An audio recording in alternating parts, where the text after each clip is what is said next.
everybody. Welcome to the Joe Frankenstein 3, the EYE of RA Closeout party. I'm Graham Nolan. To the right on the screen is obviously Chuck Dixon, and below him is Anthony Gonzalez Clark. This is the dream team, the Joe Dream Team, hanging out. And we're going to have a fun time tonight. We're going to be talking about a few different subjects while we push the book and hopefully push it into six figures young lady territory. And if we do, I've got Compass Comics whiskey here. That I am more than willing to open up. And is that from the Compass Comics vats? What's that? The Compass Comics vats. The vats. Yeah. Oh, I see. You got the titles. It's like whenever you complete a book, that's what it goes down to. It goes all the way down. Oh, never mind. Is that like Joe Frank was going to be at the bottom? Oh yeah, see. It's like you're going to get it, and then that means you're going to finish it. You know, the next book, Monster Island 3. You know, I'm going to keep drinking it down to here. Yeah. So, yeah. So hopefully we'll. Oh wait, we got another buddy here, Mr. Bill Tucci. What? The Tucci's here. Where's your bell? Oh, that was late. This dream team. I like your Universal Monster lighting that you got going tonight. It's very Henry Hull in the Werewolf of London. Look. Yeah, Billy Tucci, directed by James Whale tonight. Yeah. No, I'm doing this for the Baltimore Comic Con. I'm doing my art for it, and it's an homage to the Amazing Fantasy number 15. And because it's for free and for charity, I am just taking the background, taking the actual cover. Hang on, see, I made a Xerox, and I'm just tracing the buildings, and then I'm gonna ink them because I ain't doing no grids, nothing. I'm tracing each fucking building. I'm all here for Joe Frankenstein. Now I see that we were closing in on six figures, young lady. We are. But how close are we closing into the $1 million, Graham Nolan? If you well, my friend, I'll be happy to show you that we have already hit that number. What? Whoa! Yeah. Oh. $1,055 raised. Oh, you hit it! A millionaire. Wow, you're a millionaire. Yeah, but Uncle Sam's got the other half. He's a millionaire on paper. That's right. That is great. I didn't know you were that. I thought you were closing in on it still. You kept that very quiet, didn't you, Graham? I busted through that glass ceiling. Wow. Yeah. Unlike Hillary Clinton. Yeah. Mr. Andy Smith. Billy. Hello, Andrew. Hello. Billy beat me to it. As soon as you said that, I was like, unlike Hillary Clinton. That was going to be my opener coming in. Well, you know what they say is what kind of minds think alike or whatever. Great ones. Great minds think alike. The mighty mind. Guys, Joe Biden has COVID. Let's all keep him in our thoughts as he hopefully drops out. I'm calling bullshit on that. You know, I might be too. He's gone. He's done. I don't want him to drop out. I don't either. But he said that if there was, I guess a couple days ago, he said if there was a medical reason. So. Oh yeah, and now all of a sudden he got COVID. Yet he walks out and somebody says, "How do you feel?" I feel great. You know, he doesn't sound. Yeah. Well, they had a big conversation. They had a big phone call. You know, a big powwow with the Democratic leadership, where they said he was yelling at them, but he was so incoherent that his performance as he was yelling against his fellow Democratic leadership was worse than the debate. He couldn't finish his sentences, couldn't finish his thoughts. Wow. And now Schumer's come out asking to leave, and so is Comey. No, is that his name? Comey? Yeah, the idiot. Who's James Comey? Schiff. Sorry, Schiff. Oh, Schiff. Schiff has said it too, that it's time for him to step down. Yeah. Well, so a friend of mine got one of those, phone poll or whatever, not a robot, but an actual person. One of the questions was, and she's not a Democrat, but she's like, yeah, I'll answer the questions. Why not? You know, so she played along. One of the questions was, how do you feel about a Kamala Harris, who's the governor of Virginia before Youngkin, the Democrat? Was it Ryan? No, Terry McAuliffe. Terry McAuliffe. Oh, oh, so him back. What do you think about a Kamala Harris McAuliffe ticket? So, wow. What'd you that tell was him? on a poll. What'd I you didn't tell say him? anything. Well, it was I don't know what she said. She just mentioned about the question. Well, they're running everything up the flagpole. I mean, they ran Gavin Newsom up the flagpole at the end of the last year, and nobody waved. So yeah. So that's what I was always thinking. I want him to continue to be this stubborn old goat. Oh yeah, that doesn't drop out. I think it's like they're telling him to stop, but then I don't know, somehow like it's triggering like, no, I'm never gonna stop. You know, it's just triggering something where he's not gonna give up on it. It's like I don't even know if he knows what he's saying no to, or saying yes to, or saying no to. Mm-hmm. Well, it's triggering his Biden-ness because he's always been a jerk. Yes, right. Yeah. He's just an old jerk now. So yeah.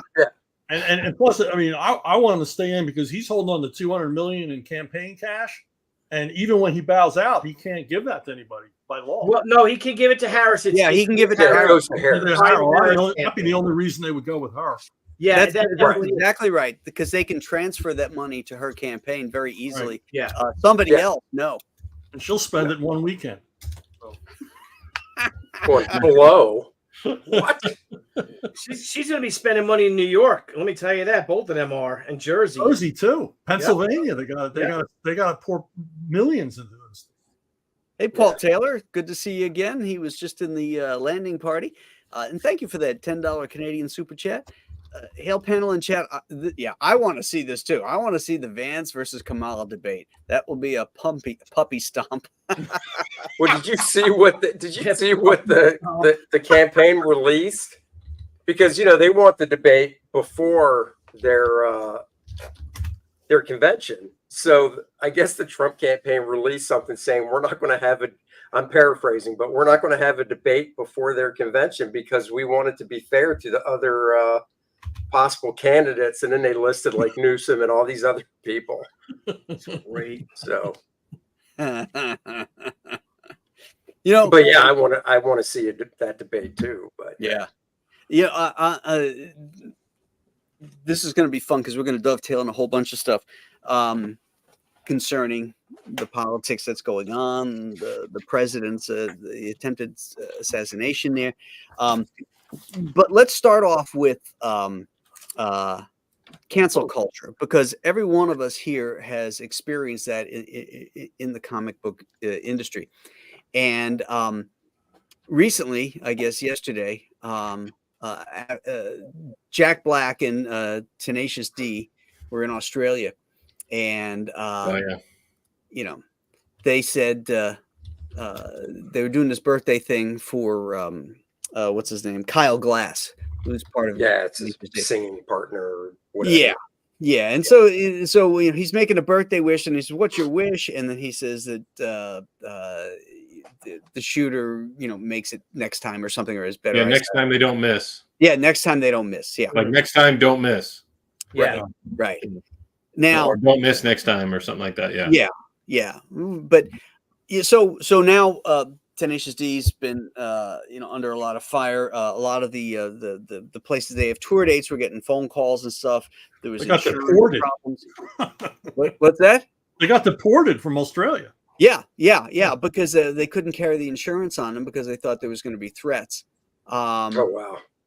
Oh well. Didn't this? How come? Well, it's like are they one of those? Celebrities that go? Don't listen. If you're a Trump supporter, don't listen to our music. If you're a Republican, don't listen. So like now, I've never heard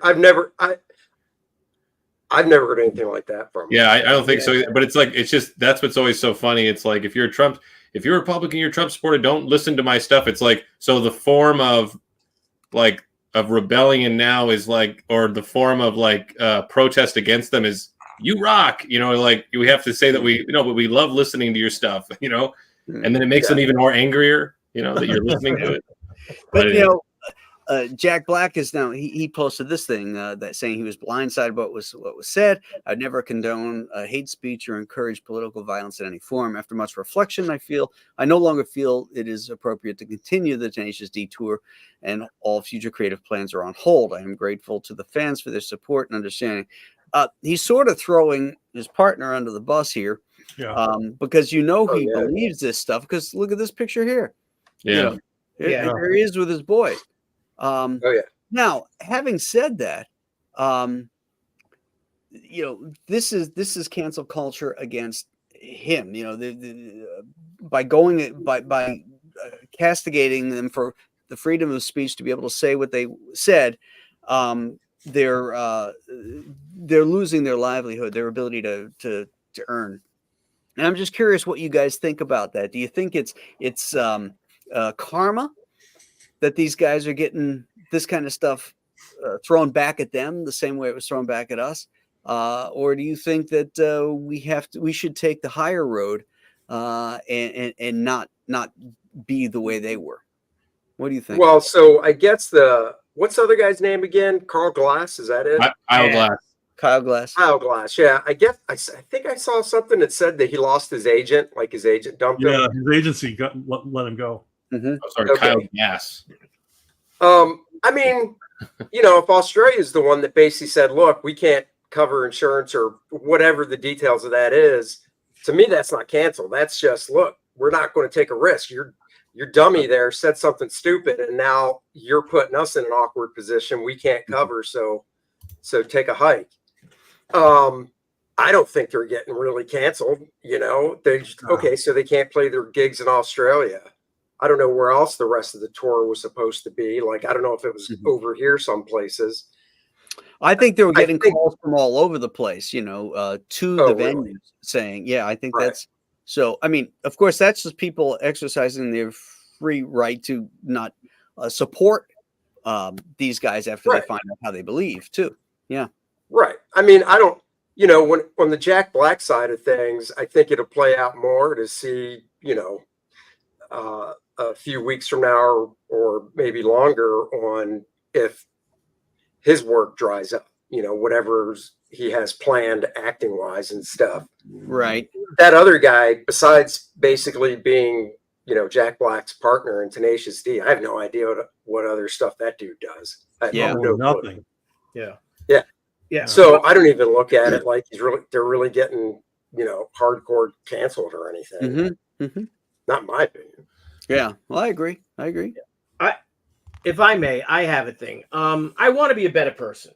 And I've seen this. Ethan was tweeting about this or Xing about it, whatever. Waxing poetic, if you will, with a capital X in the middle of that. He experienced cancel culture, right? Being we all did. Mm-hmm. I'm at the point that I'm like, and I think Mike Barron's in the back. Pardon me. Nope, there he is. By the chat. Yeah. Oh, hey, sorry, Mike. no. Hey, Mike. Voice. Yeah. So I feel that that I was canceled, and I was canceled back in 2012 just because I voted for Mitt Romney. Right. I'm at the point in my life that I'm like, wait, you voted for Mitt Romney? Okay, so did I. But I'd like to say slim that year. I know Pickens were slim. Don't you know? It's like when you get a shitty draft, right? In Yeah. special sports, Yeah. you gotta, So I'm at the point that I want to be a better person because I want to be like, I experienced this, and I don't want that to happen to anybody else. But on the other side of me is that these people will never change, and I don't want to give them any quarter. So I'm like, fuck them. These people that are lamenting that the shooter missed, and making fun of this fallen spectator, of which I think two others are in critical condition, fighting for their lives right now. Yeah. Mm-hmm. They will never learn, and I think the only way for them to destroy cancel culture is to take it head on and cancel those, give them a taste of their own medicine. Because until you do, They have no accountability. They have no responsibilities. The majority of them have never worked a fucking day in their lives, an honest day in their lives. And here they are pontificating and telling us these are the same people that aren't adults enough to have children. And Andy and I have had this conversation, but they'll be the first person to tell us what our kids should be learning in school. Right. For those of us that actually did have children and put our kids through school. So I'm at the point, I really want to be a much better person. I want to take the higher road. I hate cancel culture. But I think that the only way of this, how evil these people are, it's like when you have an enemy in battle, you know, just because, you know, what the Nazis were doing or what the Japanese were doing.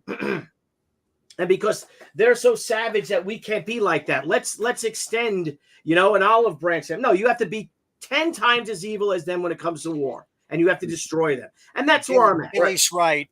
And the left will stop at nothing. And the right has scruples and morals, which is why we've been losing for 50 years.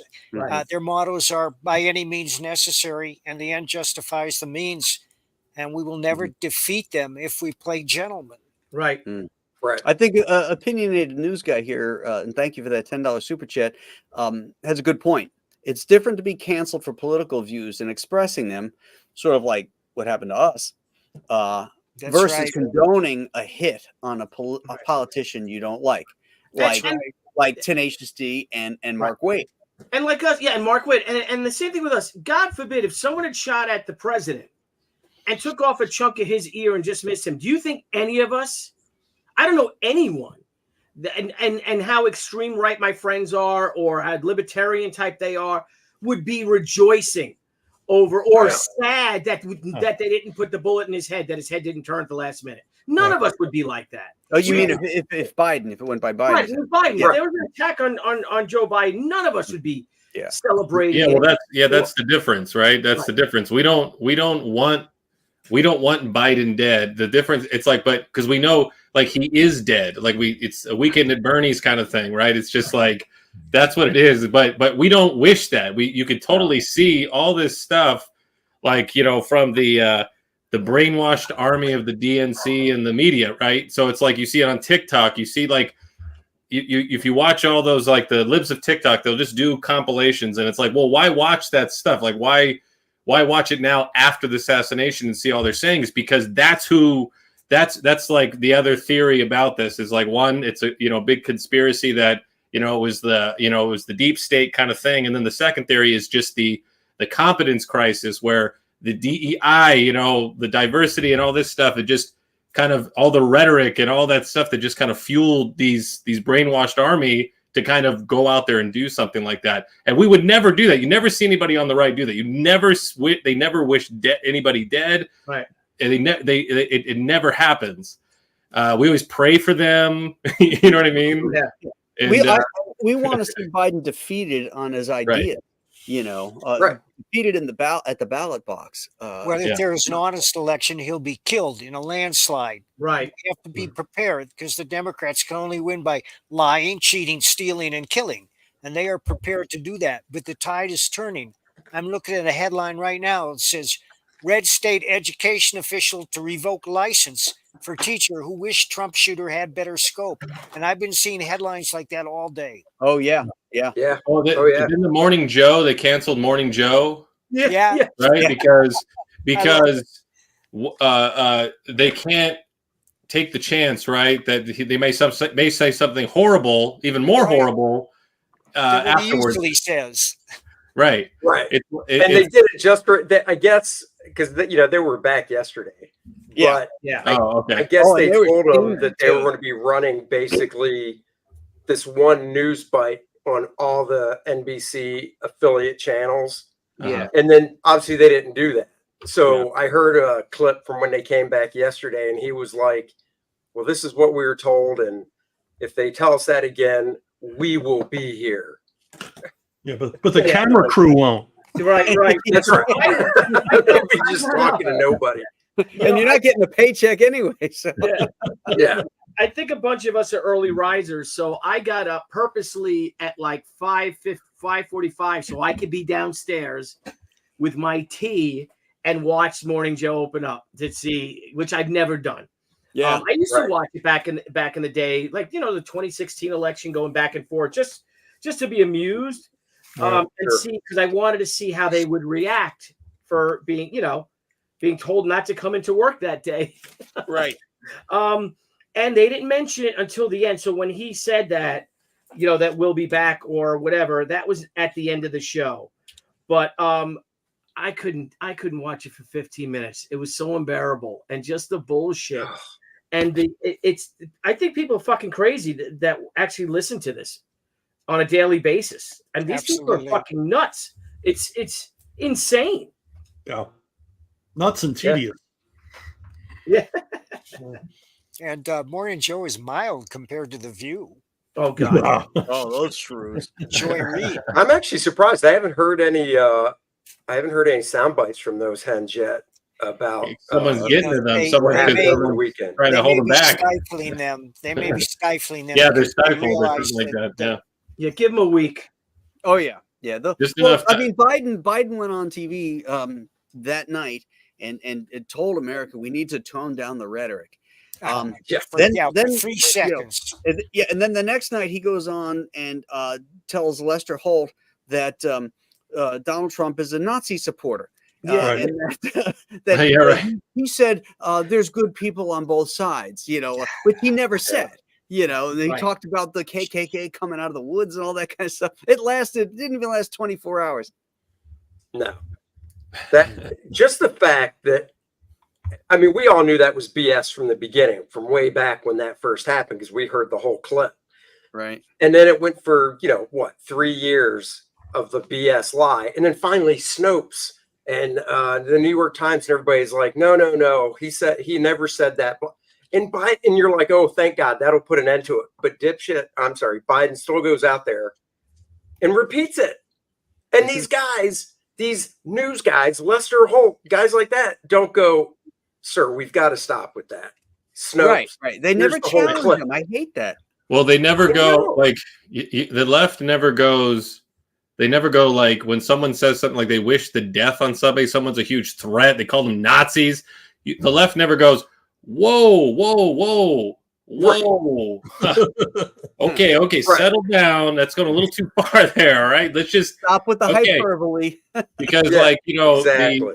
In Charlottesville, when you heard the chants, the Jews will not replace us or something, and then the left was like, whoa. The media was like, whoa, that's a little too far. Okay, let's calm down. And then, but you hear all the rhetoric that's just being said, like we're, everybody, they have their Nazi glasses on. They have their see them everywhere. Yeah. They're just calling out violence. Like that's why I'm saying like that clip that keeps playing, all the different senators and different congressmen, all that are calling for like the violence against Trump supporters and MAGA and anybody who's on the right, anybody that supports it. Anyways, it's just So yeah. Well, we've seen that. Maxine Waters. Yeah, Maxine. Yeah, she's a part of that. Yeah. Yep. And we've seen that they repeatedly say, and what is it? Donald Trump is an existential threat to democracy. Right. Yeah. Our democracy. I mean, they say it continuously. Right. So what do you? He says he's going to be a dictator from day one, and he won't relinquish power. Oh my God, who was it? Once again, this is the last election you will ever have. Right. I'm trying to remember. I don't think it was Biden, but it was it was one of the flacks again that said repeated the whole bloodbath thing, and it's like, oh my God! Listen to the whole clip. He was literally talking about he said the auto industry will be a bloodbath. Yes, and I'm talking to friends of mine that are like, he said it'd be a bloodbath. And I'm just like, no, he didn't. And they're like, oh, I don't know what you're listening to. And I'm just like, oh my God. Yeah, but then again, like you said, Lester Holt, and none of these reporters call them out. Right. It's infuriating. Even when Biden had his press conference, he had what he said. There was no follow-up questions. He obviously and lied into the face of a so-called journalist, right? Mm-hmm. So he has to say, and then he's like, okay, thank you. Next question. The journalist doesn't challenge him. There's no follow-ups. There's no pushback. Unlike Donald Trump steps out there, and the guy can't even open his mouth. And they're attacking every word he said. Billy, you and Chuck are well versed in firearms and shooting and stuff. I'm just curious what your thoughts were that the Secret Service head Cheadle had said that the reason they didn't put anybody on that roof is because of the angle of the roof, and it was my too God. dangerous. And I just, Oh yeah. you know, I just wondering what your thoughts are, Billy. If you look at the screen for a minute. Well, you know, I know heard that there was a firearms- photo of a cow on a roof, and I was like, why would Joy Behar go up on a roof? And then Right. I actually saw the video. And Look then at that cow on the and then roof. they That is the show- funniest damn thing. Yeah, and then look at on the roof. They got the two Secret Service agents on the roof of the White House. The peak part of it too. Right. Yes. Yeah. There's I not a used to member do of this roofing, administration and, you that's know, qualified for anything. Yeah. Yeah, I mean, I used to do roofing. I worked on roofs slanted a whole lot more than that. Yeah. Yeah. You know, Sure. where you had to put a rig up to rest against. And yeah. anyhow, you're kicking off Frankenstein tonight. Yes, were we doing are. that? Yeah, we are Good doing that. segue. Yeah. I just tuned in to cheer you on. It's Anne Frankenstein. But what They I got do. to say, all you guys are saying for me, so I'm going to go shoot up some more crystal meth, and I'll be right back. All right. Okay. Fair enough. See you guys. Good night. All right. See you, Mike. Good God. And he didn't bring enough for everyone. Yeah. He never does. Selfish prick. Good Lord. God love him. And speaking of Joe Frankenstein, Hey, can I close out on cancellation thing? what's that? Yeah, Can I close out the cancellation subject? Because I didn't get to say anything. Oh, I'm sorry. Yeah. yeah. We were going to go back to it, but No, the thing about cancellation that I don't like is the organized cancellation. You know, Right. where there's a website and an organization and newsletters, and they're it's an organized. It's not organic. I mean, I wasn't canceled by readers in comics. I was canceled in editorial meetings. right. Mhm. You know, you look at when the right or when normal people cancel someone, it's organic. Bud Light, Right. the Dixie Chicks, they're canceled Right. because people just vote with their wallets. It's not a campaign where, three guys in the basement decide this guy's got to go, Right. which is what we see more and more of. So, Mhm. I agree, you should be able to say whatever you want, no matter how crazy it is, but then you got to deal with the consequences. And, Mhm. and, if no one ever goes to see Tenacious D again, that's because of what they did, not Right. because of anything we did. Right. Right. Well, that's an excellent point, Chuck. That that it comes from the small part, the head of the group, the organization, editorial in our case. In Tenacious D's case, it would be like all the venues say we're not going to take you, but Right. the fans, if the fans were screaming for them, that's a whole different thing, Exactly. But if the fans are saying we don't like what you said, I want to refund my tickets, okay, that's organic, that's real, that's the marketplace, and that's them having to deal with the repercussions of what they had to say. Right.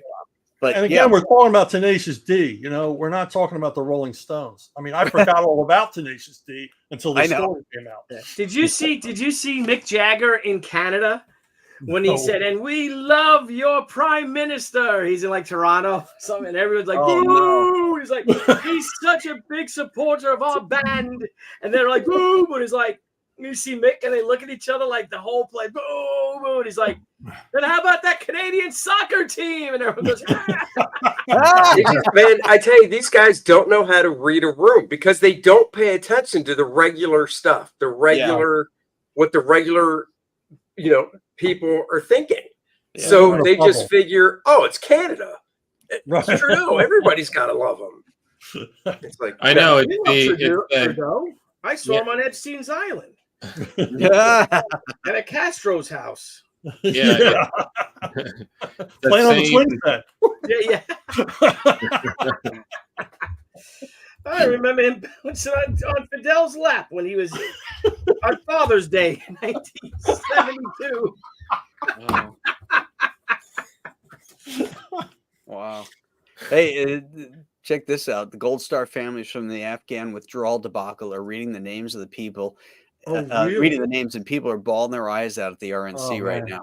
Wow. That's got to be. Last night was powerful too. You know, Yeah. a couple of those mothers that came out. The Yeah. one whose son died from fentanyl, and the mother whose son was stabbed in New York after Yeah. serving in Afghanistan. Mhm. That was heartbreaking. You Yeah, it know, was. one of those stories. Wow. Yeah. Yeah. You know who wasn't heartbreaking was the Teamster guy. Yeah. No. Wow. No. Yeah, that was first time ever at a Republican convention. That was powerful stuff. He was good. He was very good, you know, and Yeah. you know, it just shows you that you can meet, that you have overlap of commonality.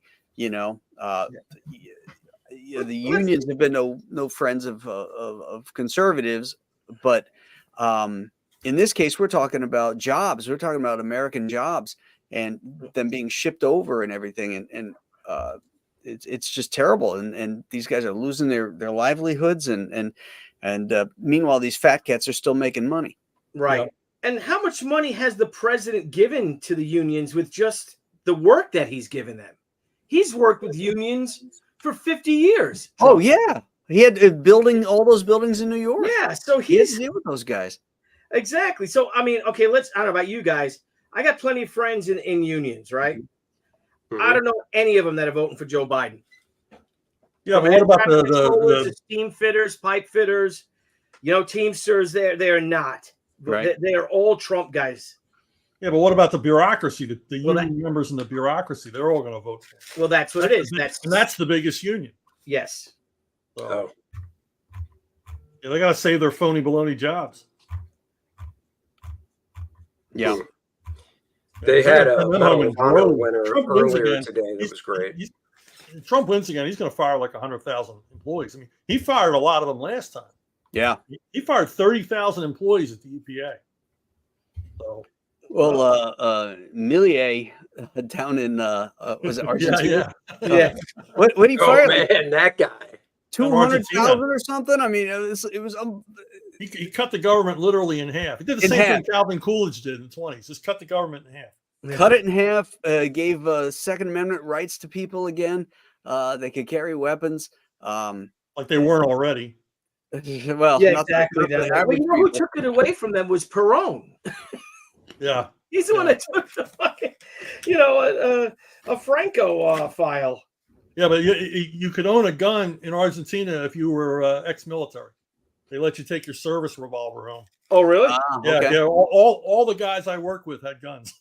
Oh, that's cool. So it's like, Oh, wow. so is that Argentinian firearms never fired and only dropped once? Yeah, there you go. Ding. Oh, cry for me, Argentina. All right, let's Oh, talk a little Joe Frankenstein here, since we are Yeah. closing it out tonight, guys. If anybody's out there that hasn't backed it yet, we're closing. We got 6 hours left on it, on the live campaign. Got lots of really cool perk levels for you. They got the everything package, which isn't exactly everything. I just have to explain. When you click on this, it tells you everything that you get. But when you build these campaigns up, you can't add stuff to it once somebody's claimed a package. So other things were added to the campaign later on that aren't in here. So this is still a really great deal, and you can add on stuff to it. But I just, just check and see what it comes with. Got the main cover by this wonderful cover by Anthony, a variant cover by me, a very cool Joe Frankenstein t-shirt. We got the Compass Comics red logo shirt, and as an add-on, you can also get the classic blue one, the Monster Island blue one. This one is really cool. This is a glow-in-the-dark cover.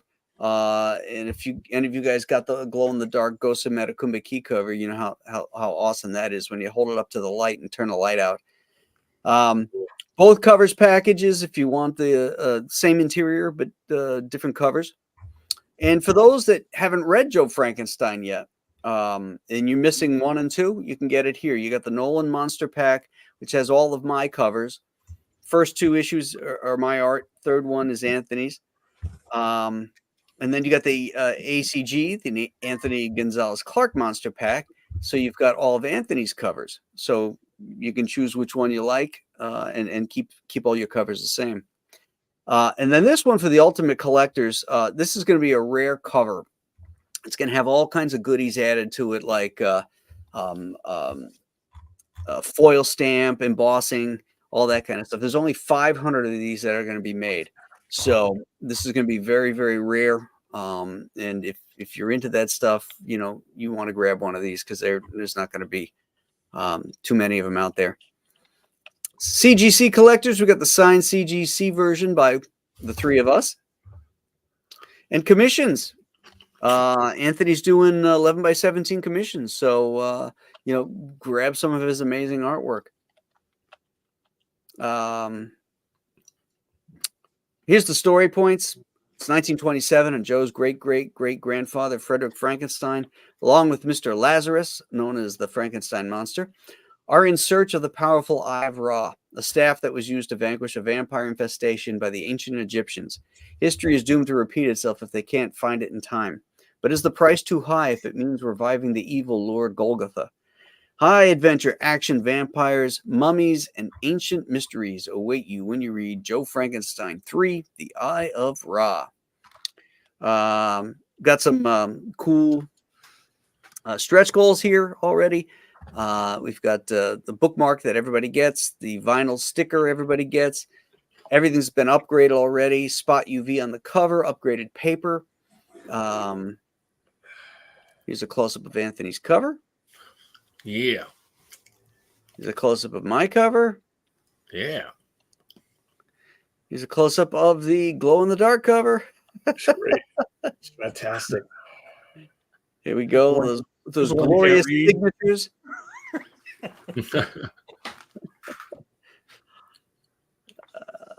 And here's some of Anthony's sample pages. Yeah. Look at this shit. Yeah.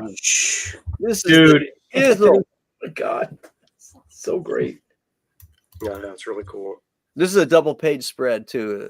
It just had to fit in this space, but Gorgeous. look at that. Look at the action there. Look at the great perspective. And Anthony also does the colors too. So like this is all his artwork. Yeah. So I'm trying to share the I'm sharing the pages here on my side, so you can do close-ups or something. So if you want to see anything closer up with the because that 2-page spread, you're losing a lot. Can't see it. Right. Oh, really? It's chopped off? No, it's not chopping up. It's just It's just because it's so small. Yeah. So if you So we can do close-ups on it once we get through this. Yeah. Okay. Yeah, I love this panel right here. Yeah, that last panel is awesome. Yeah, I love the hands, and I love the eyes peeking out here. This is really cool. Bunch of different stuff you can add on. Again, here's the Compass Comic shirts I was talking about. You can show off your guns in your tank top, or look very cool with your sleeved ones. Challenge coin set. I started this with Ghost of Metacumba Key. I've done a Monster Island one, and now we have a Joe Frankenstein one, so you can get the whole set here. And then we have drink coasters. Compass Comics drink coasters of all the, not all of them, but a bunch of the books. And they're double-sided, so the one side's got the logo, the other side's got the covers. And so that's what we got going here. This has been a really great campaign. We're over 1,200 backers right now. Let's do a refresh, see if we picked up any more. Oh, there it is. Yeah, we're at 94.5. We gotta hit 6 figures, young lady tonight, gang. So we can tap into the Compass Comics whiskey. Ooh. I'll pour shots for all of you. Andy, you have any more of that moonshine left from that Dennis brought over, or did he take all that home? No, we went out and bought some more though. Excellent. So we've got a couple more. Helen likes the mint chocolate chip moonshine, so she got that, and then I actually got some chocolate liqueur to put in my peanut butter whiskey. So chocolate and peanut butter make a great taste when combined, and they do. You got peanut butter in my chocolate. You got chocolate in my peanut butter. That's right. And I'll just drink it all. Jack Exenaman. Jack Exenaman. Xenomon? What is it? Xenomon. Xenomon. Well, how many pages are in each comic? Part 1 and 2 have 72 pages. And I think part 3 is 72 also. Let me see. 64 pages of story and but 72 total. Right. Is what Yeah, it is. I mean, yeah, 64 of art and Right. yeah, the And rest. 72 total. Yeah. So there you go. It's a good deal. They're nice thick comics, and you will love them. Yes, you will. We guarantee it. That's right. That's right. If you What don't love more it, could anyone ask? I've got There's a guarantee on the box. I've got Chuck's address on the back of every issue, and if you don't like them, you Send can it always, right back. You visit. don't like them, resell them on eBay for 3 times what you paid for them. That's right. That's right. Have you seen that about any of the Joe comics or any of your stuff, Graham? What's that? Like it's been resold on eBay. Like you said you saw that with some of your art. Oh, artwork. Yeah, that I've seen. I don't look for the comics, but yeah, I've had The art is depressing enough to see when you sell something and then when it sells after. Yeah, I know what it's like to see a page I used to own go up. I can't imagine a page I drew. yeah. Yeah. Like I sold that sucker for I sold that fucker for $400. And there it Yeah. is. Yeah, I mean, I remember selling covers for like $250 back in the day at small conventions. And I see them now, like 6,000, and Oh, some even more. Oh yeah, wow. yeah. Why do you think I do digital? No, I'm just kidding. It's like Yeah. yeah. Actually, I sold a bunch of those guys. last year at Heritage Auction, and those went. I got even. I'll just say that they sold that's good. cool. Yeah.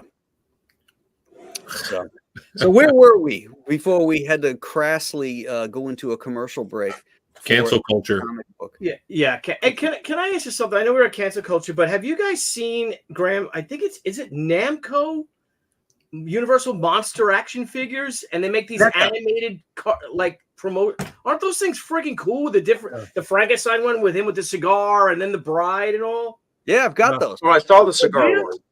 Yeah, the bride or the Frankenstein from Bride of Frankenstein, the one with the cigar, hasn't come out yet. That's supposed to ship in September, I think. Oh, I love those. But I've got mine ordered because I'm going to have him over by my humidor.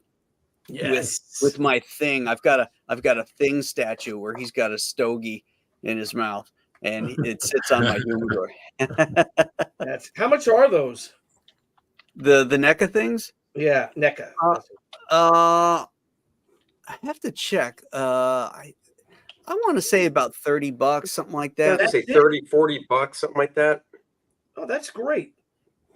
Yeah, they're not out of sight. It's a nice gift too for people.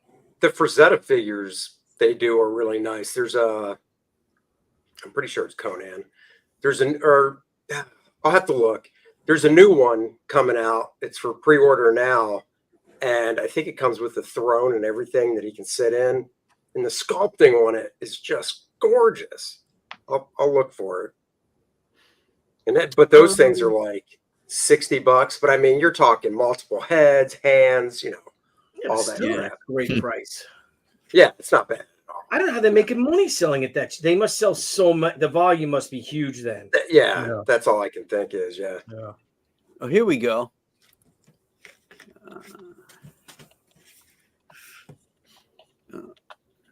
Hold on, let me get rid of that. Oh, there you go. Yeah. Wow. Yeah. So that's this one is $59. This is the one that comes. This isn't just the figure. This one comes with the chair. All the chains. Is that the Bride of Frankenstein one? Yeah. That's the Bride of Frankenstein Ultimate Frankenstein Monster. Yeah, it's got alternate heads and hands. Yeah, there's the one. There's the one with the cigar. Yeah. Look at that, got some bread. Is that the same figure, or are those different different versions, like the cigar one? No, or is that's it the just same one? figure with interchangeable hands and heads. Oh wow. Yeah. Hmm. So that one's $59.99. But I think you can get also the figure without the the other stuff. So Yeah, what good is that? So right, can I mean, ask you- yeah. Go ahead. I'm curious about something. I've been talking to a bunch of friends today about it. With this whole thing that happened in Pennsylvania, Mhm. right? The gross incompetence, if you will, on the part of the Secret Service. Mm-hmm. Was this intended, or do you just think it's gross incompetence because of the culture of the administration? That you're not surprised that they would allow someone to be that close, and someone that's inexperienced. He's not like a Marine recon, Oh yeah. sniper that was on a Manchurian candidate type of, or not Manchurian, like Yeah, Manchurian. yeah, like that sort of a thing. Or do you think that are they just that much of fuck ups? Or was a little bit of it kind of, oh well. I don't think they can be that much of fuck ups. I really think they're just like, it's Trump. Who cares if he has a lighter detail? He has a lighter detail. Well, I there don't was think that. it was. Yeah. I don't think it was to the extent of it's Trump. Give him a lighter detail, because we want this to happen. I think it was. Yeah, they were requesting, like, Trump was requesting more Secret Service, and he was getting denied. And then RFK, the same thing. And the only one that did get more Secret Service was Nikki Haley. She got approved, and she had like basically 0% chance of getting the presidency or anything like that. She had there was no chance she was going to get it, and she actually got approved for that. I just heard something about that recently. And so there's that. It's like, because again, I'm not I can get conspiratorial. I could get into that, and I think maybe 2 years ago I probably would have been all into it. But because there's such a competence crisis, in this country, that I think that it just had to do with that. It's like the pushing of the DEI, or where you have the diversity hires. It's like the just because the Secret Service pushing it to want to be 60% female at one point, you know what I mean? And then seeing the video after video of how they didn't know what they were doing. They didn't know what they were supposed to be, why they were there, what they had to do, how to holster their gun, all that kind of stuff. It's like the pushing of the DEI thing, I think, is that's a part of the, you know what I mean? They're behind, there's a whole thing behind it. But, this situation, because they could go, I don't rule out the conspiracy thing. I don't, or they were just saying it's Trump, and then just sort of coordinated to this. But I think that because there's so much of a competence crisis, that negligence, what is it? It's like there is such a level of negligence that you open the door long enough, an assassin will come in. It's just it'll happen, because in this situation, it was the guy who was the sniper. Think about that. It's he, maybe he was he's prepared for 300 yards, and that guy was 100 yards away. So maybe he thought that was something else, because you could kind of there's all sorts of different things. Maybe he thought it was a photographer. There's all these different reasons maybe why he didn't shoot. Because it was so incredulous that someone actually was that close. Exactly. So I'm thinking ballsy. Yeah. Right. It's is it a isn't with the scopes that those snipers have, they right. can see they can see so much detail. They can tell. Right. It's Right. not like But it's like he thought probably the cops got it, or like somebody on the ground, somebody had already was taking care of that.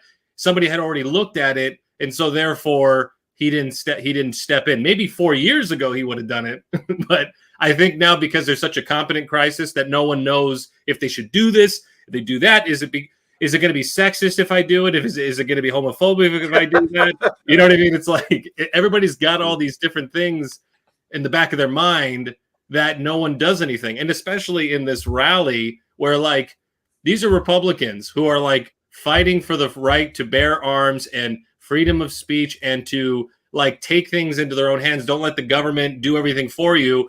We're like, you know, they saw something and they're like, it's kind of just odd. Like they're telling the cop, hey, can you do something about that? You know, rather than you doing it. Like I thought we're like the guys, we're supposed to be doing things on, you know, on our own. Anyway, so it just, there's little things like that I go, it's more like the theory is like it's a competence crisis more than, you know, it's Trump and, you know, fuck him or something like that. But even though that's what it is too, it's like it is Trump. It's, you know, so, you know, but I don't know. So things that make I don't think it's not a conspiracy. It's deeper than that. It's a shared understanding.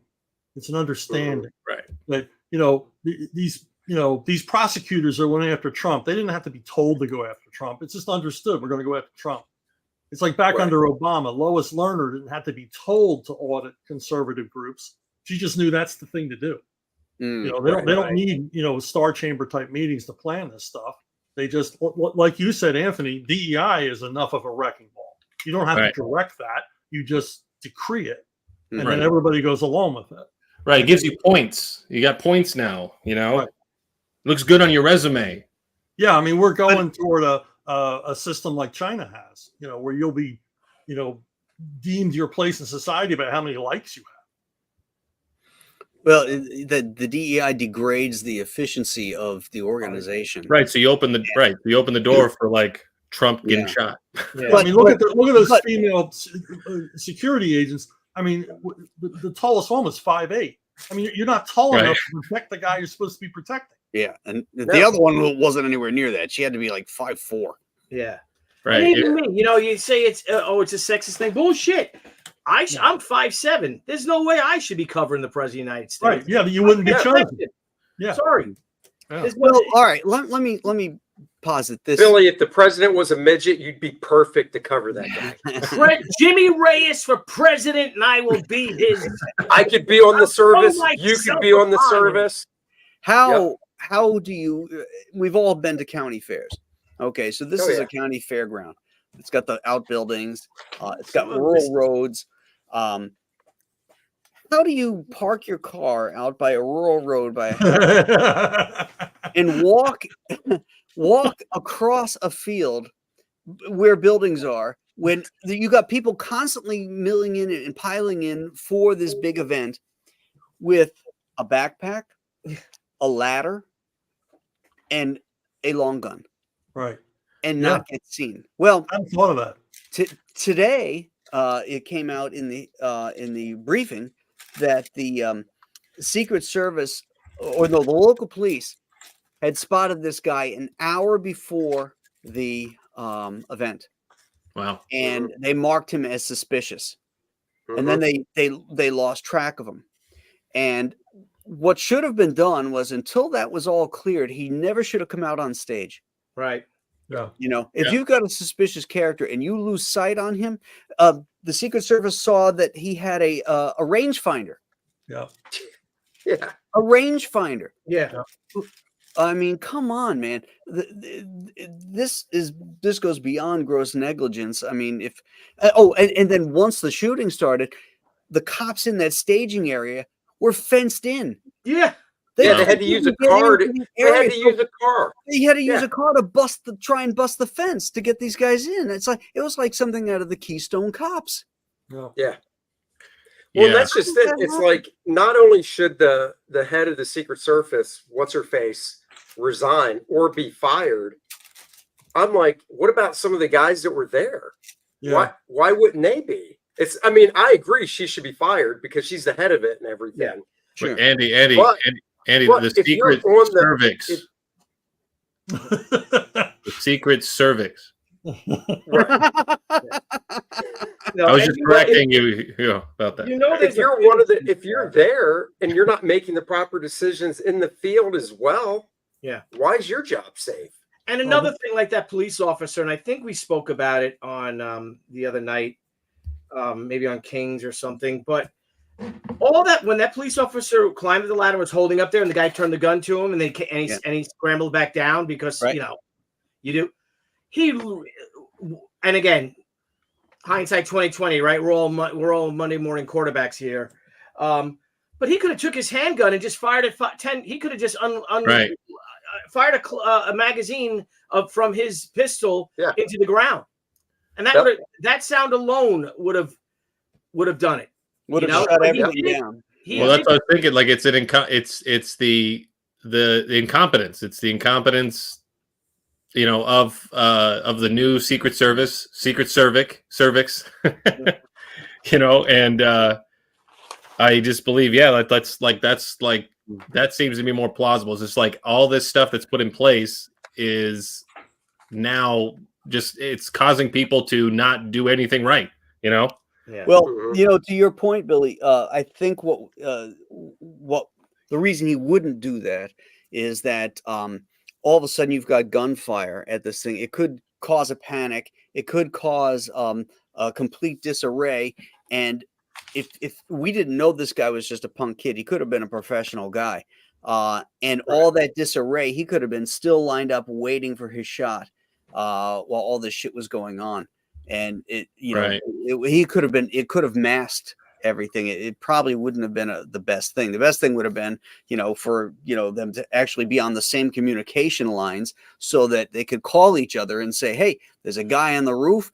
Tell the sniper up there to take a look and, you know, see what's going on. You know, the other thing is, you know, I mentioned this last night, is that behind that building is a water tower that's higher. Yeah. Who is there? Nobody on that water tower as a spotter? Right. Yeah. And you Nope. think, and again, thank God that this was a kid who did that, because if it was, let's just say it was someone working for the Iranians and ISIS, you know, the Democratic Party. No, I didn't say that. Shut up. No, but did you see the trees? Mhm. What if you had taken a hide up in a tree? Right. Right. You would have been able to spot him on the roof like that if he fires from the trees. Right. Oh yeah. There are trees right next to that hangar. Look at me. I'm starting to look like Burgess Meredith again in Batman. Well, thank God also for so you see the differences between Biden and Trump when it comes to the teleprompter stuff, because you know that I mean, like Biden, like all the presidents have to read from the teleprompter. But the way Biden does it, like he looks straight at you and he needs it so badly. But then you see Trump. Trump always does this thing where he's always kind of moving. He like moves to the side because he's looking back at people like he cares. Like, you know, it's like as if he's talking to them. And that saved his life. He cared for people. You know what I mean? Like he cares. You know? Like him turning like to go and to talk to the people behind him or to the side of him, you know, the chart, and he's always doing stuff like that. So anyways, I thought that was another little thing. That was extraordinary, though. Yeah. That he turned his head at that moment. Well, did Yeah, you see the new? So So there on Twitter, there's the one graphic we've probably all seen that shows like the down shot of just, you know, a graphic of a head, and it's turned and you see it go right past his ear. That one. But there's a new one that somebody created that has the sight, like you're looking through the sight of his head, and it shows his head turn. And when you see that one, I mean, that one really drives it home to where if he didn't turn his head, it was right here. Yeah, Graham, I could send you that. You want to share? You got it? Just share your screen. No, I'm on the PC, so it's on my. If I could put on, I could text it to you or put on. Do you get text with this computer? Yeah. All right, so I'll text it to you. So that's a 41. Yeah, I heard a ex-Green Beret sniper the other day on the radio, and he was talking about the counter sniper guy that took the guy out. Because a lot of people were saying like he lifted his eye off of the scope just before he took the shot. Right. Mhm. And this guy explained it. He says, you do that sometimes. He says, it's hard to explain. And he goes, but when you're using night vision or you're using a scope, he says, it gets kind of surreal after a while. And you're not sure if what you're seeing is what's really there. And he said, it's inexplicable. He says, but it's a human thing. And he goes, he saw that guy and had to take his eye off to see him with his naked eye to confirm he was there. That he wasn't just When he seeing took things. his eye off, didn't he also like move the gun off its stand? Like There's didn't it- there's a slight movement there. right. But, that's natural. You move But he, your head, but he you was move still your able body. to make the shot. Yeah, he was still, just below the left eye is what I heard. So, but and this guy also said that if you're a counter sniper, he says you're looking out way further than where this guy was. Right. Yeah. You're thinking, the infield's covered. I don't have to worry about Right. that. I'm Right. looking Right. 300 yards and plus. Right. I'm not looking that close. So So he's like, holy shit, there really is. Is that what I think I'm seeing through my scope? Right. He Yeah. was so close.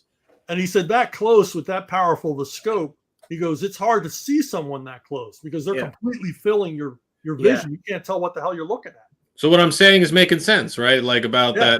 that, about that guy. I mean, he's prepared for long range. Right.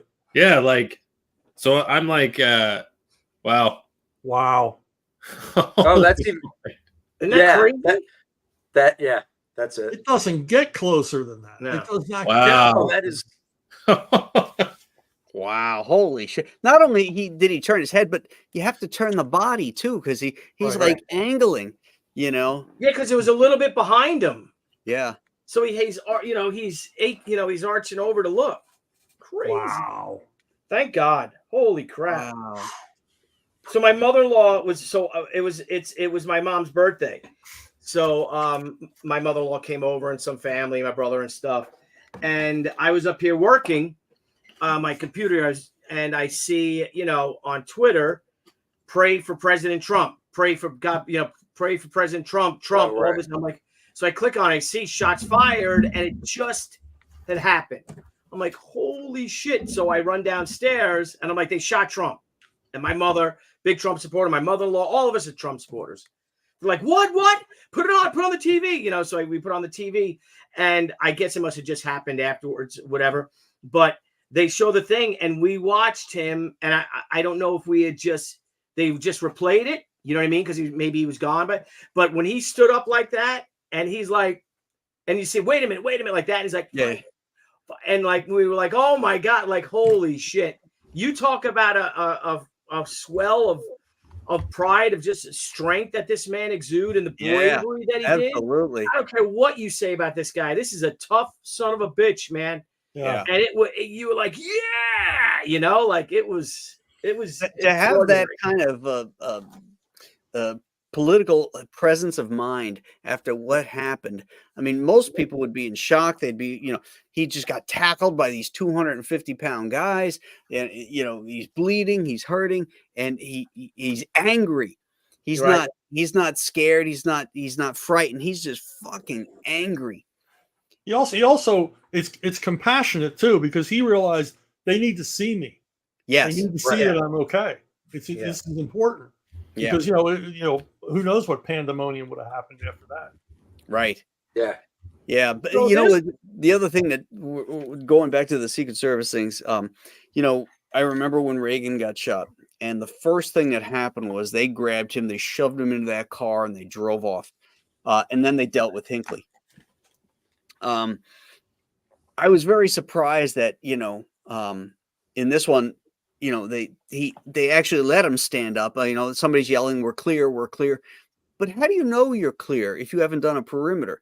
Like Billy said, Right. somebody could be in a tree, somebody could be further out, 1,000 yards out, possibly.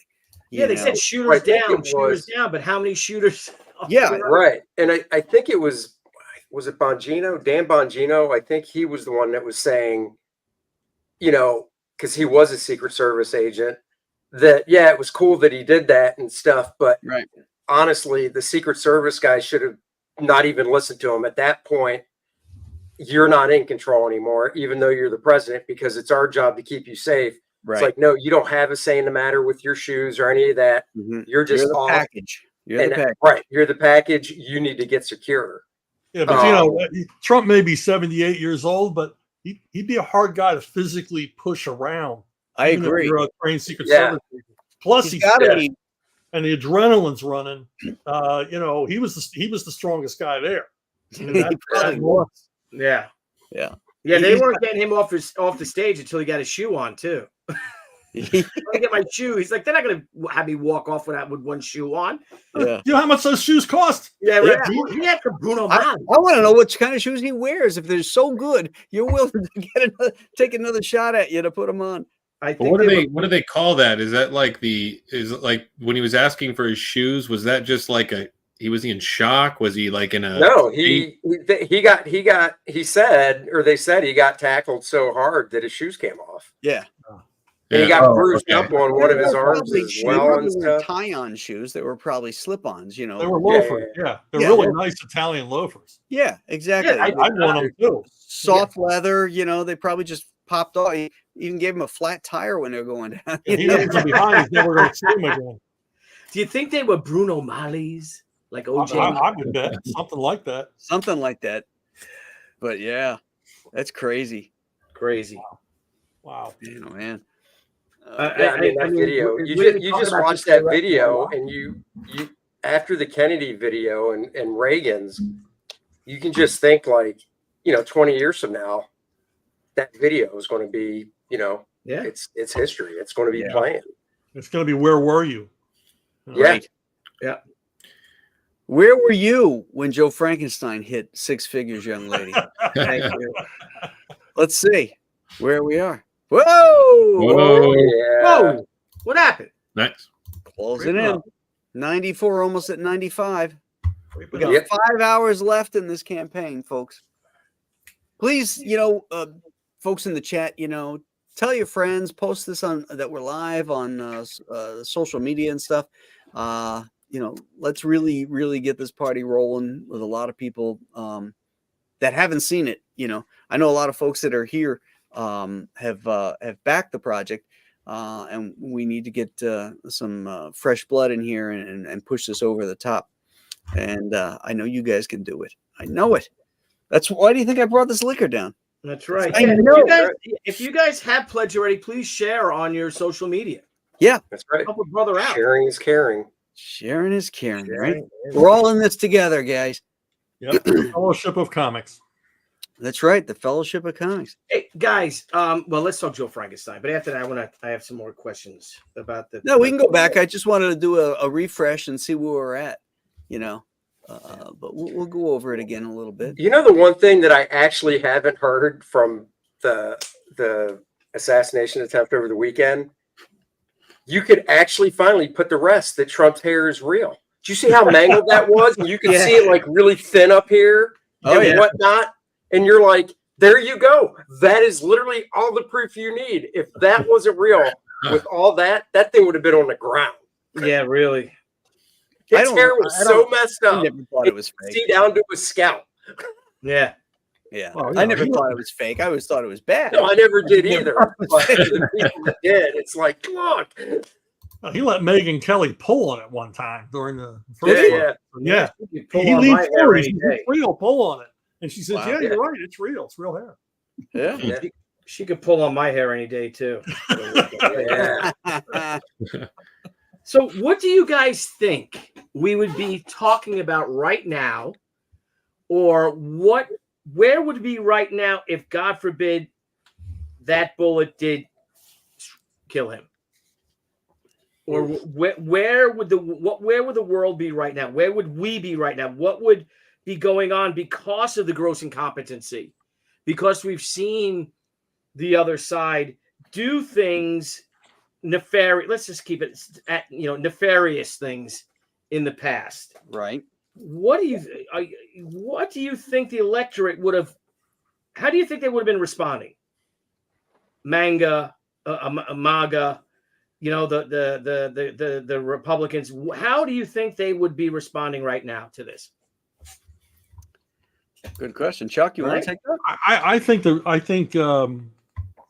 nature hates a vacuum. Somebody would have to rush into that vacuum, and it would be the usual suspects in the Republican Party. it would be the establishment rhinos, and they would have picked our next president, the presidential candidate, and then we would lose. They'd pick some, Mitt Romney or whatever. They bring Paul Ryan back from his lobbying group and run him. And, do you think there'd be riots?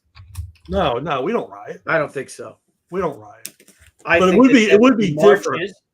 I mean, I'm old. I was 9 years old when Kennedy got shot, so I remember what it was like. But this isn't the same country. Mm-hmm. I mean, the whole country was in like emotional chaos, but no one reacted, violently to it. And in this case, I don't think they would react violently. We're not. There's no organization on the right like that to make that kind of stuff happen, because we got jobs. We go to work. We got stuff to do. Right. Well, that's the story of conservatives versus liberals. Is that they're out protesting all the time, and getting their faces and the media behind them, and we're busy earning a living and trying to work. We want to be left alone, and they can't tolerate that. Yeah, we want to live the way we want to live, and let them live the way they want to live. But they want us to live the way they want us to live. And that's why they got the edge on us, because they're motivated. Mm-hmm. It's a good point. Did you guys see Elon said he's moving SpaceX, and I think he said X as well. Everything, yeah. He's moving everything out to Texas. Yep. Wow. Good for him. He's moving to Austin, though, I think he said. So, I mean, that's kind of a lefty town, but it's still Texas. Yeah.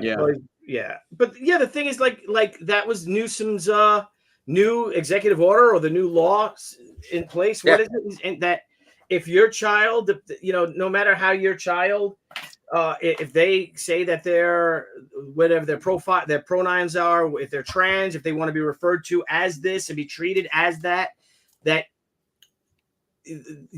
what is it that they can't? That they don't have to tell the parents. Yeah, the parents can be jailed for trying to stand against it, trying to discourage them. Right. Oh my God. So you have this activist teacher in the school encouraging this confused kid, to get this stuff done, and the parents have no say.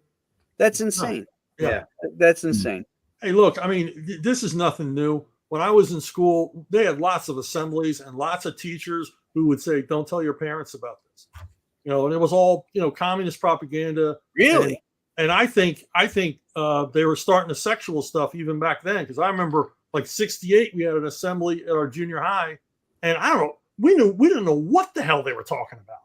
It was all kind of weird. And at the end of the assembly was, "And don't tell your parents about it." I mean, we had shit happen in school that we knew if we told our parents, they'd come down and kill this teacher, literally. Yeah. Oh, we wow. didn't tell our parents for that reason. We don't want to see our dad go to jail. Wow. I don't think there's any, honestly, when I was growing up, I don't remember anything like that going on in elementary, middle, or high school. It was pretty, it was all just straightforward, just, by the book teaching stuff. There was nothing. We had a metal shop teacher, and it was like having Karl Marx every week. Oh, really? The metal shop teacher? He would just lecture us on, how the white man killed the Indians, and capitalism is bad. Oh, damn! And we were like, man, if we ever tell our dads about this, they'll come down here and lynch this son of a bitch. Wow. Oh, wow. Yeah, no, we didn't have any of that. Wow. Yeah, well, I went to school in Florida, and so my history teacher was a World War II Navy guy. Right.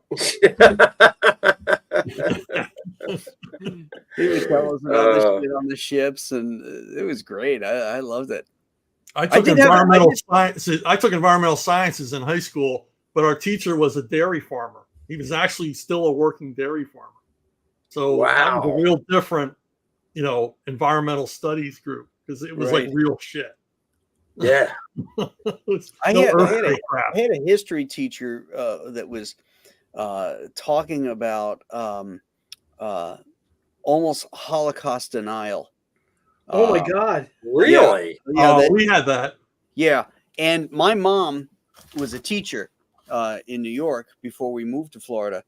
And she was furious and went down to that school and gave that woman a earful. Oh wow. Yeah, we had a student Damn. teacher in junior year of high school, and our history teacher let him teach one class and left the room. And this guy went on, he was comparing Southern plantations, the antebellum Southern plantations, to concentration camps. And all we did was argue with this guy for the whole class. I mean, every kid was like, that's stupid. That's right. You're wrong. That's a horrible analogy and everything else. And we told our regular teacher about it. Man, he read that guy the riot act. Wow. I'll tell you another instance was I was in 5th grade, and our music teacher was upset because kids were like goofing around during recitals, like in the audience, and doing what kids do. And so she put all of our names in a hat, or she put some sort of markers in a hat, and then it was a secret ballot. And if you got this certain marker, you were her agent. You were the tattletale, assigned tattletale to tell on the kids who were making trouble at the next recital. Well, when we told our 5th grade teacher about that, she just stormed out of the room, went down, and this was a pretty big school. You could hear her yelling from the other side of the building. Wow. She's like, what are you trying to do? Train? What is this, Gestapo tactics? Are you training? What are they going to tell on their parents next? Yeah, and now look, we have an entire generation of tattletales. Yeah. Well, look we what are De big Blasio brothers. did during COVID. De Blasio tells New Yorkers to if they see people without a mask on the street, report them, Right. call them in. Yeah, we're at Baltimore. Yeah, right. We're at the Baltimore Comic-Con, and they had a mask policy, 2 years ago, 3 years ago, whenever the con was. And Old Cap was running security. That he's security, he had a security shirt on, and I'm just hanging out with Old Cap. And 2 people came up to us. Excuse me, sir. There's 2 people over there by that pole. They're not wearing masks. Excuse me, security. There's someone over there by the sitting down, eating lunch, not eating lunch, but there's someone walking over there by that by the Marvel booth that he's not wearing a mask. Like tattletales, fucking telling on fucking people. He's like, oh, we'll check. We'll look right into it. He's like, yeah. Yeah. But just like I said, an entire generation raised to be tattletales. That's what Twitter is and all how it used to be. And thank God for Elon Musk. Well, Chuck Dixon, what do you think would be going on right now if Elon did not spend $43 billion and buy that platform? Well, there would be no recourse. And I can't be the only one who turned off the news and put on Twitter, because I was getting the news ahead of the news. Right. I knew the shooter's name on Twitter before I ever saw. I saw pictures of him on Twitter before I ever saw it on the news. And that would not have happened without Elon Musk. Yeah. I actually saw the shooter's head after he got shot. Yeah.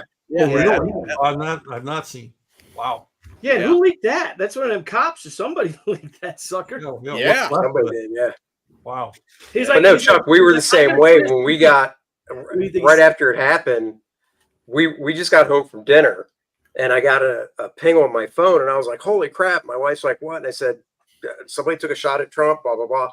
We went in and turned on the news, but while that was on, I had my phone up with Twitter the whole time scrolling. And I'm with you. I was finding out stuff. I'm like, check this out. Look at this. Right. While they're bloviating on TV, saying the same thing over and over again. Yeah, and we were on the road. We were coming back from our vacation. We had just pulled into the hotel in Cincinnati, and we had Fox News on our Sirius XM, and they were talking about the big event that was happening, and he's going to be coming out in a few minutes and all that. But we pulled into the hotel, so I check in, we take Pumpkin, bring her into the house or into the hotel, get her squared away, and then we're going to go out and grab a bite to eat. So come back out, turn on the truck, and all of a sudden it's, oh my God, we can't believe this. We don't know if he's been hit. I'm like, what? What just happened? Now Julie's on her phone. She doesn't have Twitter, so she's scrolling to news things to try to find out what the story was. I mean, it was just like, just from the time I went into the hotel and came back out, it was like the world had changed. The most Yeah. shocking thing here is that you were vacationing in Cincinnati. Yeah. No. We were coming back from Florida. Oh, okay. Okay. Yeah. I was going to say, Graham, you can do better than that. Hey, people, you got to put some money in here. Graham's vacationing in Cincinnati. In Cincinnati. Wait a minute, I can work this. I deserves can't better than afford to that. get past Cincinnati, guys. You got to help me out here. I need Joe to be a success. Another His couple of favorite tanks show of was gas so I can get to WKRP. Florida. Leave him alone. Graham couldn't even make it to like Tennessee. Yeah. I ran out of gas, guys. Come on. The worst part was the Rock and Roll Hall of Fame was closed that day. Oh, That's in Cleveland. Oh, is it? Oh, okay. Yeah. oh. What the hell's in Couldn't even Cincinnati? make it to Cleveland. There's not much in Cincinnati, you know. We just we were in and out, you know. We made it home the next day. It was we were actually coming back from Atlanta because we were visiting Sarah and her husband and my brother, and then drove to Cincinnati and then from there to Buffalo. So Wow. yeah, not much, but that city's turning around. It's, you know, it's like a kind of a Rust Belt city, but it looks like there's a lot of work going on in there. That's good. Yeah. Yeah. And they were good to the Buffalo fans and the Buffalo Bills when DeMar basically died on the field. DeMar Hamlin. Yeah. They revived him and stuff. So, yeah. So I got a soft spot for Cincinnati. Let's not slag Cincinnati, people. He played some games last year, right? Not much. Yeah, not whole game. Is he with the team still, or? I'm not sure. I haven't been following the off-season stuff, so I don't know. I'd be surprised if he was, to be honest. Why, I think his career's over? Well, he wasn't that great to begin with. And then, you know, he had to come back, you know, from that. And so, you know, they couldn't get rid of him the next year. That was his stardom, right? That was the biggest thing that ever happened was when he got that heart attack during the game. Yeah, I made him famous. Right. That made him famous, so. Yeah.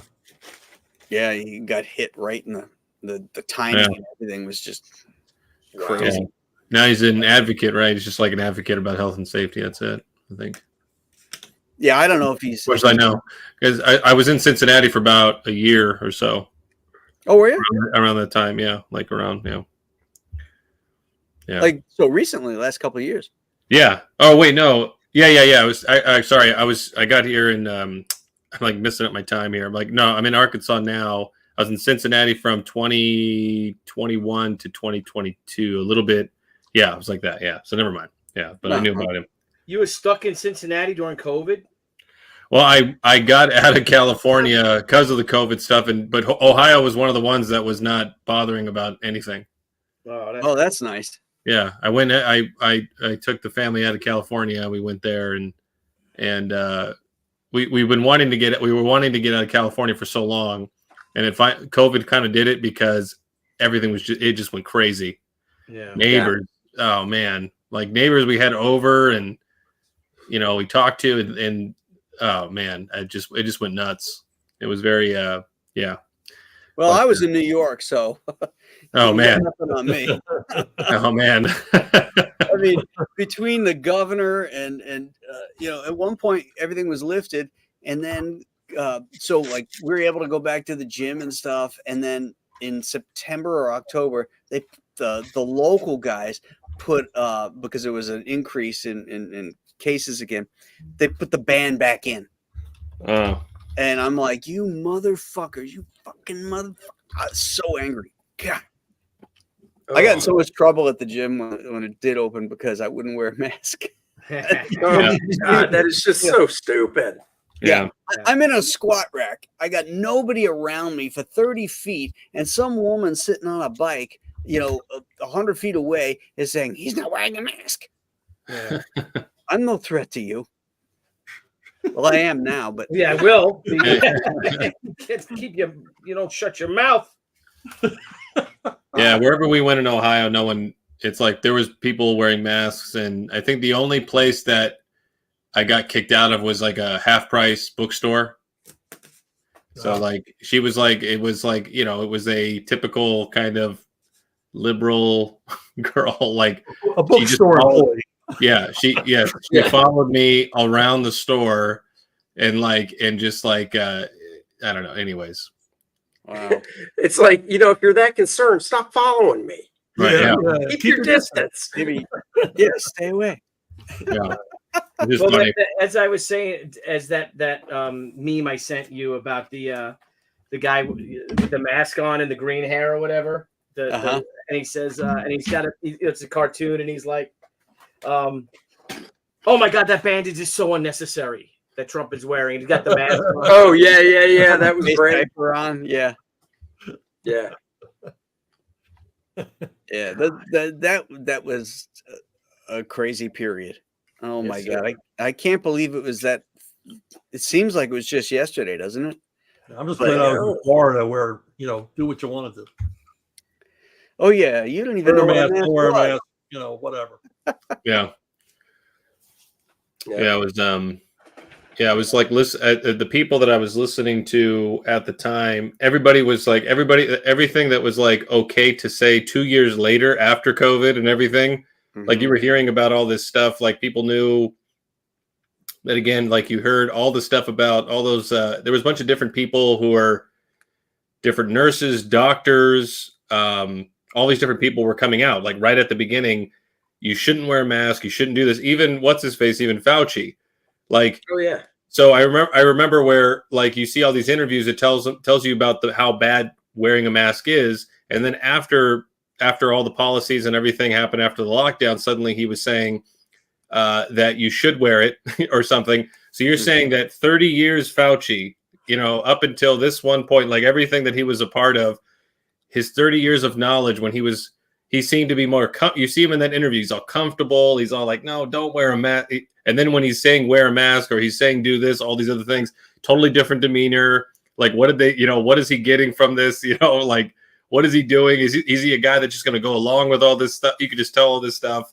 Anyways, so I was listening to a bunch of people back then that were like already pointing out all this stuff about the masks and about the vaccines and about all that stuff, like early on. Yeah. So I didn't do anything. I never wore a mask, and then my wife and I, same thing, got in trouble a lot. So it was nuts. It was nuts. RFK Jr. leaked a phone call between him and Trump recently. Oh yeah, I heard about that. What was that about? Well, the most interesting part to me, fascinating really, was Trump talking to him candidly about the early days of COVID. And he was saying, I wanted a vaccine, and when they developed it, I thought they were just going to give it to people over 65. And he's talking about how you don't give it to a baby, you don't give it to a child. Right. And then he was talking about the doses that Biden wanted to give to children and infants. Right. And he said, I don't know a lot about medicine, but I've been told those doses are too high. You have to take weight and everything into consideration. They weren't doing that. So he was basically saying to RFK Jr., he says, I understand your paranoia about vaccinations.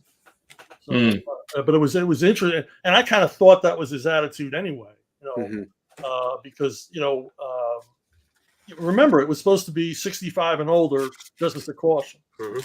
Take it. So, and then it turned into everybody. And then the radio ads. I mean, I'm not hearing the radio ads anymore. Make sure your baby, if it's over 6 months old, gets a shot. Like, I still think I heard. I forgot where I was. Yeah, if you go to I just forget. I heard it somewhere. And you hear a commercial for it. Like they're still pushing it. They're still. Something. Oh yeah. In New York, I still see them on TV every now and then. Yeah. We went nowhere near it because with our youngest boy, we had a problem with the vaccinations when he was about 4. We had a problem with the vaccine, a complication from it. So we were suspicious going in. Yeah, us too. And everything I heard about it said, this all sounds like bullshit. Well, to say that doesn't make you anti-vax. I mean, there's a reason we don't have polio, Right. But this thing was rushed out. It's not been tested through time and trials and all that kind of stuff. And this is the big one for me. When the government indemnifies the manufacturers from any liability, Right. then that ain't good. Yeah. Right. Mhm. Well, I'm not anti-vax either. I mean, they're when they work, they work. But this wasn't never a vaccine, and Right. Right. the They problem never we did have what with they our sold it as. the problem we have with our youngest was they gave him too many vaccinations in one day, too many different. That's exactly what happened to my son William. Exactly. What was what happened? What was He had the mumps, Mirabella, the MMR, the mumps, and then he changed like that. My son.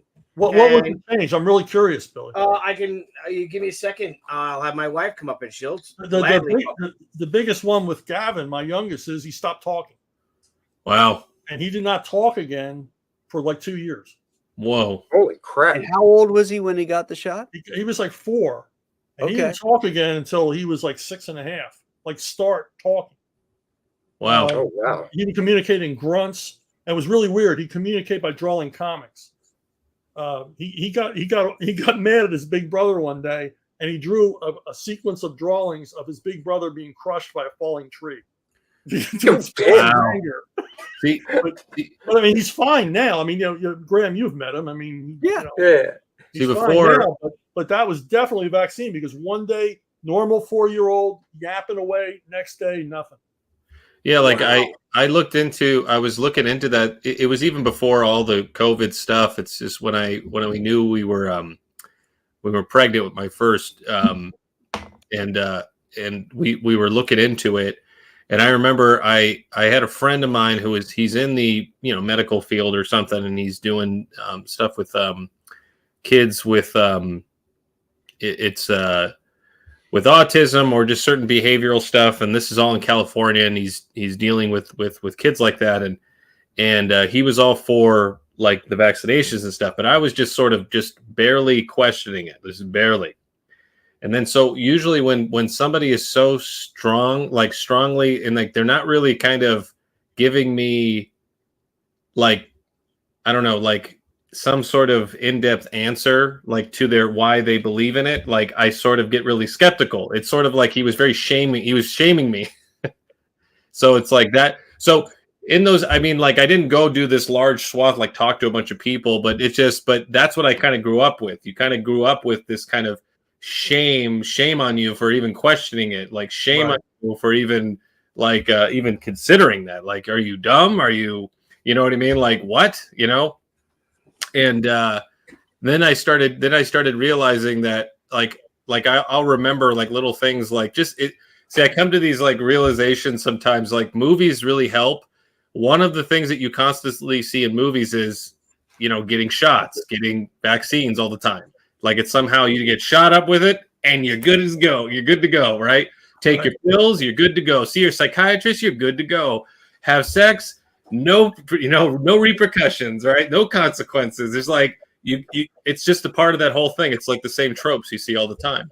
Oh, sorry, Billy wanted to say No, do you think so? Chuck, here's Debbie. Say hi to Chuck and Hi. everybody. So Debbie, Hello. tell them again, we're not anti-vaxxers either, but a lot of the things that happened. So explain what happened with William. So when William was a toddler, he got his measles, mumps, rubella vaccine in one leg, and in the other leg, he got the varicella or chickenpox vaccine. Mm. That was a Friday. By Sunday, he had measles and chickenpox all over his torso. Wow. So Oh, wow. I did not know then, but after being referred to a brilliant, he's called an AIM doctor, allergy, immunology, and metabolism doctor. He said that the diseases showing themselves were the outward sign that his immune system hit its tipping point. so they couldn't his body couldn't deal with the influx of all that stuff so quickly. Nope. Mm. So he from the time he was born until that point, he developed along the curve as he was supposed to. And from that point, he gradually slowed. And then when he turned 4, all of a sudden he just stopped hitting milestones. Wow. He was verbal. He was what they called non-conversational. If you asked him, this is my welder now, mind you, big strapping young man. But at the time, if you asked him a question that required an answer other than yes or no, he would just answer no. That sounds like what you were talking about, Chuck. Yeah, absolutely. Absolutely. He, Mine's a plumber, by the way. yeah, anything to get him out of school, right? Yeah.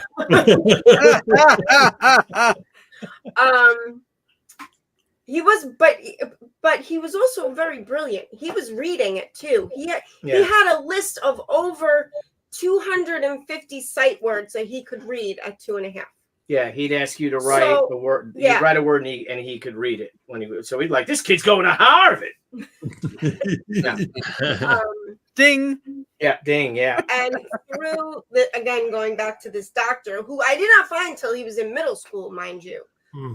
It was that, and also a program called Brain Balance. It's all over the country. It's a franchise. They remarkable things with Will. So I would say actually it was Brain Balance first. Who I think that was kindergarten, right? I think so. He Yeah, started he on was Dr. 5. Manilello. He went from this non-conversational young man to he was only in the program 2 weeks, and we had like a pattern every day. He would get off the bus. I would say, "How was your day?" He would say, "Good." "Did you have fun?" He would say, "Yes." And then I would take out the communication notebook from the teacher and read, 3 pages of what my son did that day. Or most of it not good, by the way. And then one day, after 2 weeks of Brain Balance, he got off the bus and I said, "How was school?" And he said, "Good. Today was Chinese New Year. I ate white rice." And I fell to my knees in my front walk. Like, where was this boy all this time? Oh, good. So thankfully, there are programs out there that are aware of, and it's. And then when Matthew got vaccines in and of themselves are not a bad thing. Right. It's the number of vaccines. Right. It's the fact that they will give a child 2 and 3 vaccines with 2 and 3 diseases in each of them at the same time. I watched a video. I still want to throw up thinking about it. I watched a video on Facebook of a parent holding a child, an infant down, while a doctor stuck this kid 5 times. Wow. Wow. And you think, and again, we're not anti-vaxxers, but how many vaccines did we get when we were kids? 7? 9. Yeah. 9. And how many vaccines did William get? 28. 28. They give these kids. 28. Well, it's even higher than that now. It's like Now it's in the 30s, yes. Yep, and I think it's even depending on the state. It's even more. It's like I was going to say, does that go by And that's state? not counting flu and COVID vaccines. yeah. So And there's I don't even know, we would never give our kids and us, we questioned the vaccines when William was a baby. My pediatrician was also my neighbor. He was also my pediatrician, so I really believed him. And you know what? He didn't know. It's really the nuts and bolts of it. He was an elderly pediatrician who believed what he was taught when he went to medical school. right. It's a different world, right? It's a different world now than it was when William and I'm sure. But for him, it was a totally different world. So once we got educated, then it was all right. Well, my son Matthew, my younger son, he was vaccinated, but there were 3 weeks between every vaccine. And if it was mandatory, he didn't get it. Nope. And I would fight and I would argue. I had one doctor I won't even get into it, but terrible things went on. Yeah. But When we were kids, we had chickenpox parties. What's right for you. Right. We're going to tell somebody what they should and shouldn't do, but I point them in the direction of, I'm not saying all vaccines are bad. Like I said, we all have them, and I'm sure, my mother always talks about the miracle of the polio vaccine. Right. It's just when something becomes part of the political machine, Yeah. which Big Yeah. Pharma has. Yeah. That, you know, they can decide. If I have to hear about another shingles vaccine, oh my Right. God. Do you want to know why they think we need shingles vaccines? Because they gave everybody the chickenpox vaccine. Yeah. Right. If we stopped giving the chickenpox vaccine, nobody would have the shingles. Just get the chicken pox. Exactly. Yeah. Well, that's what I was talking about when we were kids. We used to have the chicken pox parties. One kids would get it, and they put all the kids together in one room. Yeah. And bam, everybody got it, and then Yeah. that block was done. You're not allowed to get sick anymore, Graham. That's what I hear. Health is a religion. You know, it's like a you Like have the to be healthy. You get sick, you're Apparently, you're Yeah. not allowed to be itchy. I mean, I had a horrible case of the chickenpox. It sucked. Yeah. And that's the other thing too. The immunity you get from actually getting the disease is so much better than what you're getting from the vaccine, especially Right. when it's given mixed with another disease or two. Sure. So Now, I I mean, think nobody everybody wants to roll the dice and get polio or smallpox. Right. Right. That's Exactly. different. That, you know, they're not those are time-tested vaccines that we know work and they prevent deaths, you know. But some of these things, like a flu vaccine, if you're not compromised in any way, why would you get a flu vaccine? Right. Why? I haven't had Yeah. I haven't had the flu in 20 years, and I've never gotten a vaccine. Right. Right. I've had the flu 3 times in my entire life, and the worst flu I ever had was the year I got the flu shot. Yeah. So that was my last flu shot. I'll just get the flu and build up my immunity. Again, it's a personal decision. I will never speak for anybody else, but just do your homework. Yeah. For what is right for the health of your family based on your situation. Absolutely. My father, before he died, was very ill with a lung disease. So for him, he got every vaccine that had anything to do. Like he got pneumonia vaccines. He got the only one he didn't get because the doctors wouldn't let him get it was the COVID vaccine because that would have been too much for him. Wow. So Right. And this. So the argument we had was with a fan of ours from France. And Debbie and him would go at it, man. And well, anyway, there was also an etiquette. Right, but it wasn't just. Well, she said, "How many vaccines did your son get?" And he said 17. And that's when she said, "Mine got 27." Yeah. And then he's like, "Well, in France they combine them.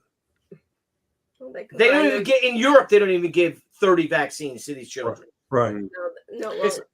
well, like if you find out that even like veterinarians don't give certain vaccines one after another to their to dogs and cats, and they know that that certain vaccines, if you give them and if you give them all at once or something like that, there's specific timing that you need to, certain procedures, certain times that you need to do it, and you can't do it all at once. And again, it's like it just comes down to like you see things like, I remember it was just like 2 things. It was like, one, it was you brought it up earlier, Graham, about you find out that you said indemnified, right? Yes. Or you're not financially responsible or something like that. And that was back in like the 80s. They came up with that the vaccine courts and all that kind of stuff. Mm-hmm. And so there was that.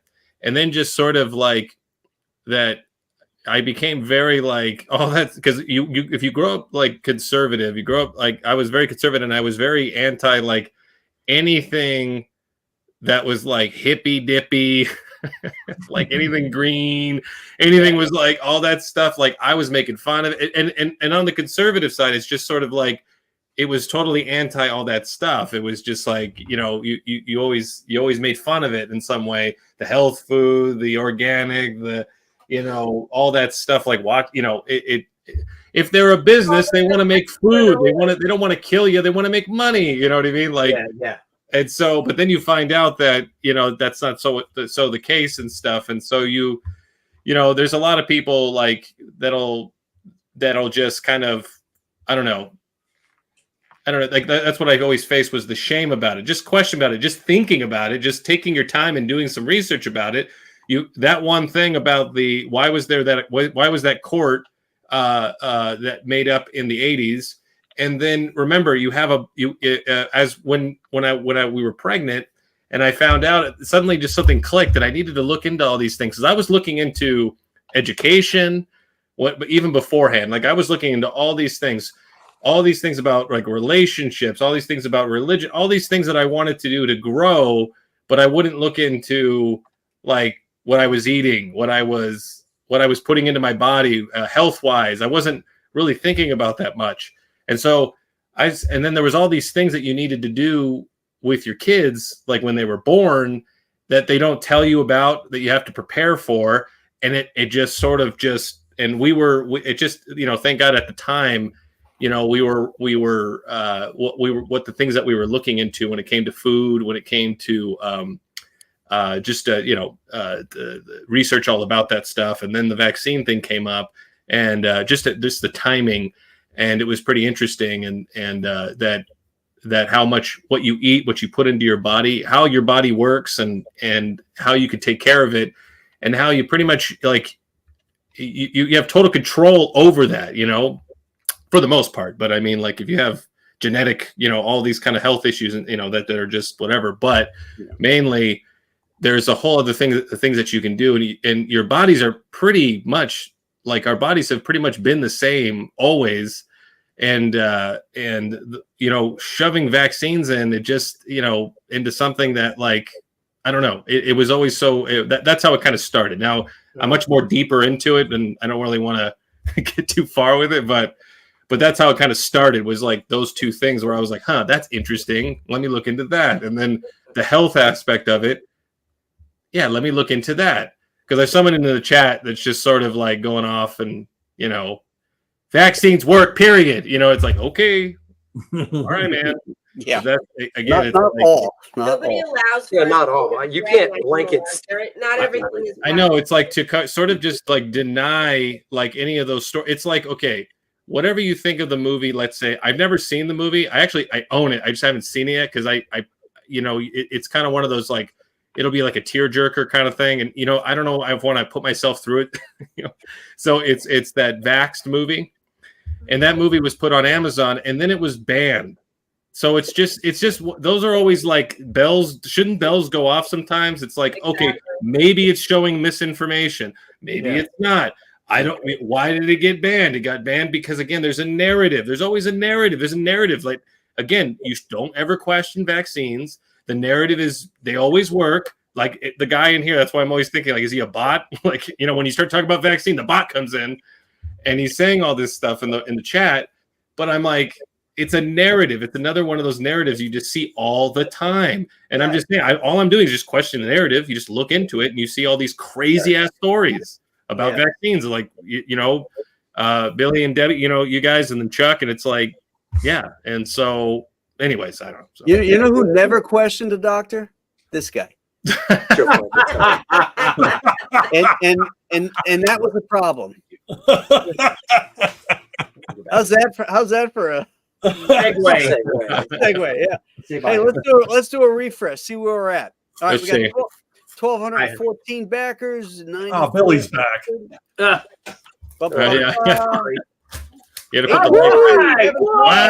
95, 720. Woohoo! Heck yeah, man. We are doing the march to, what? That's what I'm talking And I've got about. Gunther all queued up. Oh. I do. I got Gunther all queued up. It's like that's the like one of the left, like the left will say that, like they'll like I remember always seeing like a list of things like of these signs on people's in the neighborhood when I was in Burbank, California, and then they'll say things like it's sort of like supporting like the trans kind of, or like the gay LGBT, or like love is love, and then they'll say things like global warming is real, and then one says science is real, and like he's saying that in the chat. It's just like that's Jeffrey Epstein killed himself. Yeah, right. It's just like science is real. Like That's the answer you're giving me? Like, that's what you're telling me? So I'm Yeah, like, I'm saying all this stuff about vaccines, and then it's like, science is real. Vaccines work, period. That end of discussion, you know, it's like, well, if they believe science is real, then they'd admit there's only 2 genders. yeah, right. Yeah. Right. Right? I mean, if Right. you want to go science and biology and all that, please. Yeah, they'll just say, like, they're just, I don't know. So all these contradictory things in that one statement, but I'm just saying about the thing that I'm seeing in the chat. He's saying one of those things that the left will say on their little mantra. So I'm just like, is he a bot? Is he not? I don't know. So science is real is not an answer. I'm sorry. That's not a response. Science is real translates as God is dead. Right. It's like Right. Yeah. science is real, and then that's what they're saying. Right. That's exactly what they're saying. Yeah. Not the person in the chat's just like, I don't know, just going off about it. And anyways, Well, the dogs bark, the caravan moves on. Let's tattletale. No. Yeah. The caravan moves on. Exactly. That's it. Yeah. The jackals bay, but the lion remains the lion. Yes. And the hippopotamus is still the most dangerous animal in Africa. That's true. That's right, old man. Oh, look at you. Oh, there you go. Do I understand this story is set in the land of the pharaohs? I feel like there's a Zulu warrior behind you. I love it. I love It's it. cool. I have a pith helmet in the garage. I This do. is a Kitchener. Is that a lisp? It's a pith helmet. It's so great. It's a pith Well, helmet. Yeah, he has a helmet. He line, pisses Chuck? in.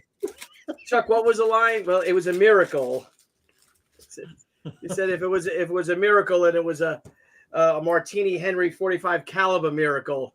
Yes. And the other guy says, and the color Sergeant Bourne says, what did he say? And a bayonet. With sir, a bayonet and some guts behind it. with some guts behind it. Oh, wow. Is that from Zulu? Yes, Yeah. it is. I love that movie. I haven't seen that movie in ages. Oh, I watch great that movie like every 6 months. Yeah. I love that movie. Somebody pop that fellow. Yeah. Who directed that? Cy Enric? I forget. He's the same guy that did Zulu Dawn. Oh, okay. Cy Enfield, which was a great name for a guy. Yeah, Enfield. Nice. We made Anthony have to draw one of those, didn't we? Yeah. Enfield rifle, yeah. Well, if Oh, you yeah. haven't, it will be. yeah. Eventually. It's coming. He's like, wait, what? I think he's drawing the Webley Fosbury 45.5 too. So Yeah, I just didn't add that ring The Yeah, lanyard. the or the lanyard. Yeah, the yeah. lanyard with the ring. I was like, oh, we don't need this. You don't need this. yeah. Well, what do you know?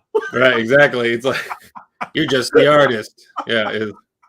But I was really like, what lamp? I remember I sent you guys. I'm like, which lamp should I use? Like, because I was like really going into this. So I was really trying to research the time frame. Like, what would they be using? How are they gonna? Anyways, and then I got a bunch of movies to watch. You just have to understand, we don't care about lamps. Guns, we care about. Okay, got it.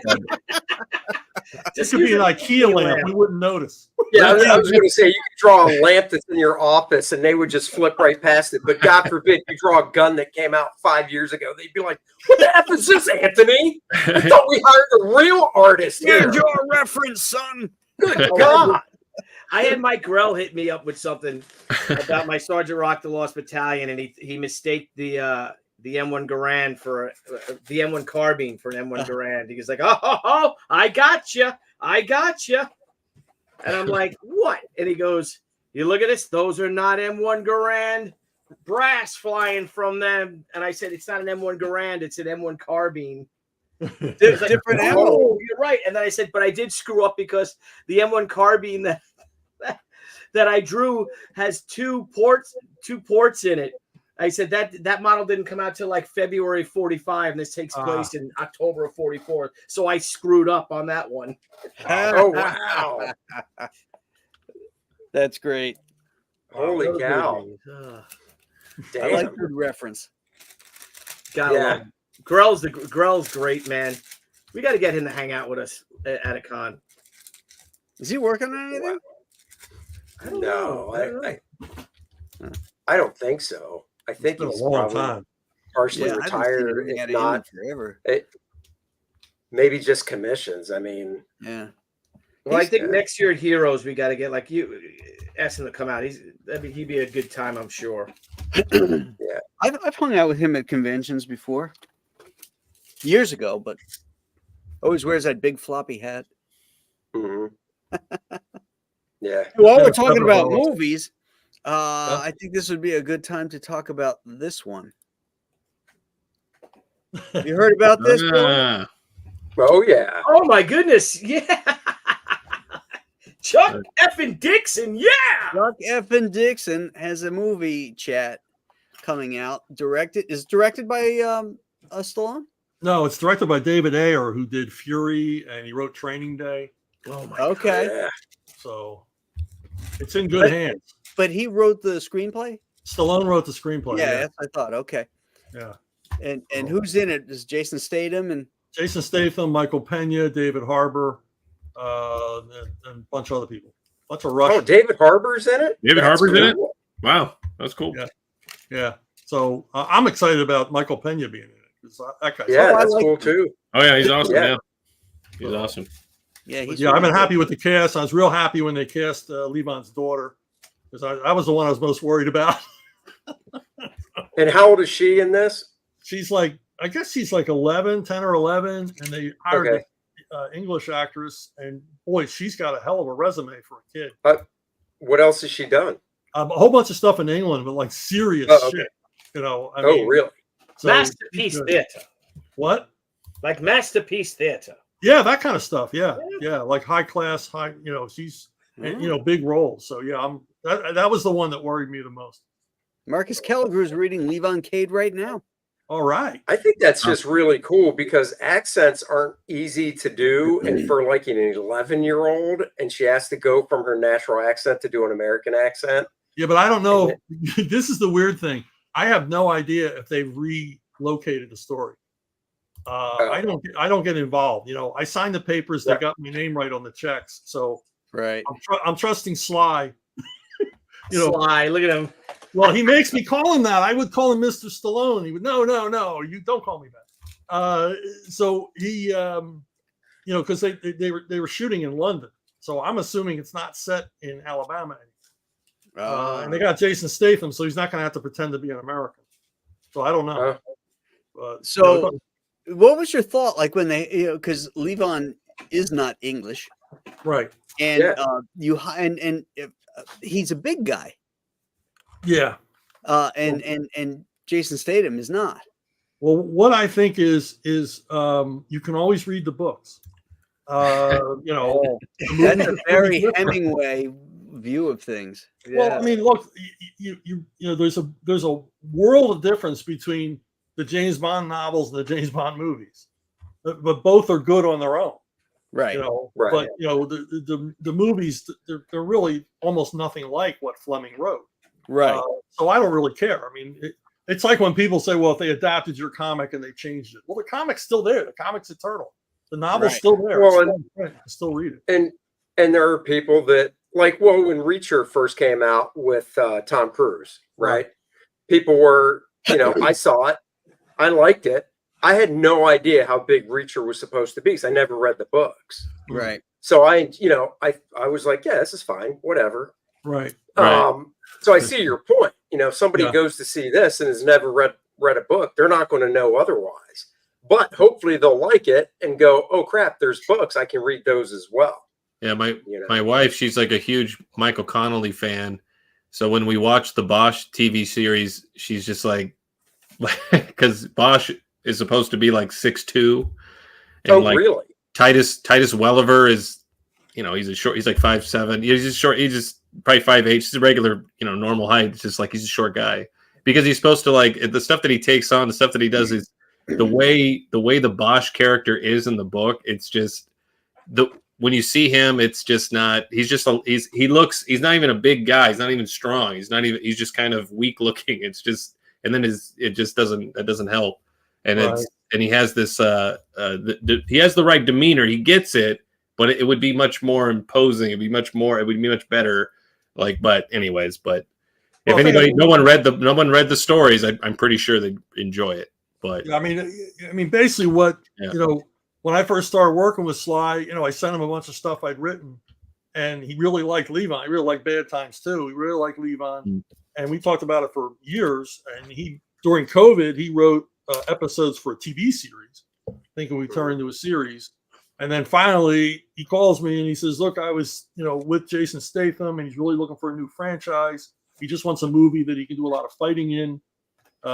Would you be okay if we considered him for Levon Cade?" And I'm like, "Yeah."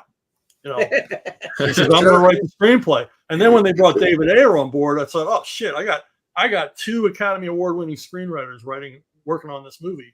So that's yeah, awesome. and plus Stallone, he's not averse to making a story mean, and Levon has to be like 1970s movie mean, and David Ayer is, if anything, meaner. So Yeah. they weren't going to dilute the character or soften it or burr off the rough edges of the character. So I'm like, I'm cool with all that. Nice. Yeah.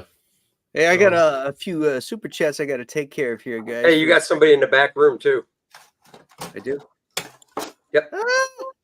Let's add some boom to this party, shall we? Boom. Boom. Boom. Hey, Dan. Yeah. Dan, up, we're Dan? gonna act like a tag team. I'm gonna tap out because I got to get up at 5. Yeah, So- me too. Okay, I'm Andy. getting up at 6:15. But Okay, well that's an hour later. Hey, So you're knuckle good for down, an bro. hour. Knuckle down. Bam. All right, you're Bam. at Graham, Thanks, congratulations. And crack that Thanks, 6. Yeah, dude. Have a We'll good catch one. you guys later. I'm gonna jet. Good to. night, everybody. Thank you. I'm sorry. I'm saying I'm in the same boat. I got work to do. So, and I got to. Hey, early. hey, All right. Graham, how many bros does Fragaboom equal? It's 2. you just too much, bro. That's right. That's right. Here we are. I love you guys. Good luck, All Graham. right. Likewise, man. See you, Billy. ya. Bye, See ya. everybody. All right, let me take care of these things real quick. Stealth 5 for $2 says hello. Kino Reviews for $1.99 says congrats on another successful campaign. Thank you. Jack Hrumpf for $10. Have y'all ever heard of a commission being used as a cover unbeknownst to the artist?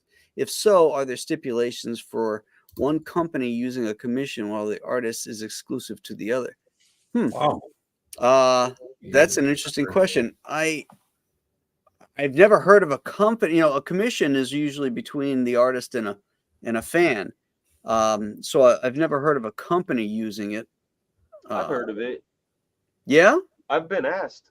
In fact, there was a commission that I had done in 1993. It was a Bloodstrike commission, and Liefeld used it as a cover like in 2017. Okay. Wow. Because we had a high res scan of it, and he was like, "Do you mind if I use this?" But it's the permission part, I think. Right. Yeah. So yeah, I've done it before. Okay. Did you get paid? Yeah.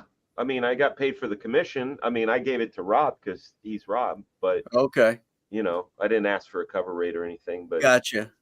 All All right. I I'm hope slow. that answers your question, Jack.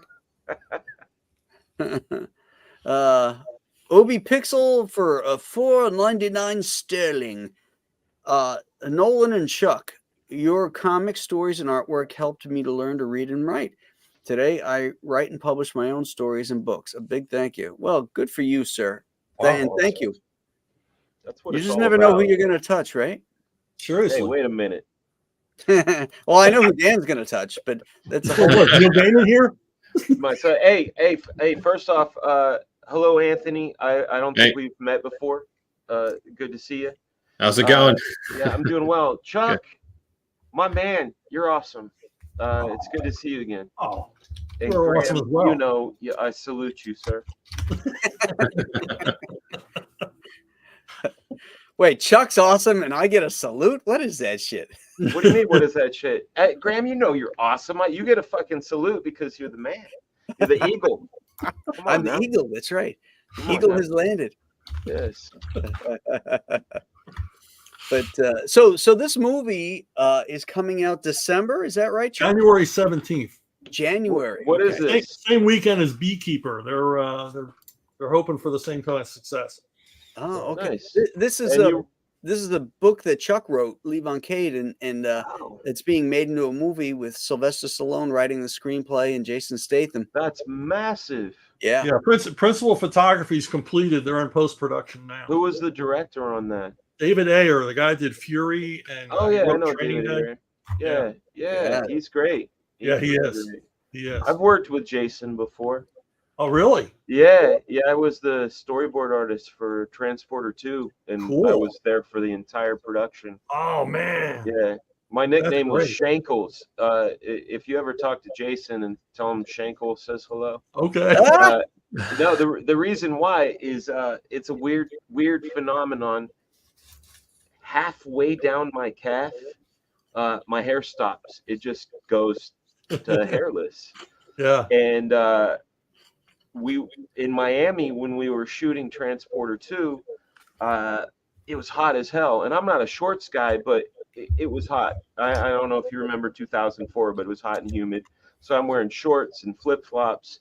And Jason says, "Hey, do you shave your ankles?" I said, "No, man, I don't shave my ankles." He goes, "You shave your ankles." I said, "I just can't grow any hair there." And he goes, "Your name is Shankles." So from here on out, I was known as Shankles. But yeah, we hung out. People thought I was his stunt double. Not really. Not really. But it was a good time. That was the summer of 2004. That was Wow. That's That's crazy cool. days. That is Yeah. cool. Andrew Gonzalez wants to know, how old are these books? Did you write these recently? Yeah, I didn't ask that. Oh wait, that's another guy. the 12th book came out just a few months ago. I think I started writing them in 2014. So there's 12 books in the series so far. I'm going to write another one to release just when the movie comes out. Oh, nice. Is it going to be an adaptation or? No. It's just the next one in the series. Okay.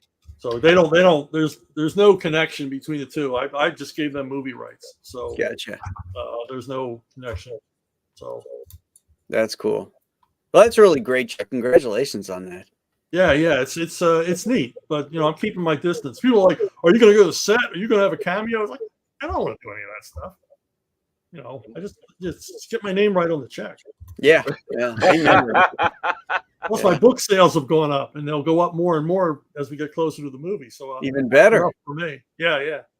I don't know, man. I'll tell you. I would agree with you, Chuck, in the hey, I write this thing. Pay me for the idea and all that. But there's some value. Love or hate Stan Lee, he made sure his face was out there. Yeah. And I know that the Chuck Dixon name and brand is solid because I've been enjoying it since I was a wee lad. And especially the stuff you did with Zafino. I just love it. Oh yeah, that stuff's great. So I don't know. Just sometimes I think some branding, setting the branding helps out. Yeah, I don't know. As a business move, I'm not even talking I as a understand personal that. thing. Yeah. I'm just I'm an invisible hand kind of guy. You're not invisible. I know I'm not invisible myself. I see you. You're not wearing camouflage, man. I see you. I mean, my idol on this end is Cormac McCarthy. I mean, when they first came to him and said, "We want to make one of your novels into a movie," he said, "Will you pay me enough to buy a new pickup truck?" And Nice. The thing about this Levon deal is it's a 3-picture deal. So if the first one makes money, they're going to make 2 more. It'll make I really money, don't need to dude. get my face out there at all. They're doing all the work for me. I see that. I'm just saying. Yeah. There's the thing that I found really interesting, especially in these times, and I say these times because they're ever a changing, is there's certain people that use PR, right? Like, Right. and they invest a little bit into it, where yes, this thing is happening. It's happening now, and it's moving. But the idea of getting PR at that time, I know Rob Liefeld has done it. The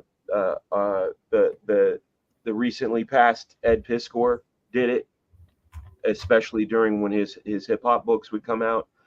He would get just a little bit of money into PR, gets your name into these magazines, and it's not even about like, hey, I'm in a magazine, I'm so cool.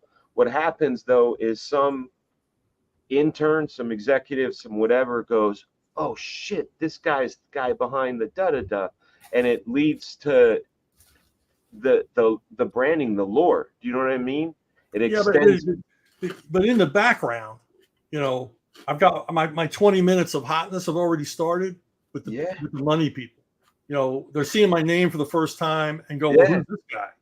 You know, dude, I'm talking. I'm on Zoom calls all the time. You're Chuck Dixon. In the background. I really don't care about being in front of the public. I just don't care about it. I've never done that. So I remember when Denny O'Neil told a bunch of us that Kirk Busey could just hire a PR guy, and everybody in the room laughed. You know, it's not silly though. It's not, but you know, I wish I'd done it back then. But I just don't need it now. I just don't give a shit now. That's basically everybody has a story though. Everybody has a story. Been there, done that. Don't need it. Yeah. Don't care. Hey, let's do a refresh here, guys. Let's see where we're at. Let's go. Let's roll it. Timpani, as Jerry Lewis used to say. Boom! Yes. Wow. 35. Creeping closer. 1, 2, 3, 1. Oh man, we need one more backer to get. No. We need 3 more backers to get 1, 2, 3, 4. Yeah. And then we'll end it there. No, I'm just kidding. If those 3 backers really go in hard, we could end it there. I want the everything package. Yeah. Get a commission and get a get a couple commissions and we'll call it a night. Yeah. Nothing wrong with early Christmas shopping. Yeah, this is the only place you can get Anthony's commissions, I think. I don't think you do them online, right? Huh? I don't know what? Commissions, like you don't have a website where you take commissions in, right? So this is the only place people can get your commissions. Yep, this is the only place. Yeah. Only place to do it. Hop on that, guys. It's like I will make time for these. Excellent. Well, we got 548 people watching the show right now. Wow. There's probably some new folks that have come in. So I think it'd probably be a good time to just kind of like run through. You know what? Let's play the damn trailer. How about that? Yeah. I'm going to duck out for a minute. I'll be right back. Yeah, sure. Yeah, me too, home. Okay. You've seen the trailer. I want to see it again. Let's do it, Dan. The Eye of Ra.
That's a badass cover by Anthony. Really excellent stuff by Anthony, man. It's fun.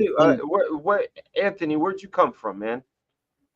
Well, let me just run through this thing a little bit first. Run through it, but I want to hear. I want to hear this story.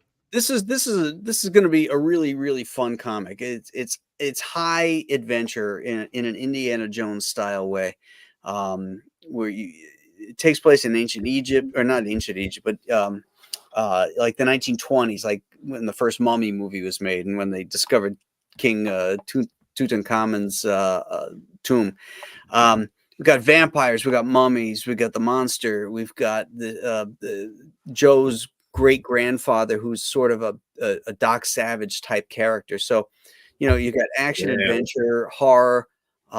This is really, it's all about fun. This series, Joe Frankenstein, is really all about fun, and it's a love letter to high adventure comics and to the Universal monsters. So if you dig that stuff, I think you're going to really like this. Check out the website. The links are in the pinned into the chat, and back it if you can, because you've got let's see how many hours. You got 4 hours left. So thank you. Wow. Cool. All right. What was the question? Where did I come from? Yeah, man. Your stuff's amazing. I dig it. So yeah. Thanks, man. Well, I mean, where do I even begin? It's like, I mean, it was like one of the two things I always knew that I was going to do was either I was going to work in comics or I was going to work for Disney. So I was always just penciling and drawing, and I've been doing comics and drawing them or something ever since. I mean, I don't know, as I was trying to tell, I was trying to find this Batman drawing that I made. I think it was like in the first grade or second grade. I'm not sure, where it was the Azrael Batman suit, the one with all the machines and stuff. And so what year was that? That, yeah, right. That's like 90, 91, 92, right? I was like, yeah, that was like first, second grade there for me. Hey, I gotta erase my my little thing. You know how they have these little tags underneath headline? I am not the young one. The young one. Yeah, I'm no longer the young one. Oh, I got to put it under my. That's the. So, I drew that out like it was like they were like he was jumping out, because we had to create sort of like this kind of 3D effect. So I would cut it out, and then I just put these little springs behind it, and it was like sort of like a 3D drawing that I don't know. Yeah. So I made that, and I think my dad accidentally burned it or something. And yeah, so I have all this art, all this old stuff that my dad was. My dad was. He got like he's, I don't know if it's like he got bored or something, but he'd see something on the table and, you know, he had to go throw it out or burn it. He would go burn it, and it was all of our stuff, like all of our. No, it's like he'd go outside and just burn it in I don't know, in a pit or something. So he saw it, and it was always there in this one spot. Yeah. I don't know. He looked at it and it looked like garbage or something, but it was all of our childhood stuff, and it was like, and one of those things was like. My art was in there, and so yeah. He might have been onto something. He might have been onto something, because I save everything my kids do. Like if I take this, you could see this back wall over there. Yeah.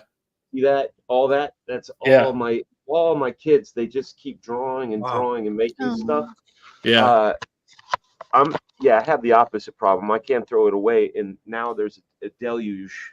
Yeah, I'm gonna be the same, dude. I'm gonna be the same way. Like, I mean, my sons are not there. Like my first son, he's 4, and he hasn't picked up like the drawing or that interest in it yet.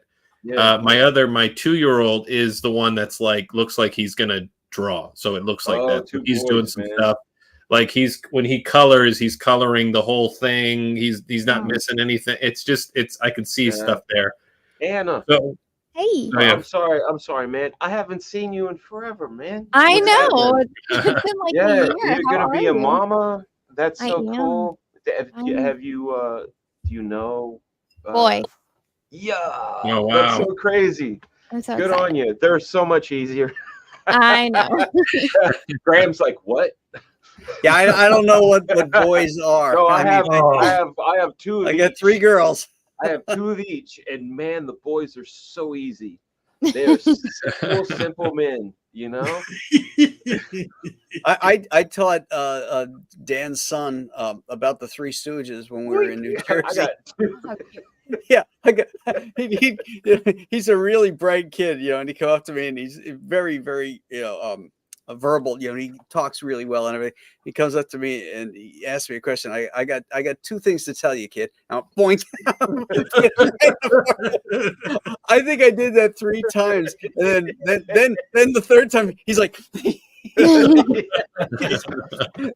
then I taught him the curly routine where you got to block it. You got to get the hand up there and block it. Yes.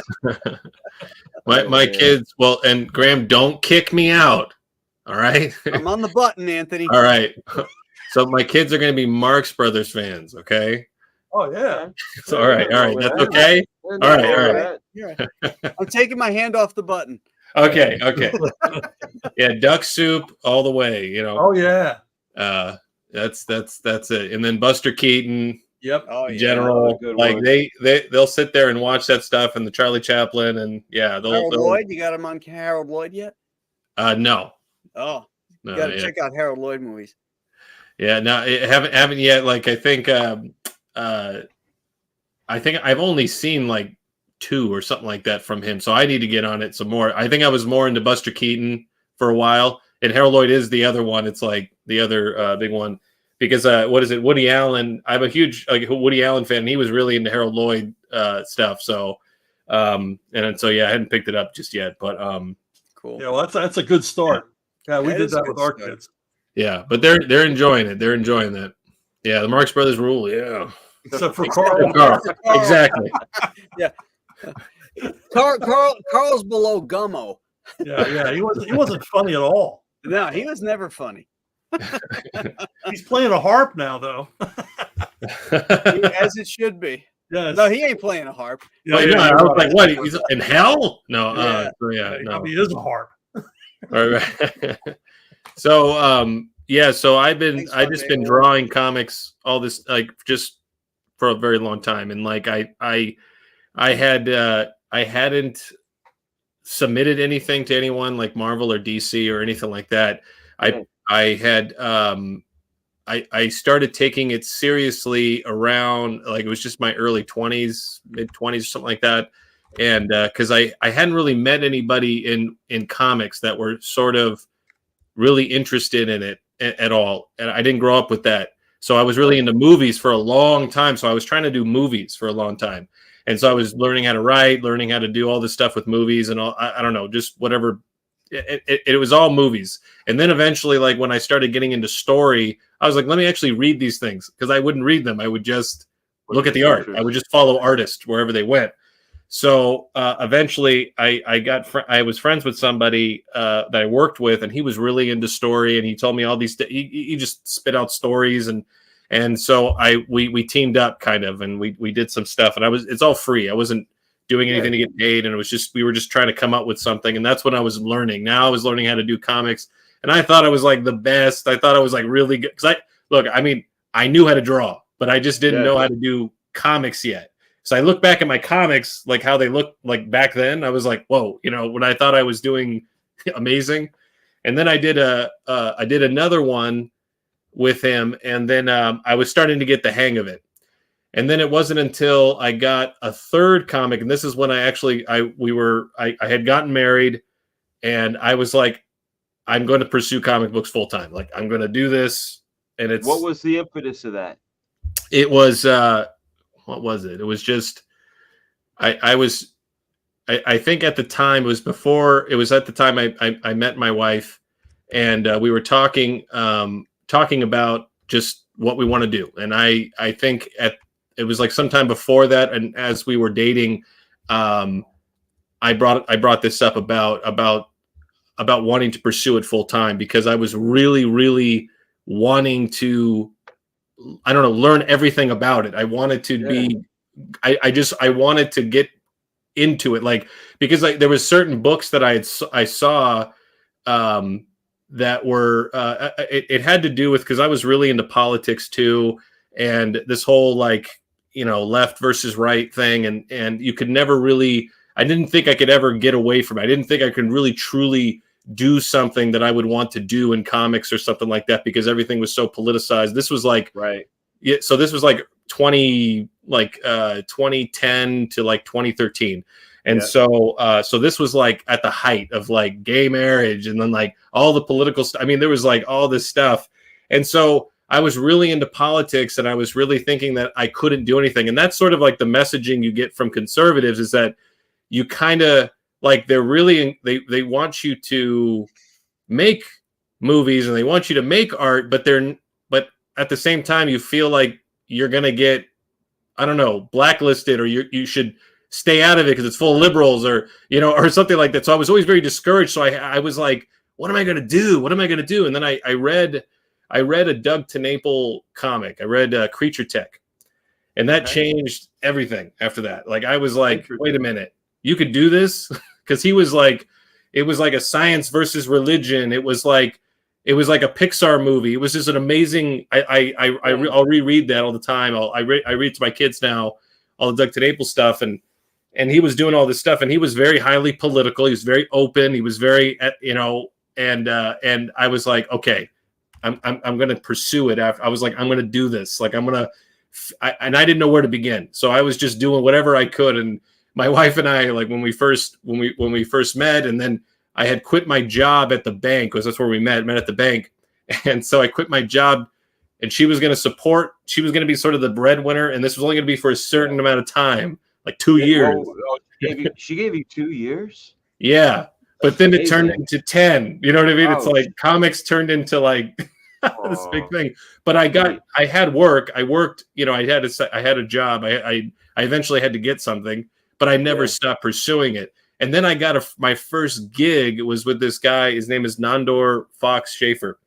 And he's a young guy who was like, he saved up his money so he can hire an artist to draw his comic. Yeah. And so, and you're the guy he found. Yeah. So he found me like on DeviantArt, and he hit me up, and then I did like a page. I did two pages or something like that for him. And then, you know, he paid me like what I thought was like an okay rate, but it was actually a really good rate at the time. So it was a good page rate. And that was my first paid. And I learned a lot from the last stuff that I was doing for free. And I learned a lot from seasons. You could see it because we did season. It's seasons. It's like there's 4 arcs. So all the seasons, it's spring, summer, fall, winter. Yeah. So we did all of spring, and then we did a Kickstarter or Indiegogo, and we did that, and we had it printed. If you go from the first page to the last, you can see me like get better as an artist. Graham, where did you find Anthony? Was it near the end of that series? No, Chuck found him. Chuck, you found him. Yeah. I found Chuck. No, I reached out to Chuck. What was that like? Well, like this was like, okay, so now I had quit another job. I quit another job, and we had saved up. This is when we moved to Ohio, and I was like, all right, I need to make this happen. So I need to I need to start finding more work. And I started finding work here and there, and I reached out to Vox to see what he had as Vox Day. And I know who Vox Day is, yeah. Yeah, and I was working on Alt Hero, his issue number 9, and he was really slow with giving me pages. Like, it took he wrote out 8 or 9 pages, and I drew like the fuck out of those pages. Okay, I was like, I can even pull them up. I'll show them to you. They're really cool. But anyways, but the script wasn't coming, and I was like, okay, you know, I need to do some other stuff. So Chuck did a video about somebody asked him a question. Ask Chuck Dixon, and so I asked him a question about how do I get into the business, or how do I whatever, like how do you find somebody, or it was something like that. You go like, are you good? Are you available? And and there was like a third question you said. Reliable. I don't know. Reliable. Right. And I'm like, Chuck, I'm good. What was the second? I forgot what I said now. Available and reliable. Available and reliable. I'm available, and like I said, I was reliable, and I was like, I was that was the one where I was like, I don't know, because I take a long time on pages or something like that, so I wasn't sure yet. So, but I wait said a minute, I didn't know that. No, I'm a lot better with scheduling now. Okay. Well, But don't worry about it. Yeah, I wouldn't worry about that. So when are you going to start in on our pages? What's up? Start next week? Yeah, I'm going to start. I'm finishing up this other thing, and as soon as I got like 2 more pages on it, and then I'm going to be done with that, and then I'm going to start on yours. Yeah, like it's going to be like next week. Great. Yeah. Great. And then so we'll be getting pages in. We'll be sharing pages. What book is it? This Joe Frankenstein, The Eye of Ra. Oh, you're not drawing it, Graham? No, I'm working on Escape from Monster Island. So that's why we had brought Anthony in so that we could get this book out at the same time while I work on the other one. Ah. Yeah. And then I'm like a businessman. Oh. Look at you. Yeah, Look at me. Yeah. Hey, I want to show you this. Anna went on vacation. She went camping last week. She lives in California. And she showed this on the landing party earlier. This is fascinating. I didn't show you part 2 either, so I can show you the second video as well. Okay. Yeah, she had a bear encounter. Ooh. Well, right when we get there, there's pictures all over saying like bear, and they got like a grizzly attacking, and it's like grizzlies have been extinct in California. So they're just trying to scare everyone. And then I was awake. It's about 4 a.m, and I heard it like breathing in the campground. And so I was like, wait, was this near San Francisco? No, this is in Tahoe. Oh, okay. So it's not that kind of bear. No. Okay. No, it's not. Well, so I was like nudging my husband, and I was like, there's a bear. The bear's here. The bear's here. He's like, no, it's not. Dogs would bark. And then we heard it get into like our food bin, and then we heard even more.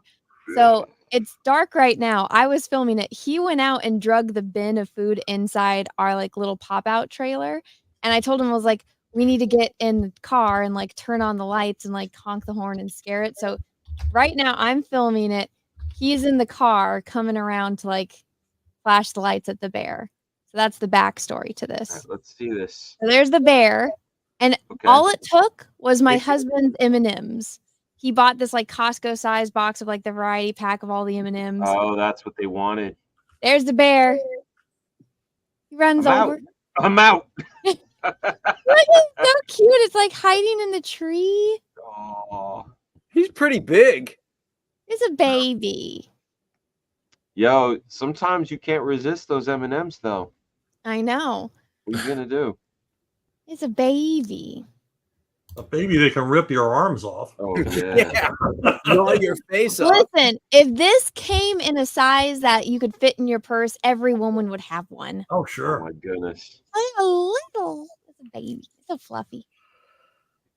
Yeah, so this bear, it's obviously used to humans. It was afraid at first, and then it's like, I'm going back to eat them M&Ms. Yeah. I prefer the bears that are afraid of humans. Yeah. Like black bears. Yes. Well, not all of in them. California, they're not afraid of humans. They know we have food. The ones like down here in Big Bear, they'll crawl on your car to get your food. Yo, you know what's weird about animals getting domesticated is one time I did a job, I'll embarrass myself. It was Beverly Hills Chihuahua 2. I was working on that movie, and I had to go to the G. Wells building. And as you walk through the Disney Burbank thing, the squirrels literally run up to you, and the birds fly around you and shit. And you're like, what the fuck? This is crazy. It's Disney, you know? And when I got to my meeting, I was like, yo, this place is crazy. The squirrels come running and the birds come a chirping. And they're like, no, they've had generations of people hand feeding them. They just know that we're cool. I was like, oh, okay, that makes sense. So yeah, have you guys seen that video of that guy on the ski slope? and he's skiing, and this bear comes out of the woods on the side, and he looks behind him and he sees the bear, and the bear is running down the mountain chasing this guy on the skis. Oh my It god! is terrifying. Yeah. Wait, What pull it up. kind of bear? All right, I'll pull it up. Pull it up, man. Wait. Was there any why couldn't we hear the audio on the bear thing? On mine? Yeah, because am I imagining? Is it like I can hear you, Anna? You're like, I want to go out. I want to touch it, and he's like, stay in the fucking tent, Anna. Don't come out. It's gonna There's rip your audio, teeth. but you can only share audio on here if it's like from a Windows Chrome tab, or if I share my I'll try on this one because the bear didn't leave until I yelled bear. This went on for like 40 minutes, and my phone was about to die. Oh, well, I don't want to see 40 minutes. No. It's only like this. You're like a Dr. Doolittle. You're like, but I want to touch it. But I want to touch. No, stay in the tent. That's all we're hearing. He couldn't hear me because he was in the truck. But here, you can play this one, Graham. It's got audio now. Wait, you were out in the open, and he No. was in the truck? So have you ever seen those, like, they're really flat, and then they pop up, and it's like a trailer, and it's got like a bed on each side. You were glamping. I'm pregnant. Yes. I'm not sleeping in a tent. I'm not even asking you to defend it. I just said you were glamping. Well, so yeah, I guess we kind of were, but also we were kind of worried about the dogs, and because like they'll bark and go crazy, but they did not care. One was just sleeping. The other one only got mad and started barking when I checked on the other dog because she gets jealous and she's like, "What the hell?" It was about me. Mm-hmm. They're funny. But here, Graham, you can share this. This one has audio. There you go. I was trying to be quiet because we didn't want to wake up my stepdaughter and freak her out.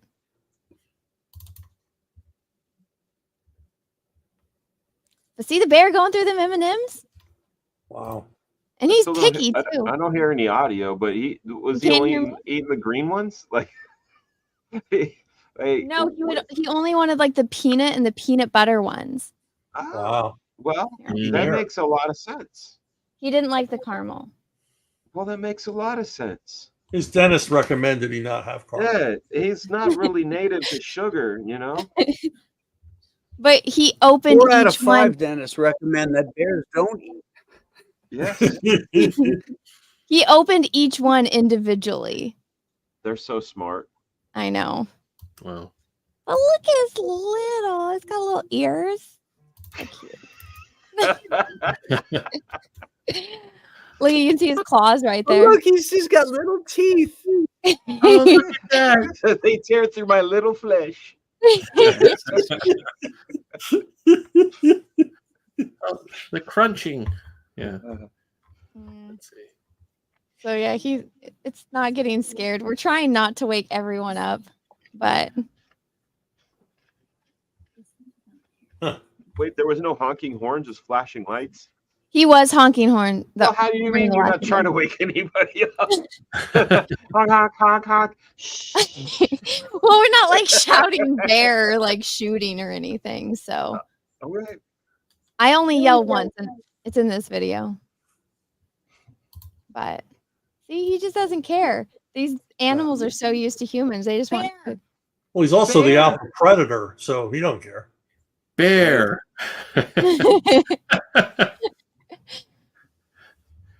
Did you offer him any flavorful dirt?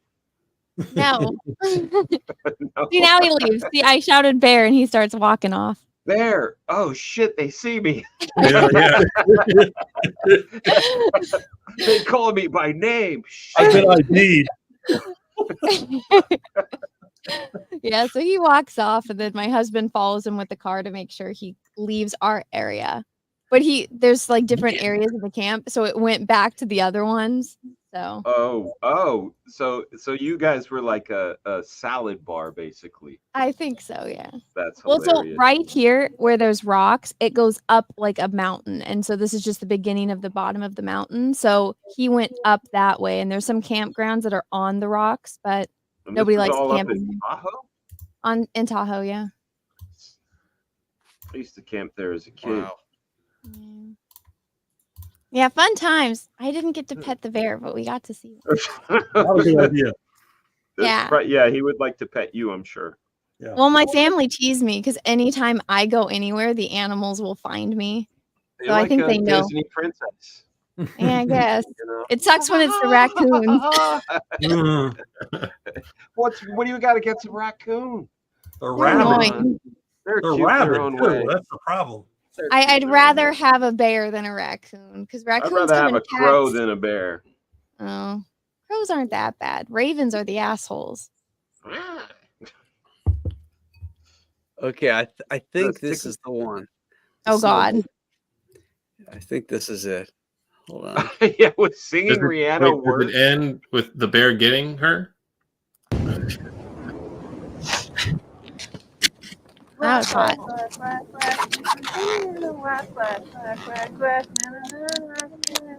Get that on.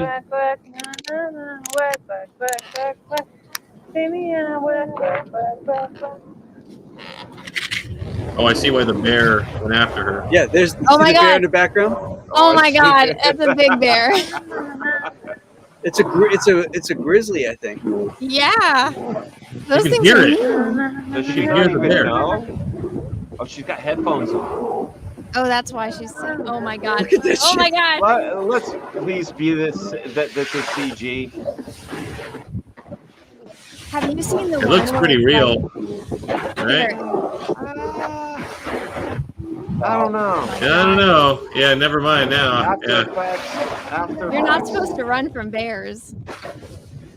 Yeah, this isn't real.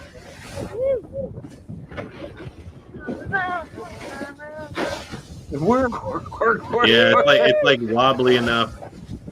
yeah. Nah, man. Looks real to me. It's not. It's a pretty Well, they good did a thing. really good job. Okay, so there's this Yeah, they one. really well job. Really good job. I don't know if it's in California or like up by Yellowstone, but there's this one video where this family, they're on vacation. They were trying to take a picture of their like 9-year-old son, and there's a giant grizzly bear behind him. And so he just has to like slowly walk forward, and they're just like standing there terrified because the bear hasn't like noticed them yet. Wow. Oh no. I'll see if I can find it. That one's real. Wow. That's scary stuff. It's weird moving from the west to the east. The fears are different, you know. Here it's wind and water. Back in California, it was like fire and earth. You know, like the earth Wait, would it open was up. fire, earth, wind, water, and taxes in California. I'm trying to make it. I'm romanticizing, Graham. Come on. Yeah, I don't miss Sleep, it. I don't miss it. Mudslides, Yeah, I don't miss it. everything there. I miss friends and I miss food, and that's about it. But I do not miss California. Well, you can watch Friends and reruns. Ah, Show 'em myself. So this is from Seasons that's awesome. issue number 1, and this was back in 2017. Very nice. Right. So this What's was happening with this guy? What's happening here? So so he's discovering that he has certain powers. So he's running, and then he stops, and he notices it's just what had happened before this is he was sort of like the last straw and you know, like in his life, where he was in love with this girl, found out the girl didn't love him, and so he like ran away, and he's running and he doesn't know where he's going, and he stops, and then suddenly this shadow self comes out of him. And this was sort of before the Jordan Peterson type of popularizing the Jungian thing, but this is like his shadow self popping out of him, just coming out of him. And so this was all this. This is when I was hand drawing everything. I was like doing everything traditional. I do everything digital now. But who are your influences? I'm like at a loss. Oh Other man, than film. You said film. I know you got film, but well, artist at the time, I think I was like, there was a lot of manga stuff that I was reading. Okay. So, I have you read like Vagabond? Yeah. Yeah. So Takahiko Inoue, he was a big influence on my art. Another guy was Irasawa Naoki, I think it's his name. He did like Monster. He did Pluto, 20th Century Boys. I don't know those. Okay, yeah, you got to read those ones. So so he was another one, and then American artists were like also it was Otomo from Akira. So Akira, like that really influenced everything I was doing. And then American artists were like Sean Gordon Murphy, and I think that was pretty much like, I think it was like really I was going through his stuff and just trying to see like lights and darks and the way he did things in his art. Yeah. And I was really just trying to figure out that whole traditional like side of it. And then I mixed in some of the digital stuff with like Clip Studio Paint with this. So this is how I drew it right in the beginning. Effects, man. What's up? Those are great effects. I mean, thanks, man. You can feel the energy on those. Those are great. Thanks. And then so then this is how I was drawing it. And then you go to issue 4. So now we're at the end. So you see this same, so it's sort of like we had to create the same scene. So this is this scene, and then issue 4, that's how it looks now. Like I've totally changed everything as an artest. Like it looks totally different. In black and white? Yeah, it's all black and white. I see. Yeah, because you're not getting the value shift from color, but now you're able to do that with digital. That's really cool. Really cool. Yeah. And then it just, so that was it. And then this was the ending of the book. And then you look at, so this is Summer. So we did another book called Summer, and it has 3 issues in it, and it's a hardcover. We did that. We kickstarted that book, got it printed, and this is the art in it. We're talking about bears, and I drew a bear in it. So you see there. A bear. Yeah, there's a much bigger bear. And then whole like kind of fight scene going on. And do you prefer Clip or do you use Procreate now, or you still use Clip? I still use Clip. I use Clip for everything. Okay. If I could do Procreate, I would. I just I have a tablet. I have an iPad. I just kind of locked myself. It was given to me from like a previous job, and I locked myself out of it, and I can't get back in. Oh man. So this is like. So this was from Summer. Really nice, man. Like I just kind of like, there was a lot of epic things going on, and I had a lot of fun with it. I kind of messed myself. See this little boy, he's supposed to have like plants all over him. He's supposed to be like Plant Boy. And then I stopped putting all the details in him eventually towards the end of the book because I needed to get it done. And I just kind of made him look like he was just, I don't know, like he has like moss on him or something. And then looks good. Look at the motion on that, man. That's great. Mm-hmm. Motion blur and all, man. That's epic stuff, man. And you're bringing all this skill to Joe Frankenstein. The Arc of the Arc of Ra, dude. That's amazing. Absolutely. The Eye of Ra, not the Arc. The Eye. I got the Arc. Indiana Jones and the Arc. We were talking. I was on Graybeards today, talking about 80s action heroes. So I was a little bit of Indiana Jones was in my head a little. Yeah. Anthony, you said you wanted to show the larger images. Oh yeah, let me get that over here. I got another bear video of the one with the kid like slowly going away from the bear. Okay, we'll put that up in a bit.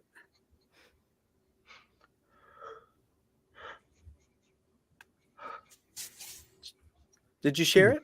Oh, there it is. Okay. Oh, you wanted the art of the bear? That's your art, right? Oh, I thought you wanted to do the bear video. Are you doing the color too? Yeah, I'm doing the color.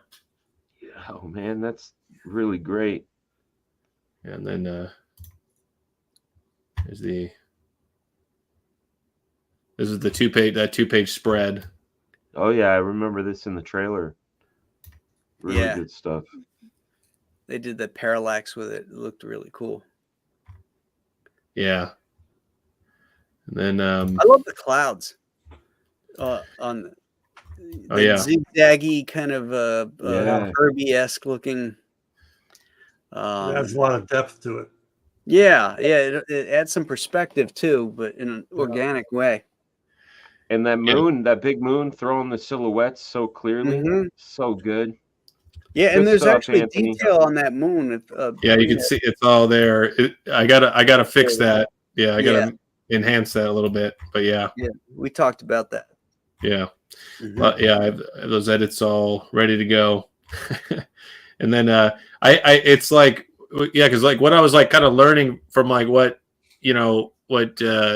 you, Graham, and Chuck were talking about, with all these, all the different artists and stuff, and I just was like, now I'm understanding, like I'm getting comics. I'm like, I'm like, I could do that to the clouds. I could exaggerate this. I could, I can sometimes, like if the hand maybe, I don't know. I was doing it with the last page here with the vampire, and like the way I was kind of motioning the hands, it looks like maybe his hand's broken, but I could do stuff like that. I don't know. But still, like, I don't know, like I can exaggerate it. I can mess around. So I'm trying to like make it really like feel like comic books rather than it just being so, I don't know, like accurate. Yeah. Well, comics isn't, it's not photorealism. I mean, that'll put you to sleep. You got to push the drawing. This kind of stuff. Look at how Gene Colan, when he did Tomb of Dracula, he would do those hands like that. There's kind of creepy looking claw-like hands on Dracula. Exaggerate the finger lengths and stuff like that. It looks so friggin' cool. Yeah, and then I can pose them in a way, like I was like, see how he's like coming out like that with his hand, and then this guy right here, I can pose them all. I'm just really trying to make sure that I remember to have fun with it and not just like, because I used to do like the really photorealistic thing, and it almost like it was almost like tracing the photo, because I would take reference and I would just kind of stick with this, and like with one of these characters, like I would put myself in a jacket, and it would start looking like my shoulders. It would start looking like, even though he was supposed to be like a big guy, now with I like, this was like a character with seasons, and then I started expanding his shoulders out a little bit more to make it look more stylized in a way. And anyway, so I started just always messing around with that now. And you hit on something about comic books. What I like about comic books, and one of the things that I feel like has been missing from certain comic books for certain, is utilizing the things that make comic books comics, and that's exaggeration. It's all kinds of stuff. It's playing with color. It's playing with all kinds of different things. You look at Jack Kirby, that's comics, man. There's nothing realistic about it. But the volume is high. And we don't get a soundtrack. We don't get the opportunity for an edit, in timepieces, and we don't have necessarily lighting or cinematography. Though we can try with what we do, but what really makes something is the cartooning of it all, really. Yeah, and that's what, I was listening to Graham one time, and he was like, you were talking about the cartoonist within you. You're talking about that. And I was like, I was always trying to, I didn't really understand that, like with myself, like when he said that, when he was bringing that up, and I forgot who you were talking about with that, but you made it resonated with me. So I was like, because I've always wanted to be like a cartoonist, and I've always kind of like, I liked that exaggeration. I like that. I always kind of, I worked well with the humor. You could see that all with My Sister Suprema, the stuff I did with Chuck's stuff, and then so I got a bunch of animation books. So I was like working on through animation, and then I was really into I'm really into manga and anime. So I got those anime. Anime has like all of these. They're called like it's called like ground break or background. I don't know. There's a certain name they have for it, and they go over all the panels, all the drawings that they do, and you could see drawing by drawing by drawing. And I think I got it for Fooly Cooly. FCLC, and I got it for that animation and like Trigger. So with Trigger Animation Studios, so they do like Gurren Lagann, they do Kill la Kill, they do Fooly Cooly, they do those ones, and these are just like amazing. Like anyway, the way they cartoony, the cartooniness of it, the seriousness of it, the action scenes, like the way that they do all this stuff. So I was really influenced by that. So I really brought a lot of that stuff that all that cartoony anime stuff that I was doing, and I brought it to like, you could see it all throughout My Sister Suprema.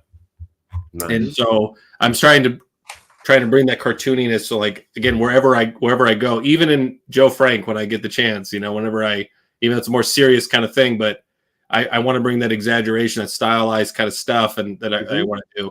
Well, the thing that I keep hearing, it's still all about fun. That's exactly what I was about to say. Right. The thing I keep hearing Graham say is it's all about fun, and the thing for my part and why I got into comics was a feeling. I remember opening certain books and just being kind of this indescribable feeling inside, and I wanted to make it for myself and then make it for other people, and then also teach other people how to do it.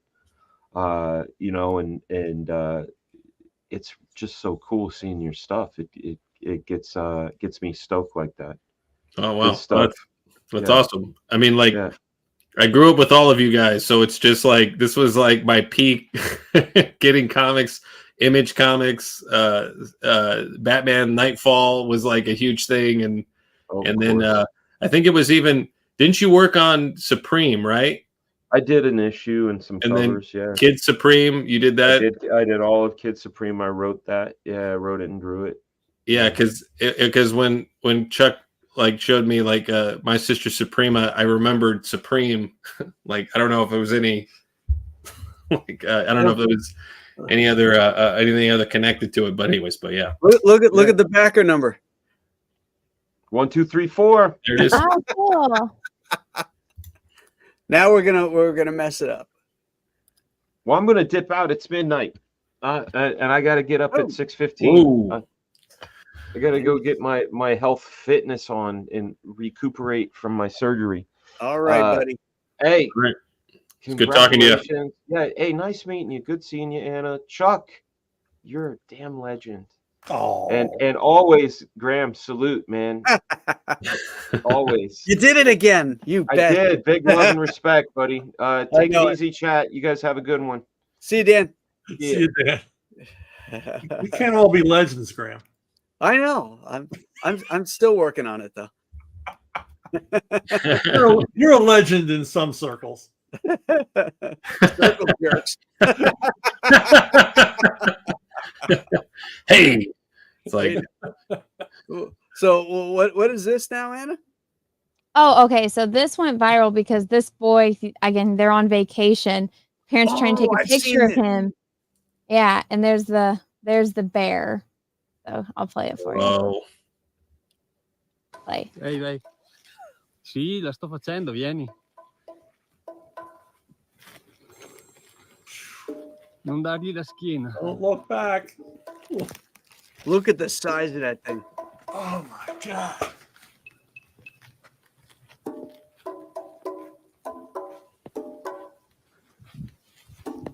Non dargli la schiena, lui fa I cavoli suoi. Boy, Dad seems very calm, doesn't he? Yeah. Always trying not to freak everyone out. Because if that bear charges, you're done. Yeah. Vieni, Ale, vieni. Wow. Mama. Guarda che il ven. Stai calmo. Mama, see the bear? Oh my God. See, I would be like, bear. Those parents still have nightmares about this. Yeah. Wow. I didn't even know they had bears in Italy. Are they in Italy? No, they're in America. No, they're speaking another language. Yeah, I know. They're on vacation. Oh. Graham, there are people here who speak other languages. You need to get out of the house more. They're still not safe, right? No. It's gonna run 35 miles an hour. Yeah. You just have to be faster than the slowest person in your group. There you Yeah, go. I think Alejandro is in trouble. Unless he trips one of his parents. Wow. metri. Where are they? I don't know. I can read the description and find out though. Wait, people in the chat are saying Trigger is dead or Gynex is dead. Huh? What? What's Trigger and Inex? Those are just animation studios. Oh, Java and other shows belong to the creative studio. Kara and Trigger. Gynex is dead because of bad management, embezzlement, fraud schemes. All good stuff made by Gynex reverted to creators. Wow. Okay. I did not even know that. I know that they're making, like, they just make crap shows, but the animation's good. That's all I know. Wow. does it say where it's from? I'm trying to find out. Oh, okay. I remember Werner Herzog made a documentary about this guy. He used found video footage of this guy who tried to befriend grizzlies up in Alaska. Grizzly Man. Oh, Grizzly Yeah. Man. Yeah. And I heard him interviewed about it. And Herzog says he saw friendship in their eyes. All I saw was malevolent hunger. Malevolent hunger. The beginning. Yeah, the beginning. They ended up killing him. Yep. Yeah. And his girlfriend. Yep. He was like There's a no- hippie. All hippie dude. recorded. Yep. Yeah. He what is it? The beginning of that film, that guy, there's like a guy that says basically just gives you the rundown. Just like exactly what the guy it's explains the whole film. It kind of does poo-poo like the whole like bear and man, we can be, one with nature kind of thing that this whole thing was trying to, give the grizzly man. But I love that guy in the beginning that gives that little like speech in the beginning. Like the bear was probably looking at him like he was retarded, like, Yeah, that bear will make you one with nature, all right. But that movie, that's a good documentary. It's just like it is good despite his wackiness and his harem that he had. The eternal question: does the bear shit in the woods? Well, if you see the bear, you shit in the woods. I can attest to that. Oh wait, that's right. You had that incident. Yeah, I had a bear encounter, black bear. Oh, really? Yeah. Wow. Showed up in the middle of the night, pitch black. And me and my buddy were in a 3-sided lean-to. The front was all open. We heard. Were you with Tony? I was with Tony. Yeah. And it wanted to come into our lean-to, and we did what everybody says, bang some pots and pans together, and all it did was growl a lot and come a lot closer. We never saw it. Tony flashed a flashlight to try to see it, but the only thing he could see was this silver dollar-sized eye. And then he moved the flashlight to see where its other eye was, and it was like here. Yeah. So we slipped out of the lean-to, and we went to they had a ranger station there, and we told the ranger what happened, and he said, well, you can sleep in the bunkhouse, the ranger bunkhouse, because that bear's people-oriented, which I guess means hungry. Oh. But we didn't. This was Maine in October. It was freezing, and we didn't bring our sleeping bags. And he said, "Well, you're going to have to go back for him." So we had to go back to the lean-to, knowing the bear was right there, and we couldn't have been more than 10 feet away from it at one point. So, and we're discussing, should we just lay here and play dead? And I said, we lay here and play dead, it could kill us just sorting us out. Right. It's just like moving us around looking for food. Yeah. Well, I went to we used to go to the Erie County Fair, and there was this bear exhibit. They had these trailers, like a double wide trailer, and you'd pay $1 and you could walk up into the trailer, and there's like a little pathway, and the rest of the trailer was separated by this giant, really like 2-inch thick plexiglass, and on the other side of the plexiglass were these grizzly bears. And oh my God, you have no idea how much power they have until you see them like that up that close. First off, they put their hand up, and like each claw is as big as your finger. You know, it is as long as one of your fingers, and they're just wrestling around and playing, and like, you know, it pushes one back against the plexiglass, and the whole trailer goes because of the weight. You know, I remember thinking, oh my God, this thing is so powerful. It could, you know, one swipe of that hand, it could just take your head right off. It's so cute. But they're cute. Let's not forget that. There's these videos on YouTube where they have a live camera set up along a salmon run in Alaska. Oh, and you can see dozens. They always tell you that they're territorial and they're loners. These videos, there's dozens of bears basically salmon fishing. Yeah. In one spot. And I always think, my God, what if you canoed into that? Right. Just don't mess with the salmon. Have you seen that one video? It's really short. It's like this guy was fishing. He had 2 giant fish, and there's a bear chasing him. And it's like, just drop the fish, dude. It's not worth it. As a fisherman, I can tell you that's not easy. Yeah, right. Well, he had 2. He could have dropped 1. I haven't taken a picture yet. Yeah, I have to get my fish. How big were those fish? It was big, actually. It was a record. He had yeah. Mortal V. I wasn't saying Gurren Lagann was shit. It was the new stuff that triggers make. I'm just reading the comments and answering them. Yeah, it's the new stuff. It's like new things that the animation studio is making. It's not very good. Not worth watching. Never go camping without some sort of protection. Yeah, that's why the next time I went to Maine, I had a 44 Magnum. Yeah, that would be good. Yeah. Yeah, we when camping here in Arkansas, and then one of the other friends of mine, like he brought his gun, and I was like, okay, good, you know, like so he had something. And then I went camping in Kentucky. We had a gun then, and so it was just like you felt a lot better. You felt a lot better. Yeah, but even think about that, a 44 Magnum, you know, that might be a good one. But if you didn't have anything as powerful as that bear's skull has got to be 2 inches thick. Oh yeah, it would just bounce right off. Yeah, it would. And if you didn't hit it clean, you know, if you went for like a center mass type thing, there's so much stuff there. I mean, don't hurt the poor bear. It's just living its life. Let it tear you to pieces. You are in its home. Like, okay, share this one. Have you seen this one? This dude is like doing a photography seminar, and so it's him. Oh yeah, I just saw this one. What are you drinking, Anthony?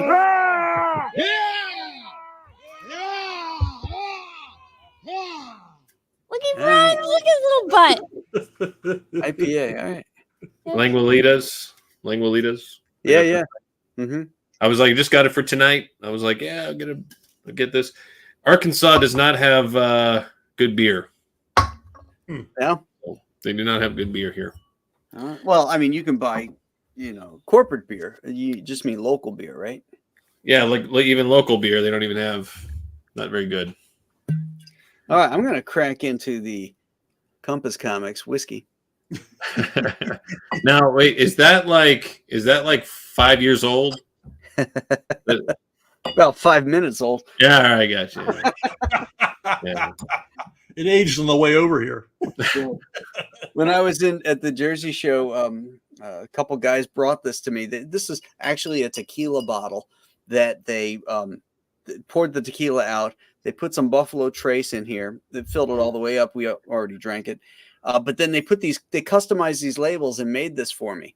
Wow. So I That's kept so the cool. bottle, and I just, you know, I use it now as a decanter. I'll fill it up with some Woodford. That's or whatever, so cool. you know?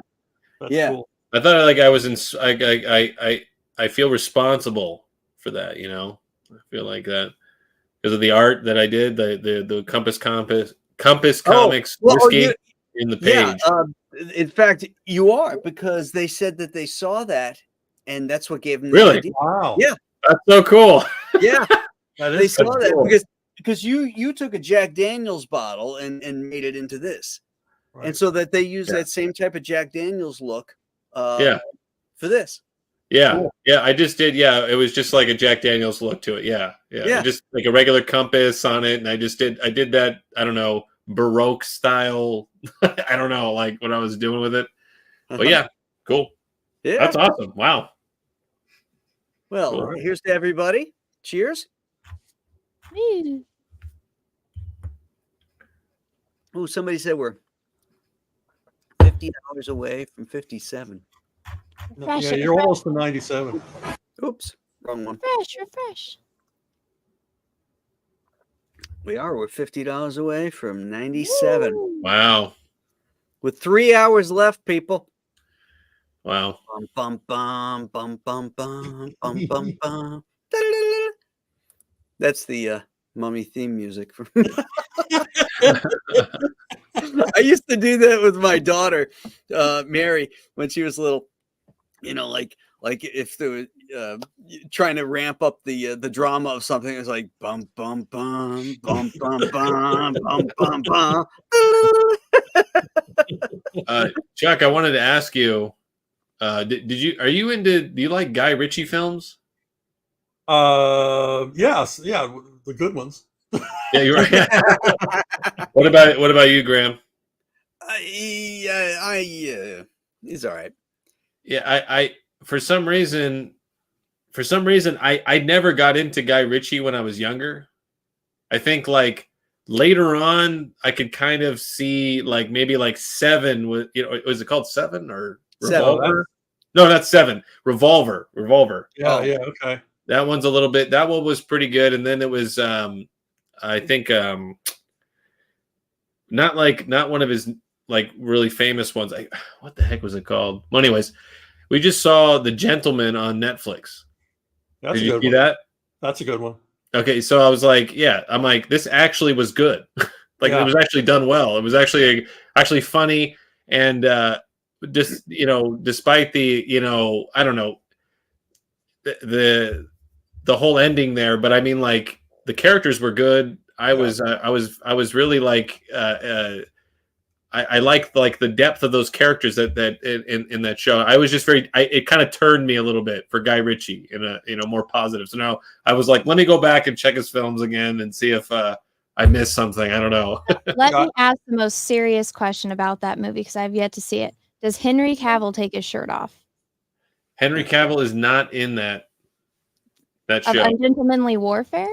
Oh, that's the movie. I'm talking about the Gentleman, a TV show. Oh, then it's not worth my time. Got it.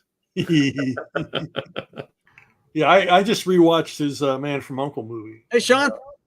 Hey, how you doing, boss? Good to see you. Good. Oh, we can't see him. Jonathan Jetty is here. Are you in? It's for the best. It's Wait. Yeah, the comment is blocking him. Oh, okay. Let me get. It's all right. Hold on. A second here. Yeah. Hey. Put it back. Put it back. No, I'm just kidding. I know. Put it back. I just came here for the Werner Herzog talk. I thought that was great. Yeah. Right. I do that imitation for my wife to narrate various things. It's you got to do it every now and again. Yeah, hey, yes, I do, Anthony. Yes, I do. I started reading it to my son. We were sitting down looking at the art and stuff, and I was like, okay, enough. Time to close the book. Yeah, time to close it. Yeah. It was just like with Graham's, like we were reading. I was reading to him the Matacumba Key book, and then he kept asking me, "What is she wearing? What is she wearing?" Every single time she would wear something new. What is she wearing?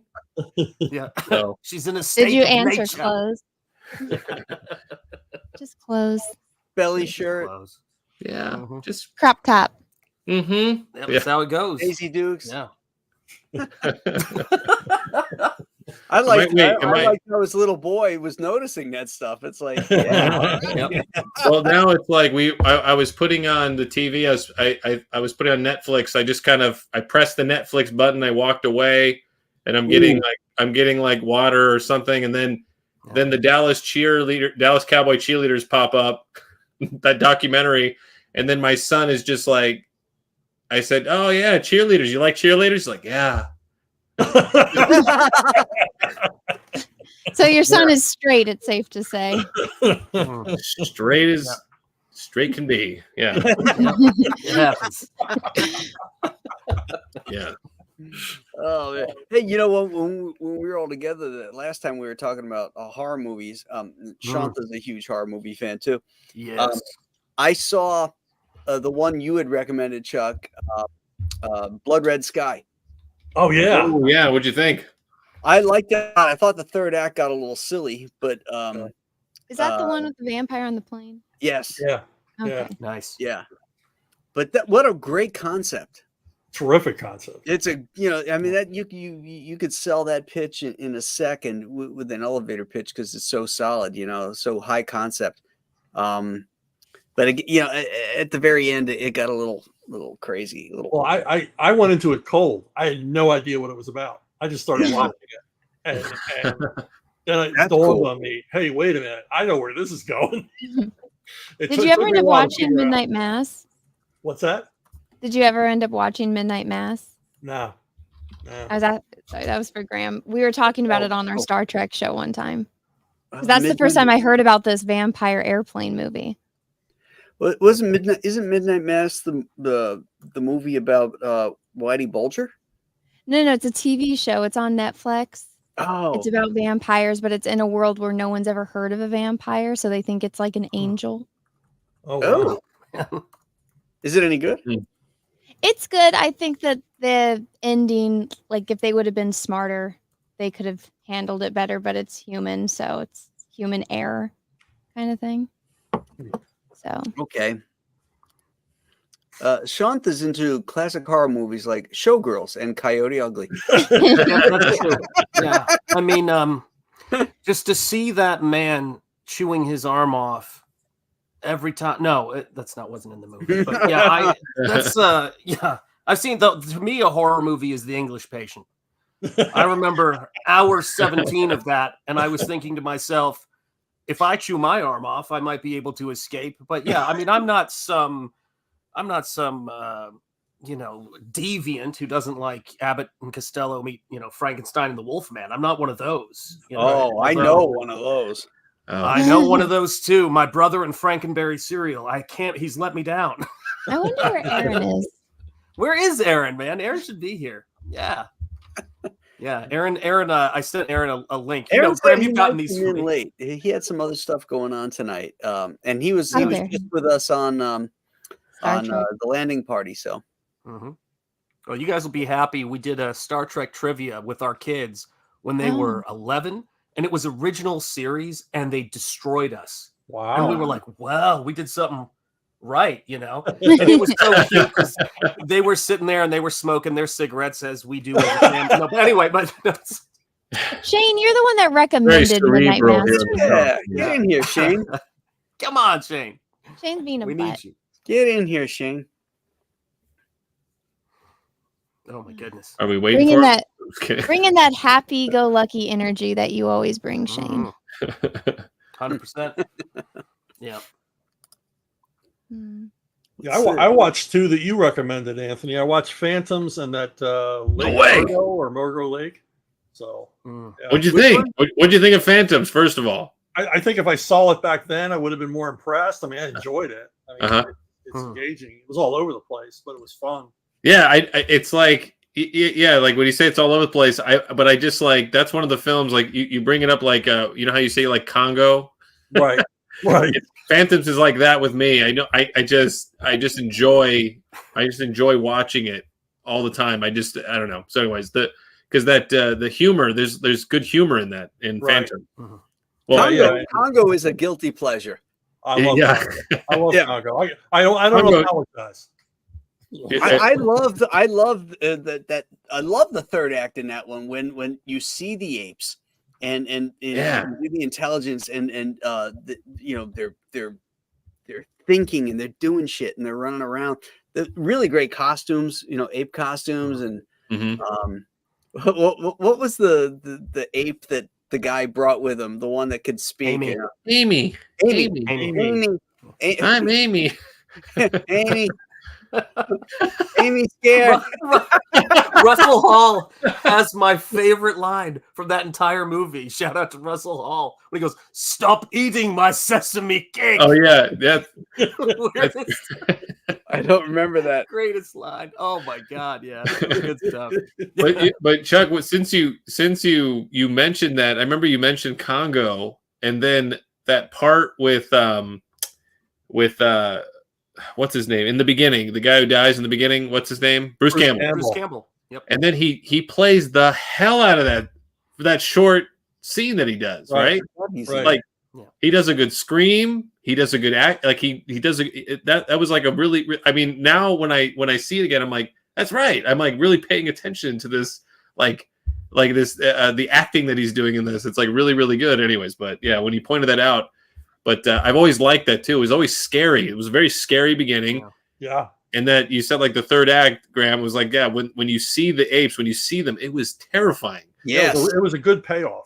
And the set, that kind of ancient, dilapidated city set was really cool. I like Ernie Hudson as the Great White Hunter. Oh yeah, I think he was having so much fun. I think he paid them to be in that movie. Yeah, he was.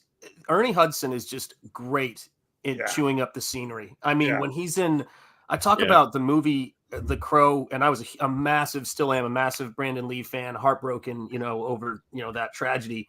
And but Ernie Hudson really held that movie together. He's so great, Night of the Triffids is great. Yeah. Love that movie. I saw that on the big screen when I was a kid. It scared the shit out of me. Yeah, that scene in the lighthouse where you actually kind of see the Triffids more, like when it busts through that door and the girl is there, you can see almost like an animalistic shape to the plant thing. Yeah, and it's got like these barbs all over that was really really creepy. Yeah, it's claustrophobic terror because they're stuck in a lighthouse and you can only go up. And the plants can go there too. It's so great. Who was that? Howard Keel, right? Or no? It's not Howard Keel. Duff. Howard Duff. Is it Howard Duff? Wow. It's one of those Howards. It's either Duff or Keel. I'm looking it up. I think it's Keel. Okay, you might be right. I'm gonna look it up. Yeah, look it up. Wait, wait, the Day of the Triffids? Day of the Triffids, yeah. Yeah. Yep. It's Keel. It is Keel. I know this because I went to Kirk Hammett's monster movie poster and art exhibition. You can share this. You won't get struck because it's mine. And he had as one of the posters in his collection right there because that was the movie that scared him. And they had it playing in the background. So this was his collection. Let me turn the volume off here. But this was his collection of stuff. And, of course, one of the most expensive posters of all time is in the back right there. Wow. King Kong, original, was it Standy that was on the Standy. Wow. Standy, yeah. Wow. And I walked around this, and I was in heaven. This was in Salem, Massachusetts at the Peabody Essex Museum up there. How did that even survive? Yeah, look at the right on that. Dang. Oh, guys. Someone cared. Guys. Yeah, I mean, so like this is the cared, crazy thing, right? This is the kind of stuff that I get inspired by when I'm working and why I'm so excited about Joe Frankenstein. When you were talking about the Basil Gogos influence you had on your cover, and we talked about the kind of kinetic motion, look at this poster. Look at the print quality.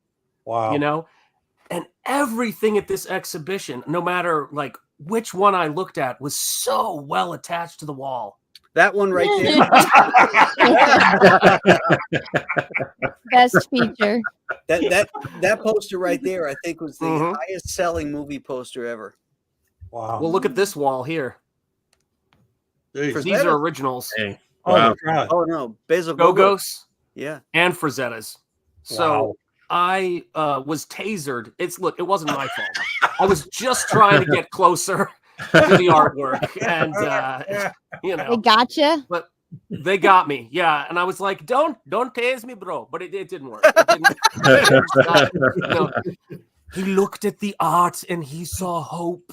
They saw a person who needed to be tased. Before you do an Indian accent, it was I written gotta do It's appropriation. Yeah, you're culturally appropriating Indians, you Indian. I know. Again, by the way, I want Hank Azaria to go on an apology tour for his apology tour. Yeah, seriously. What the hell was that? Everybody loves that poo. What the hell was the problem? I know, especially us. Well, there was like a number of comedians that were coming out and just going like what's his face Borat, Sacha Baron Cohen. He went on an apology tour. Like it was like 4 other comedians or something like that. Oh yeah, from the guy, the other Indian guy, the Indian guy from Silicon Valley. Really?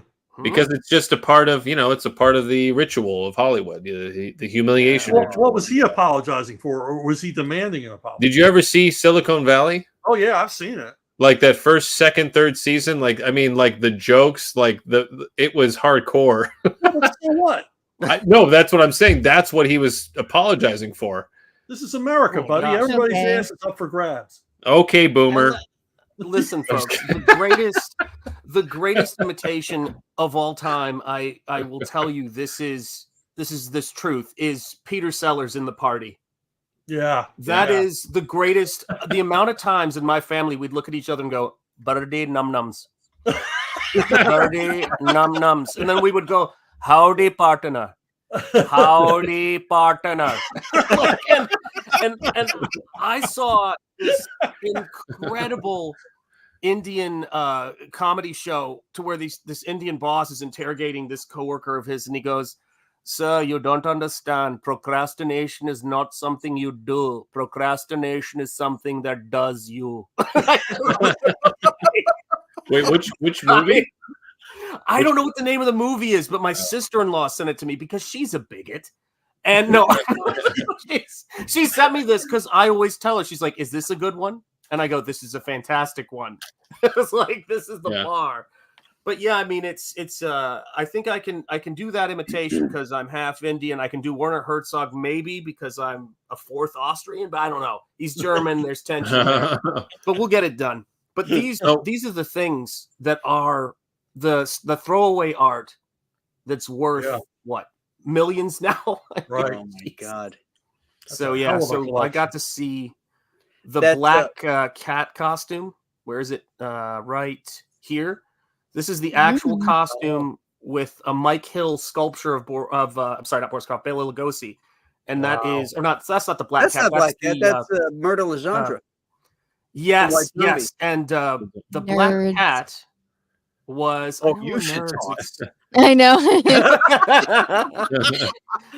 Oh my gosh, where is it? Is it here? Oh wait, that's the Gilligan mask from Return of the Creature. That's right. He owns that because that's what you do with money, as I believe. And this is, of course, the black cat costume. It was the wrong pan. Oh, there it is. Wow. Look at that. Wow. I mean, talk about a collection. And again, all of it's secure. Very secure. and you know, it's they were watching you. I know. They were like, eyes on. They're waiting for you outside. Amen. Yeah. Oh well. Yeah, it was all the paintings there again reminding me of your work, Sean. I was just going through the book because I've been waiting for that book to come, and I'm like, because I kept seeing you paint it all the time, and I'm going through that. I was only about a couple pages in, and I was like, I got to have you on. But if you saw my video, I was interviewing Frank Fosco, and all I was doing is going through his art, and I was just like, damn. Holy shit! Like the stuff that he did. So that's why I feel like I'm just gonna do that because like you did, like that's amazing. Like that was amazing. Like the paintings that you did with that. So it really paid off, and like it really went well. So, anyways, I'm gonna enjoy reading that. So just letting you know. Well, I appreciate it. Yeah, I appreciate it very much. Yeah, I was telling my buddy my favorite quote from Thomas Hart Benton, who I saw an exhibition of his work there too, which he said. The artist's life is the best life in the world if you can get through the first 40 years. It really, it definitely, I think that'd be the case. Well, I was just saying that about earlier. I was telling like when I first got when I was dating my wife, I brought up this whole thing about comics and how I wanted to get into it, how I had this ambition, And then we said 2 years. 2 years. I'm going to try to make it in comics. And that turned into 10 years. It's like, so it's still going. It's still like, it doesn't end. So I'll tell, so I got another 30 years. Got it. So congratulations, guys. 97. 97. Closing in. Yay. Closing in. Wow. Excellent. Wow. Yeah. Thank you. The CG you, family is great, man. They're so loyal backers. They love comics. They love independence. It's so great, and really, really appreciate you guys. Damn. Yeah.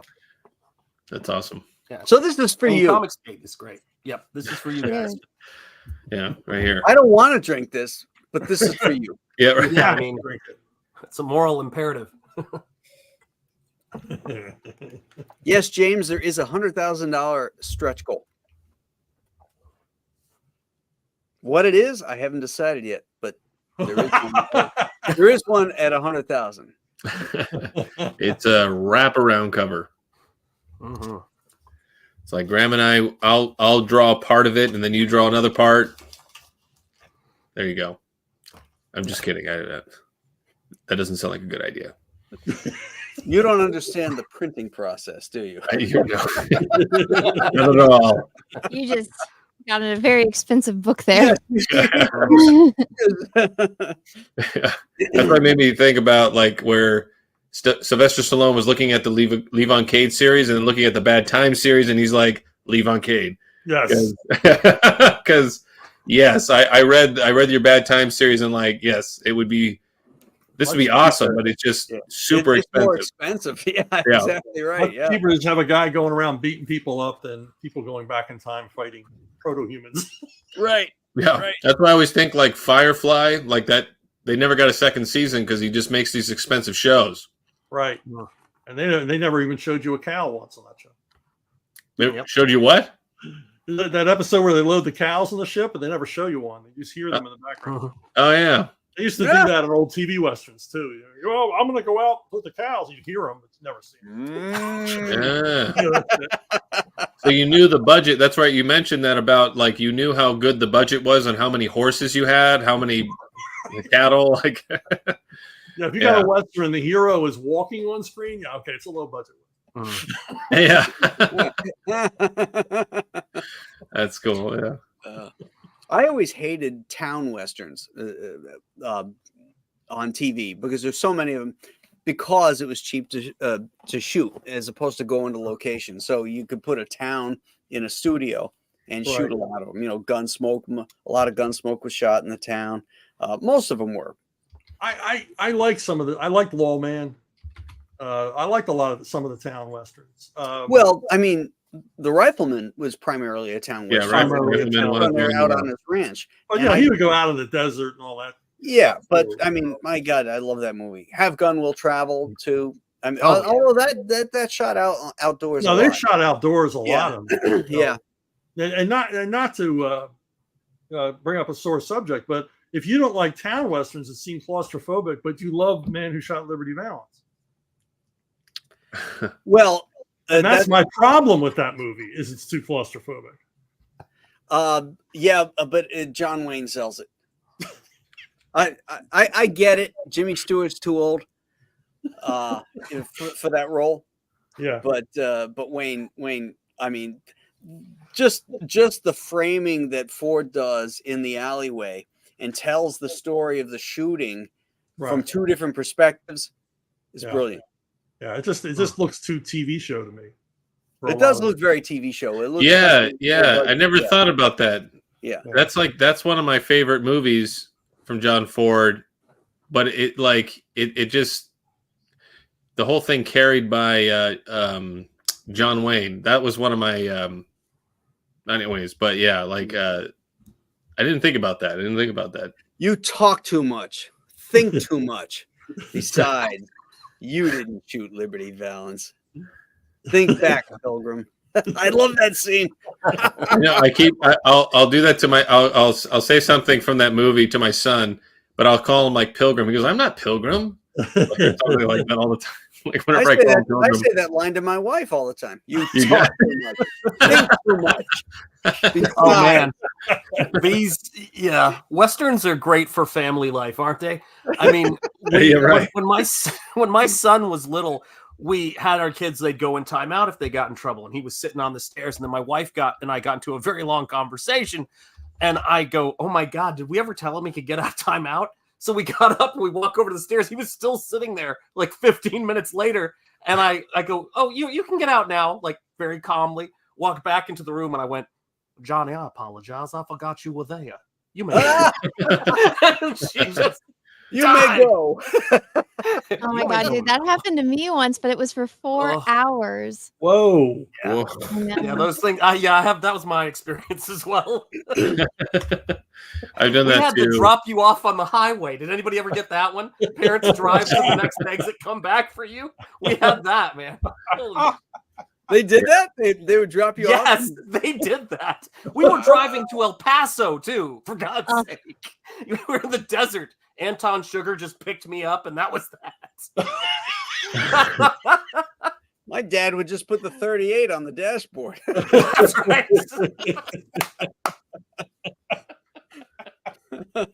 Oh, God. Oh man. Oh God. He did that one time, but it wasn't because we were being bad. We were going to a wedding in Connecticut, and we lived on Long That'll Island. do it. Well, we're on Long Island, and we're heading out. And this is in the late 1970s when New York was burned into the ground.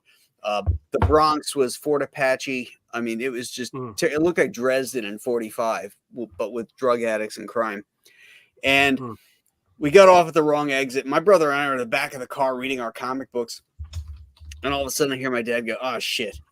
And well, we look up and go, "What's wrong?" And my mom's like, "Nothing, it's okay."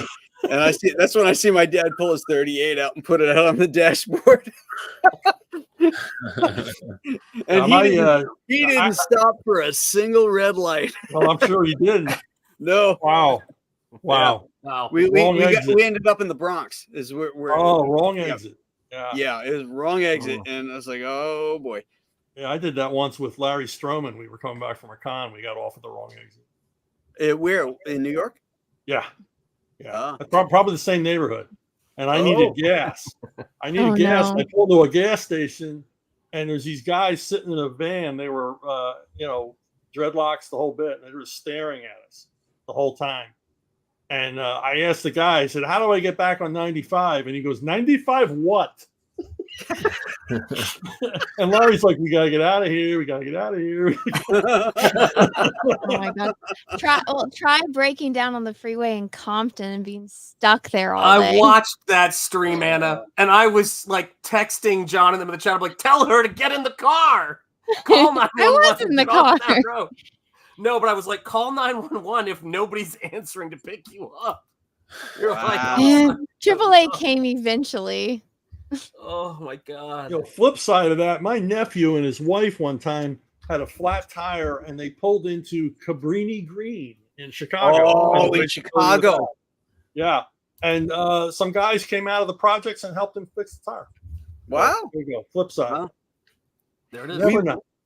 We broke down on Labor Day weekend on the Long Island Expressway, and I was with my father-in-law, my mother-in-law, and my wife, and her sister, and we broke down there, and I'm about to cross the LIE, and because I see a house up there, I'm going to climb up the grass, hop the fence, and go over it and make a phone call and call AAA. This is long before there were cell phones. This is like 1985, 86, but then this car pulls up, and he says, "Do you need a tow?" And we're like, yeah. And he pulls out chains, and he goes, "Okay." So he tows us into this area, and now this is a holiday weekend, to a gas station that's closed, and unhooks the thing, and then starts hitting my father-in-law up for money. Wow. And I'm like, no, this is not good. But he ended up giving him like some money, and then the guy drove off. It was a big scam. So we're in Howard Beach just before, no, I think it was just after the race riots that Wow. they had in Howard Beach, and we're on the wrong side. And I get on the payphone, and I'm trying to call AAA, and this carload of guys come up, and they even tapped our car. And a guy comes up to me while I'm on the phone. He's kind of standing next to me, you know, trying to like intimidate. And I turned to him. I said, "Hey, dude, I'm on the fucking phone here. Get out of here." And so he walks away. He gets in the car, and the guys drive off. And now I know we're on the clock. They're coming back, and we're stuck here. But I got through. And then this truck comes from the other. This tow truck comes from the other side of the street, other side of the tracks. Tows us over to the mafia section, where you've got cigar boats on the canals and all this other shit. And it's like, okay, I'll take organized crime over unorganized crime any day. Yeah. First they took the ladies, they took all the girls, they put them in the tow truck and took them out. And then me and my father-in-law stayed behind, and they would come back to get us. And they did, and there was no problem. But man, that was one time after that I said, I am not going on long trips without carrying. Well, Just my wife 2 times has prevented our car from being stolen by pulling a gun. So Wow. once a carjacker, once a repo man who had the license plate wrong, and he was actually towing our car out of our driveway. Oh yeah. Wow. Yeah. So, That was recent. Yep, that was recent. So, yep. Wow. So when the cops showed up, he said you brandished a gun at him, and my wife's like, brandish? I shoved that thing up his nose. It's like, I let him know I had one, but I shoved it so far up his ass I knew he had polyps.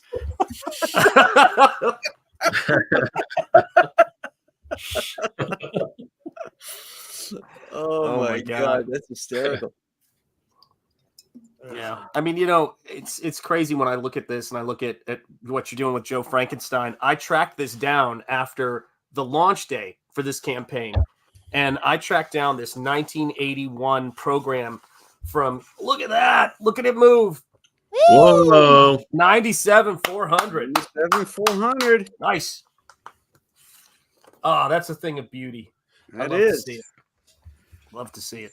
Love to see it. Oh, Yeah, gosh. absolutely. So I tracked down this Universal Studios Hollywood tour program from 1981. And in this program, they had this thing called Dracula's Castle. And you went in there and it was let me put you on solo. Oh, sure. Yeah, so you can see the there we go. Yeah, they had this thing called Dracula's Castle. It was the monster makeup show from 1981. So they had, Battlestar Galactica and all of that stuff at the time. So these are my formative experiences. We're seeing the Western stunt show. Oh, wow. Oh, yeah. That was going on. And seeing, they had Jaws at that point there and, all of the animal actors. But, that was my real introduction to Jack Pierce, was getting to see that monster makeup show. So I went back to order that because it was one of those, those formative trips that you have, seeing those monsters, those amazing creations of Jack Pierce for the first time. And where was that? Similar. This was Universal Studios in 81. They had this very short-lived show, Dracula's Castle. And I think Lou Ferrigno's and Bill Bixby's Hulk was on the air.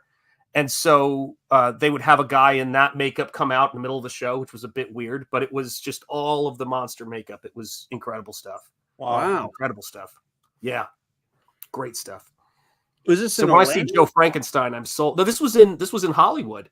Oh, this was in Universal Hollywood. There. Okay. Yeah. Yep. That's cool.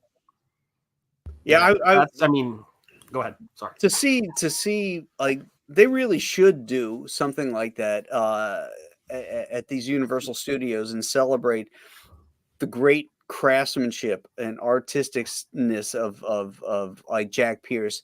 Do makeup shows, like have modern day guys, do the makeup and show them how I mean, obviously you can't do the Jack Pierce one, you know, the collodium and the cotton makeup. It took hours to build up that Frankenstein head every damn time. It's like he didn't have it as rubber or any of that. But it would be really cool to see if they could at least demonstrate some of the techniques that he used that, you know, everybody from Rick Baker on had, you know, Dick Smith and all those guys had adapted afterwards. I mean, how many children does Dick Smith have in terms of he passing on that knowledge, you know? I mean, he's sort of like, you know, Jack Pierce is the grandfather and Dick Smith is like the dad who taught all of those guys. And he was so generous with it. Just like, you know, I think comic books at its best was and can be, again, the passing on of knowledge. I mean, Brian Stelfreeze, where would I be without, you know, him mentoring me when I was in college? Because I didn't learn anything of note in college. You know, in terms of storytelling, I had to drive down from where I lived in Chattanooga down to Atlanta. Oh. And I would go to Gaijin Studios. And Brian said to me, my favorite thing ever, he goes, so are they teaching you any art at art school? That's a good question, isn't it? Yeah, he's the man. So, yeah, that's what it's about, passing all this stuff down, all the knowledge base down.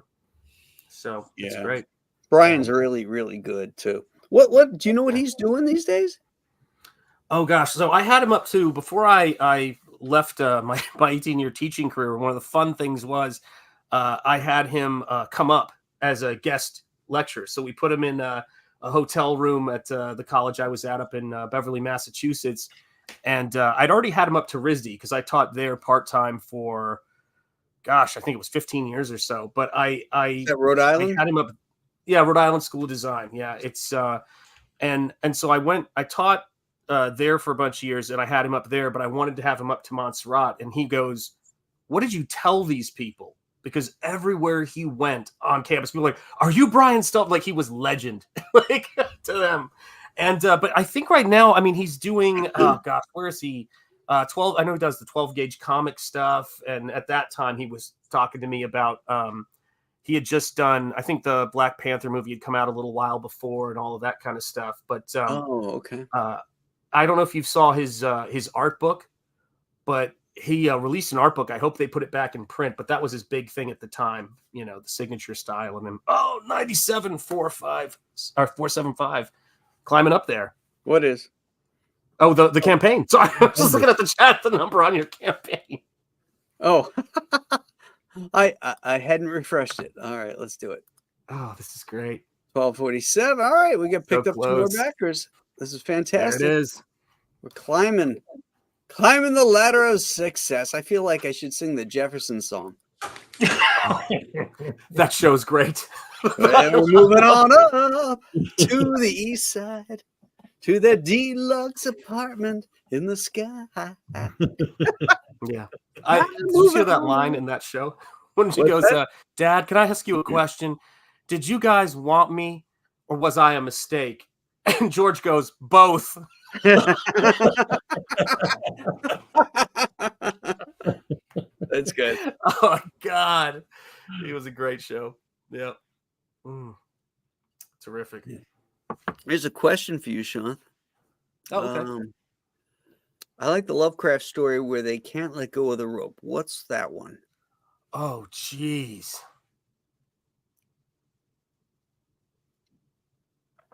Do you know that one, Chuck? Rope. No, I don't. I remember it, but I don't remember the name of it. What would happen if they let go of the rope? There was somebody descending in the caverns, if I remember correctly. Hold on a second. And there's like critters running around in tunnels under the town. If I'm remembering the same story. Now I got to look this up. It's driving me crazy. That is a serious question. Look, here's a question: who did you guys like better as a writer, Lovecraft or Howard? Oh, for me, that's easy. Well, you gonna keep us guessing? Oh yeah. Oh, sorry. I thought it was assumed. Lovecraft. 100% Lovecraft. Well, it's not a secret. Yeah. How about you, Chuck? I'm going to say Lovecraft too, because I mean, as much as I obviously love Howard, he had his deficiencies. He was, I don't know, he was like the Rolling Stones, all the mistakes were left in, and it's all sort of fuzzy and raw. Lovecraft was more polished. So he's the Beatles. He's the Beatles, yeah. Ah, But I love them both, obviously. But that's a great analogy. I like but that. Lovecraft. That gets under your skin. I'll be honest. I haven't read much Lovecraft. I've read more Howard than Lovecraft, so I don't really have an opinion on that because I really need to read more of his work. How about you, Anthony? I've only read Howard. I was going to ask you guys about where to start with H.P. Lovecraft, like where to even start with him. Where do I even begin? Because you're introducing a lot of stuff in Nosferatu. Am I saying the name right? Nosferatu, yeah, Nosferatu. But the sequel is going to be called Nosferatu 2. Okay. That's a joke a long time in the making. Go ahead. So I was going to ask about where to start with him.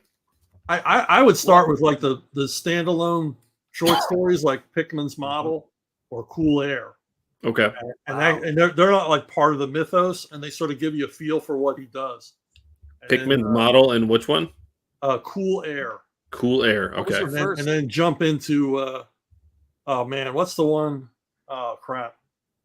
Something Out of Time. Shadows Out of Time. Shadows Out of Time. Okay. That story freaked me out when I was 14. Absolutely freaked me out. Now, who did he write for? Like Howard wrote for the pulp magazines. So did Lovecraft. Same magazines. Yeah.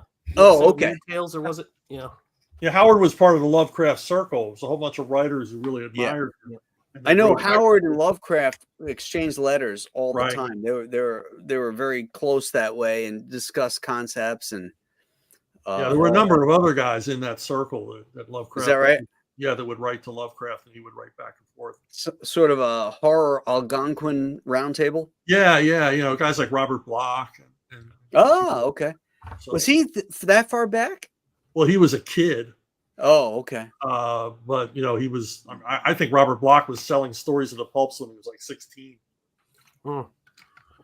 So, did anybody? Yeah. Did you guys read that? Is it Alan Moore's Neonomicon, or is that what it was called?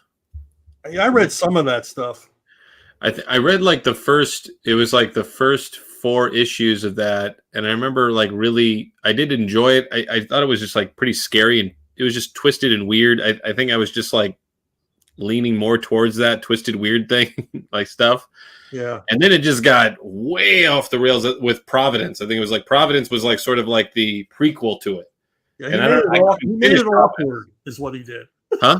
He made it awkward. Lovecraft is like Kurosawa, as described by Michael Jack, that Japanese film guy, where he'd say historian, but he would say there's no fat in Kurosawa. When Kurosawa's on, there's no fat in Lovecraft. So I came to Lovecraft the weirdest way. My first story was The Thing on the Doorstep, which terrified the living hell out of me. It was amazing. And then, but this is the crazy thing. I didn't know who Lovecraft was. What's the plot of that one? Oh, The Thing on the Doorstep. Because I think it's a twist. Okay. Yeah, it's a guy. A guy meets this gal in quotes who in college, and he's kind of this dopey young, naive, overly mothered kind of kid. Typical Lovecraft hero. Yeah, exactly. Seriously, the typical Lovecraft hero, right?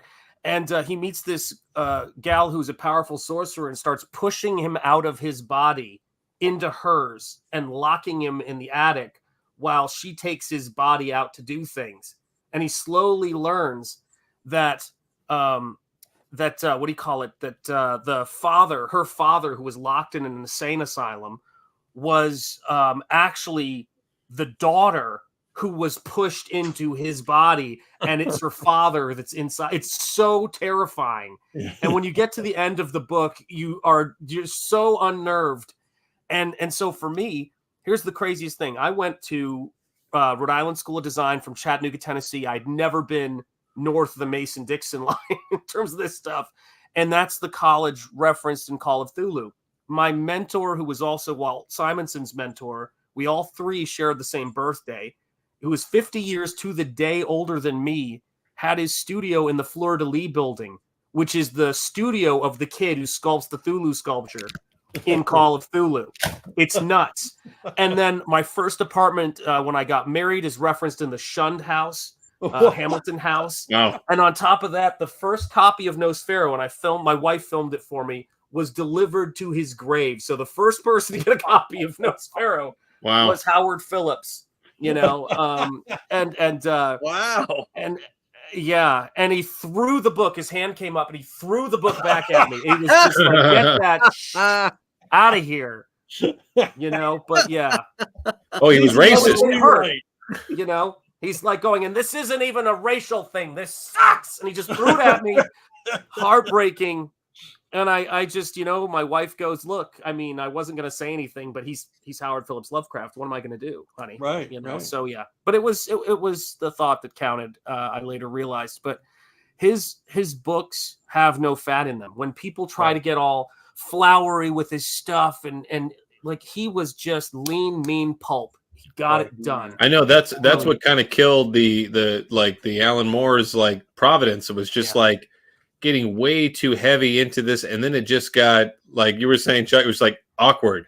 Yeah. It got real awkward real fast. I remember getting I got books 2 and 3, and then I was going to start reading it, and then just book 2 was like, just I was like, okay, I sold the books. I sold them. Yeah. Like I was like, I got to get rid of these out of the. It was like having a Ouija board in the house. It was just like, I got to get rid of them. I did the same thing. I got rid of my copies, and I think I made it about as far as you did. Yeah. I don't even want to say where I ended up. I was just like, no, I don't even want to feel or even think this way. Right. I don't even want to know. I don't want to go any further. I'm done. Like, it was like that. That's not Lovecraft. Yeah, and so that's okay, I get it. I love it. Like, one of my favorite filmmakers, Akira Kurosawa.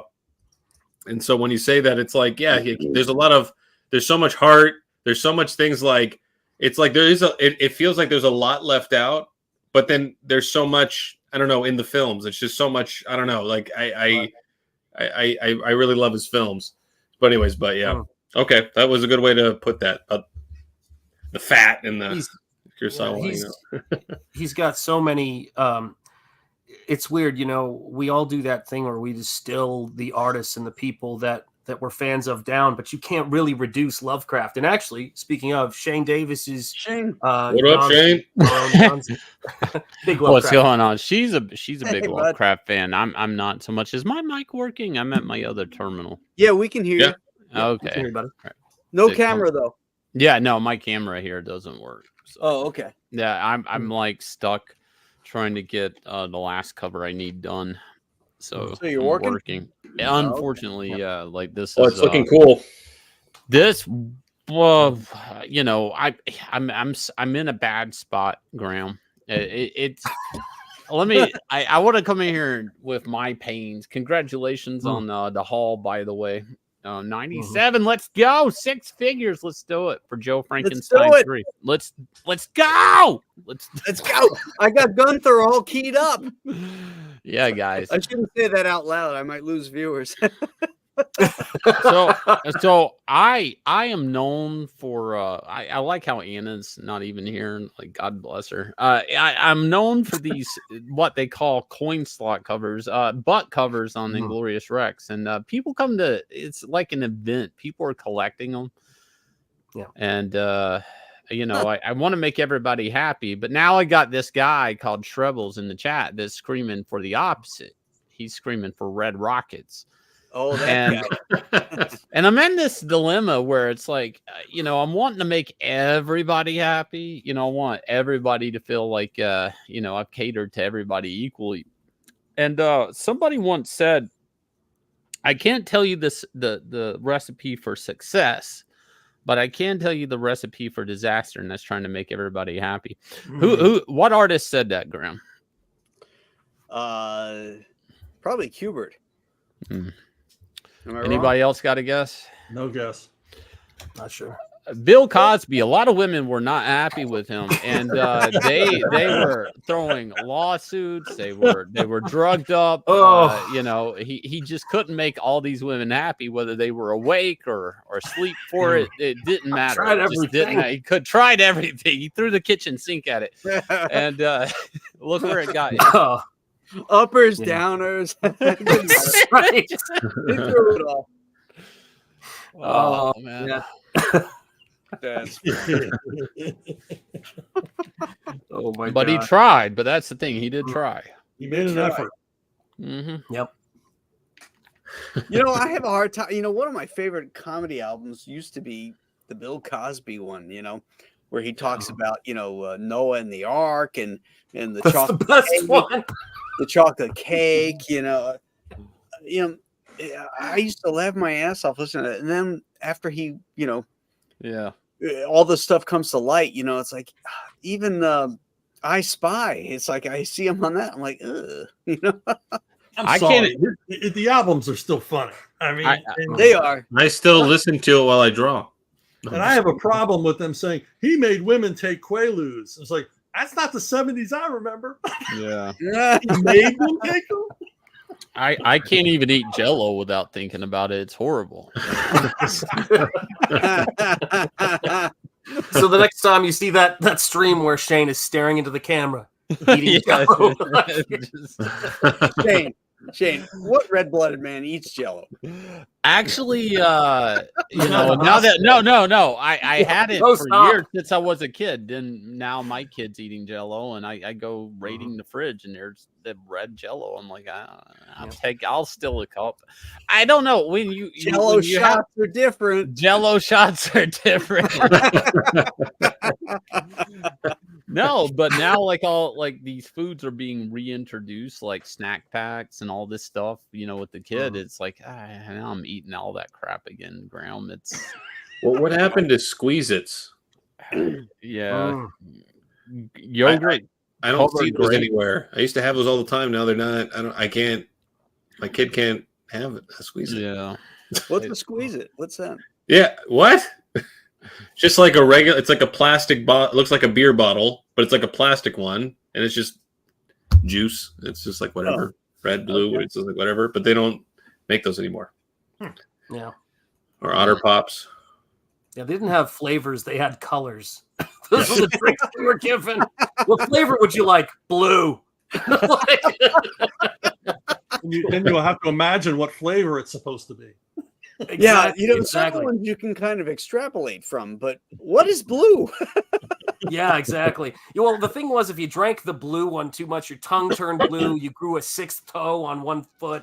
You know, we don't know what was in it, but we were young. Well, unfortunately, they did come out and tell us what was in a lot of this. Like raspberry flavoring is, it's derived from. Do you want to tell them, Shant, or no? You're talking about fetal cells? You're talking about that? No, it's okay. It comes from a beaver gland.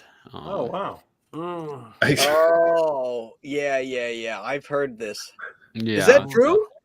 Yeah, I looked it up. It is true, but Really? it's only a couple of flavors. It's not as many as you would think. It's raspberry and something else. Oh, it's just a couple, you know. Yeah, one is more than I would have thought before I read that, Shane. But you know, the question beckons: who's the dude that got the beaver, and got into that gland area and said, "You know what?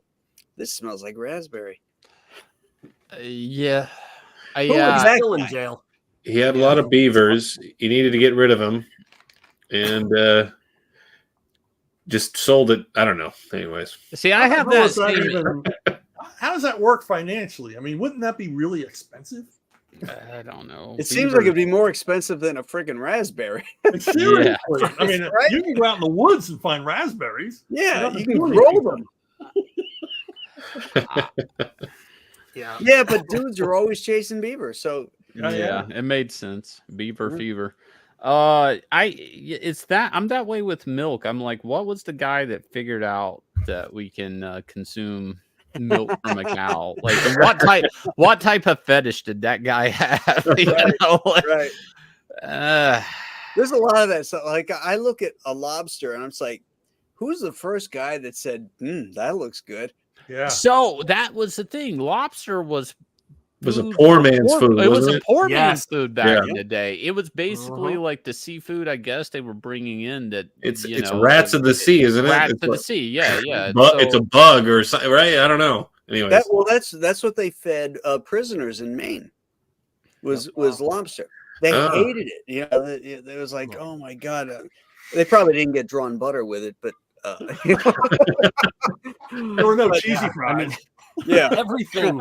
Hey, all where are the science came biscuits? from- Where are the goddamn biscuits, man? Yeah. Where's my I bib? mean, the science, I'm just telling you, all of the science of humanity was headed towards the goal of it was the invention of butter. Because it just it makes everything so much better.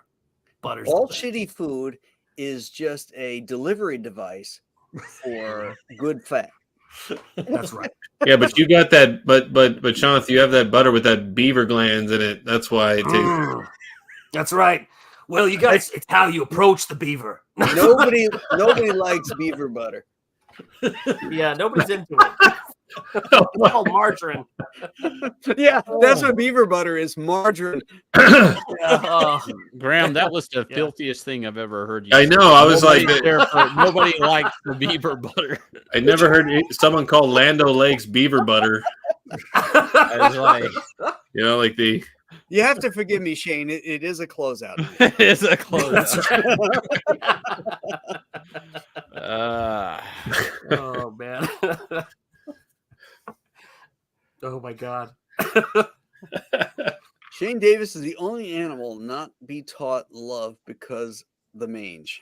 The mange. Okay. Yeah. There it is. That's intense. Can't be taught Oh my love. gosh. I teach love. You can't teach me love. I teach That's love. right. Oh my God, Shath, how have you been? Haven't talked to you. Oh in, man, I've been good. I got all the last international orders of Nosferatu off, so now I've just been, sketching, catching up on reading Comicsgate books, which has been fun, and then getting ready for the Second Chance campaign and all of that. Yeah, I edited some trailers. I've been editing trailers to play at the start of my streams, including one for this very book, so I could just play it before things. So it's been a blast.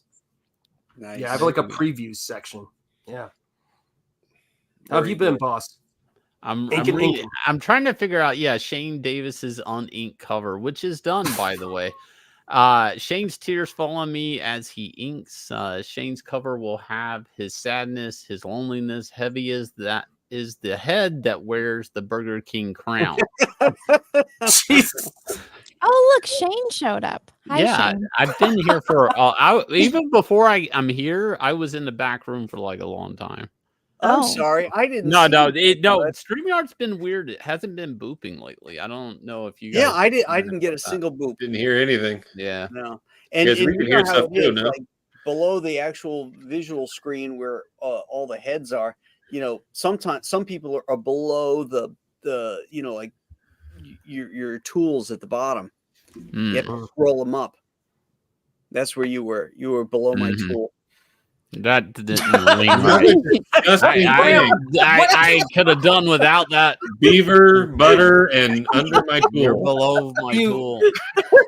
Listen, people think this is going to be a clean stream with Graham Nolan. Well, you know what? At 1 Gentlemen. o'clock in the morning, you can go blue. Yeah. You can work blue. Those are the rules. Yep. Dude, Twitter has been like ever since this weekend, but Twitter, it's like insane. Like I think I need to unplug. I told John this a while back. I was like, I think I need to step away. What happened on Twitter? No, have you not kept up with everything on Twitter? Wait, what are we talking about? Well, now people are like arguing like pro cancel culture. Like everything's like it's a whirlwind out there. I'm on the Star Wars side of Twitter, so that's not going on. Yeah. Yeah, that's Well, we're more trying brutal. to cancel that. Yeah. Trying to fix So yeah, this is This is the trailer I just put together to play before my streams for this book. I'm really excited about it. Beautiful work. Here you go, gentlemen. This is for you guys. Cool.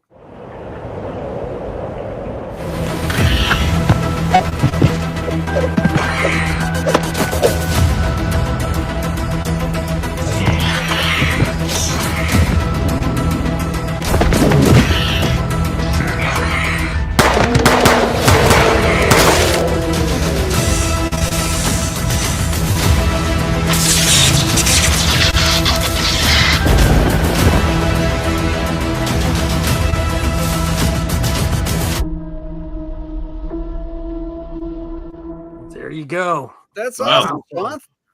Oh, Wow. it's great stuff. It's easy to do, and I'm sort of like if I was in Blazing Saddles, I would be the character getting out behind the rock, going, "Where the monster kids at?" So when I finally found the monster kids, I've been happy ever after. So that was a blast. Yeah, that one scene, it made Fred's eye really pop. Like his the iris in his eye. Like I like that close up that you did. That was cool. That was awesome. Man, it's some cool artwork, man. I'm excited about the book. Thanks, dude. Yeah, it's gonna be good. It's gonna be good. All right. All right. Hey guys, I'm gonna duck out. All right, Chuckles. Oh, well, hold on. Wait, Lake Mungo, what'd you think? It was creepy. It was creepy. I liked Okay. it. So there we go. All right. All right. Good. Take care, boss. Lake Now, Mungo and we can Phantom. finally talk about him. Right. No, I was going to say, Graham, everything you've been saying, he finally was like, I can't listen to this anymore. It's too filthy. All right. I got to get out. I thought I knew Graham.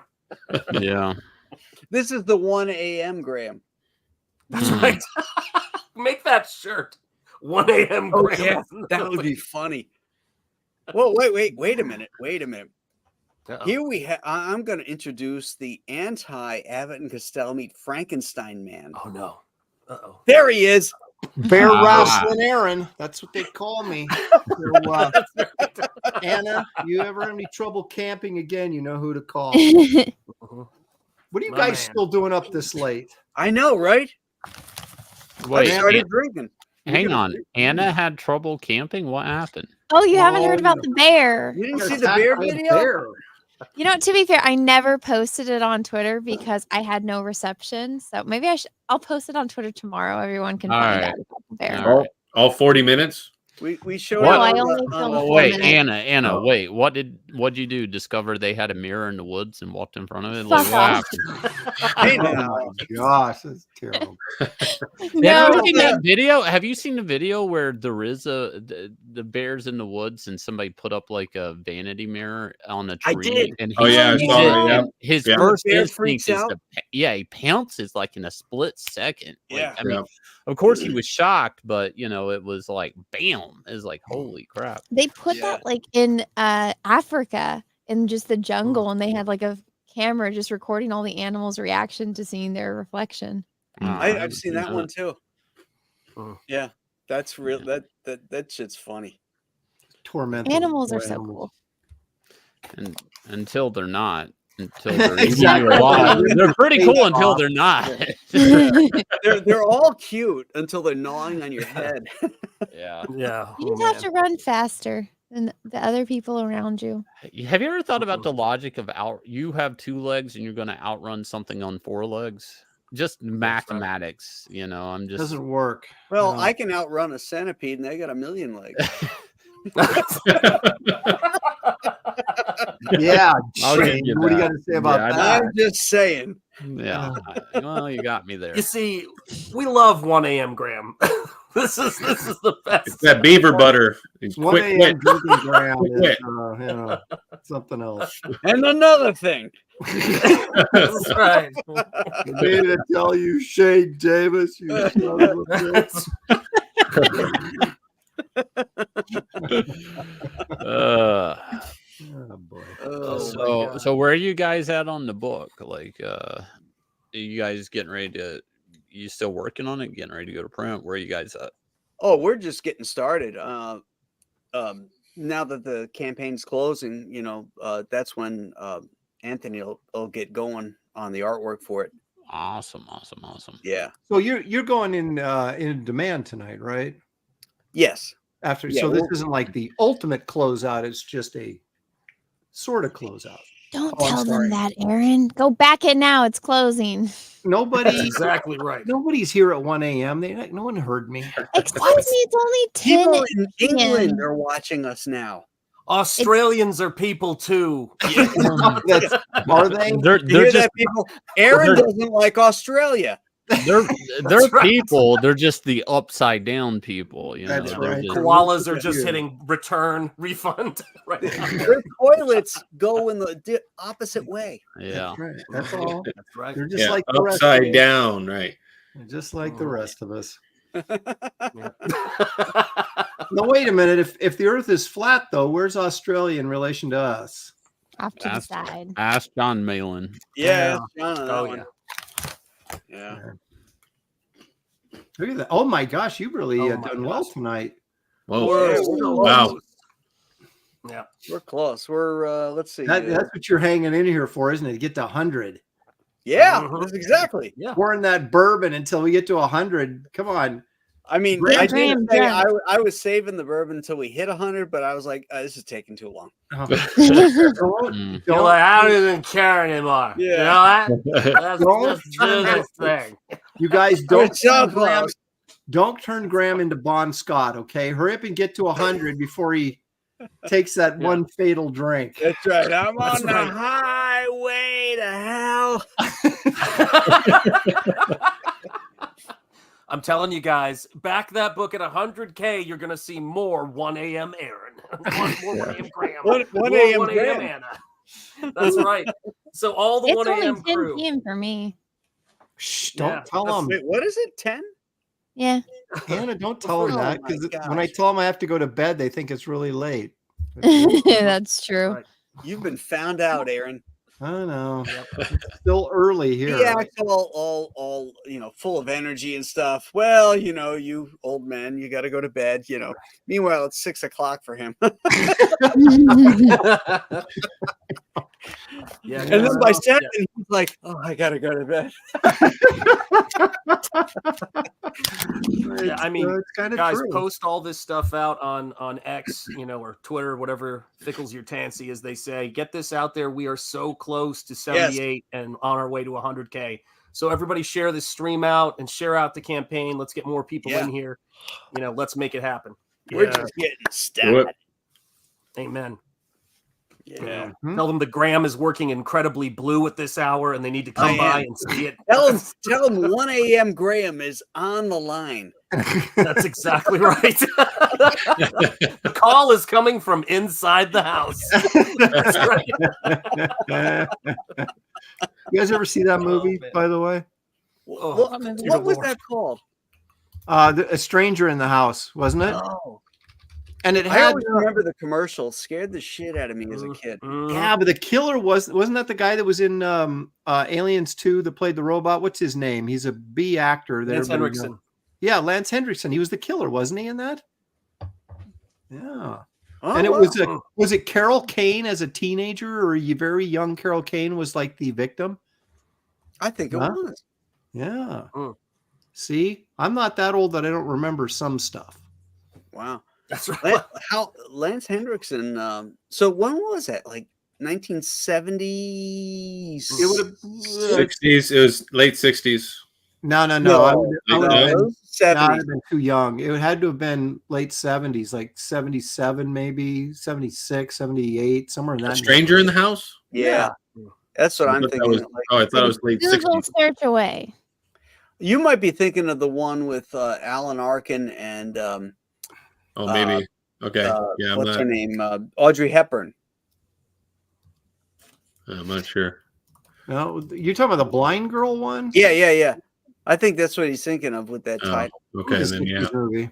Because that was in the 60s. Yep. Okay. I'm looking it up right now. I got to. Well, there's a TV movie in 2016. That's not it. No. And there was like maybe it was a remake. It was like a late 90s one. Well, now, hang on a second here. Maybe I got the wrong title because he's right. Stranger in the House is a 1967 film starring Yeah. James Mason, Geraldine Chaplin, and Bobby Darin. That's not Yeah, the yeah. one we're talking about. Okay. Then I'm like, yeah, because I'm confused. It's like, what? Which one is the stranger in the house? Well, what was it called then, Shanth? We were misleading. I don't. people. I'm looking. I'm going through Lance Hendrickson's entire catalog right now. Let me see here. This is and that's it. By the way, folks, if you know Lance Hendrickson, that's a gigantic catalog. Yeah. You know what? You should Oh my start. God. Well, I'll look up Carol Kane. Yeah, I know Carol Kane. She can't have the same. I just found out Lance Hendrickson was a groomsman at my wedding. I mean, this guy's everywhere. I got it. What When is a it? stranger calls. When a stranger calls. Yes, that's it. 1979. There you go. Late 70s. Okay. Yeah. Oh, somebody in the chat just got it too. Spaceman. Yeah, where are you guys at Right. when we need you? You're a little slow, boys. Yeah. Well, I was watching. So I got to tap out, guys. Oh, Yeah, it's late. I It's- know. Good night. Wait a minute. Thank 5 you for minutes coming ago, 5 minutes ago, you were going, it's only 10 o'clock here. Listen, Yeah. This kid wakes me up at 4 a.m. Okay, kicking you So- all the way, huh? She- All right. So She's I with wake up child, early and I've people. been up all day. All She's with right. child. I am. right. I'm Yeah, going to great use that with child. excuse Anna, how long are you going to ride that scooter? until this thing gets out of me, and then I'm going to be Right. like, I have a baby. Right. Yeah. That's That's a whole nother haven't thing. slept. Yeah. Enjoy the sleep. Yeah. God bless Right you. now. Take care. Have a good night See and ya. good luck, guys. Thanks, Anna. Thank you. Oh my goodness. Mine just graduated high school, so when I hear that, I just go, "Wow, the start. Wow, it's craziness." Yeah. Yep. Well, Aaron just became a grandfather, and I did too. My youngest just had a baby, so we're dealing with those. Congratulations. Yeah, thank you. David Williams became a grandfather for the second time just yesterday or the day That's before? right. I think yeah. it was like day before. Yeah. Yeah. Yeah. Wow. God bless Yeah. him. Don't let anybody tell you Comicsgate isn't for old people. That's Because right. it is. It's because those grandkids keep us young. Yeah, that's right. They keep us young, Yeah. or they make us We're- old. I'm not sure which. Yeah, well, yeah, it's one of the two. Yeah, we're a tough as nails, masculine group that will find ourselves at Sesame Place being controlled by our daughters. I mean, I don't know how. Like when you said 3 daughters, my mind melted because I have 1 daughter, so I don't know how you get wrapped around 3 different people's fingers. Like that I Yeah, I haven't know. figured out yet. One She's daughter born is- and she's like, "I own you now." Like, I was like, "Well, here we are." Yeah, it's 2 in the morning, Where's a pony? Go ahead. Shane's got a daughter now, so Yeah. Yeah. Well, luckily she's young, so I won't be dealing with the. I mean, she's already got me like buying anything she wants, I guess. Oh yeah, That's Yeah. right. Oh, yeah. That's Yeah. job, man. oh yeah. Now, are you They'll get you, and when they get to those teenage years, the headache becomes the wife's because Mhm. they've been there. They know the bullshit, and the same way fathers and sons know the bullshit. Yeah. Right. Yeah. So it's actually harder on them, I think. Like my wife, just like I will never want to go through those high school years again. I'm like, well, it wasn't so bad. I was 50. what are you talking about? I was scoring chicks in high school. Yeah. What are you talking about? I caught a lot of fish when they were in high school. Well, I was giving my parents a lot of bullshit when I was like 4, and I was like real young. So it's just, and I can see my. By the time you were driving, they were like totally. Yeah. Yeah. I'm gonna have to restart my computer. I'll be back in a minute. Some reason it's hanging up on me. Oh, okay, Shane. Okay. All right. That's a pretty savvy lie on Shane's part. We'll never see him again. Oh, is he still here? Oh, yeah. It's fun. It's funny because like his avatar's still here, but But Shane, he checked out, man. should I remove it? Oh, This is yeah, I would he'll kick come him. back- He'll call back in. Yeah. It's so Or just keep an funny. eye on one boop. Remember? I feel like Joe Frankenstein, when we talk about this comic, I would think it was cracking me up as I go, it's a summer book, but because the holidays have gotten so preempted by each other, the Halloween stuff is coming out now. Like they're releasing all the Halloween stuff in the summer now. So I'm like, Really? this is the perfect book. Oh my gosh, yes. It's unbelievable. You're seeing it on all the channels. They're advertising their Halloween stuff. That holiday is getting huge. Yeah. You know, There's in the more, monster. there's more Satanists in America now than there ever has been. So, you know, just saying. I wasn't going there with it. Aaron really took it to a dark place. Well, when I did that Aaron More intro video Satanists. from Apocalypse Now, I was spot on. Horror. Well, I'm grim, brother. I am grim.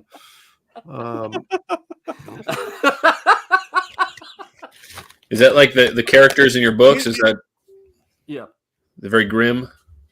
Yeah, I mean, that's how I get, you know, when I'm doing Wraith of God, that's how I get all that stuff out of me. You know, it's just like, and then you do something like Kit Carter, like, oh, let's laugh a little bit. But then you're halfway through Kit Carter going, I got to get back to that grim stuff. It's coming back to me, you know? So it's like, how do I keep this book funny for the next 30 pages when all I want to do is be a grumpy old man? But, you know, this is 1 a.m. Graham, pal. That's right. That's right.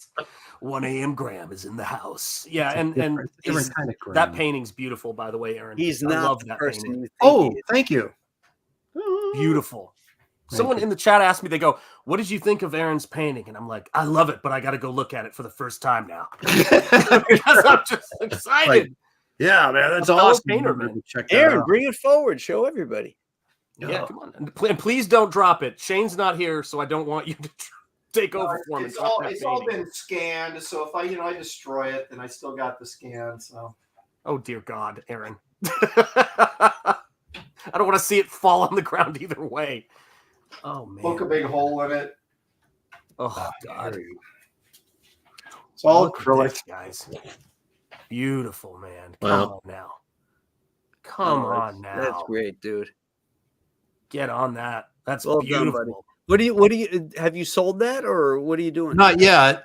I haven't really put it up for sale because I'm kind of like, should I hang on to this? Should I sell it? Should I hang on to I it? don't know. I'm a bad person to ask, but $6 grand. It's a stunner. Sold. So without That's- hesitation. That's what you should put it up for.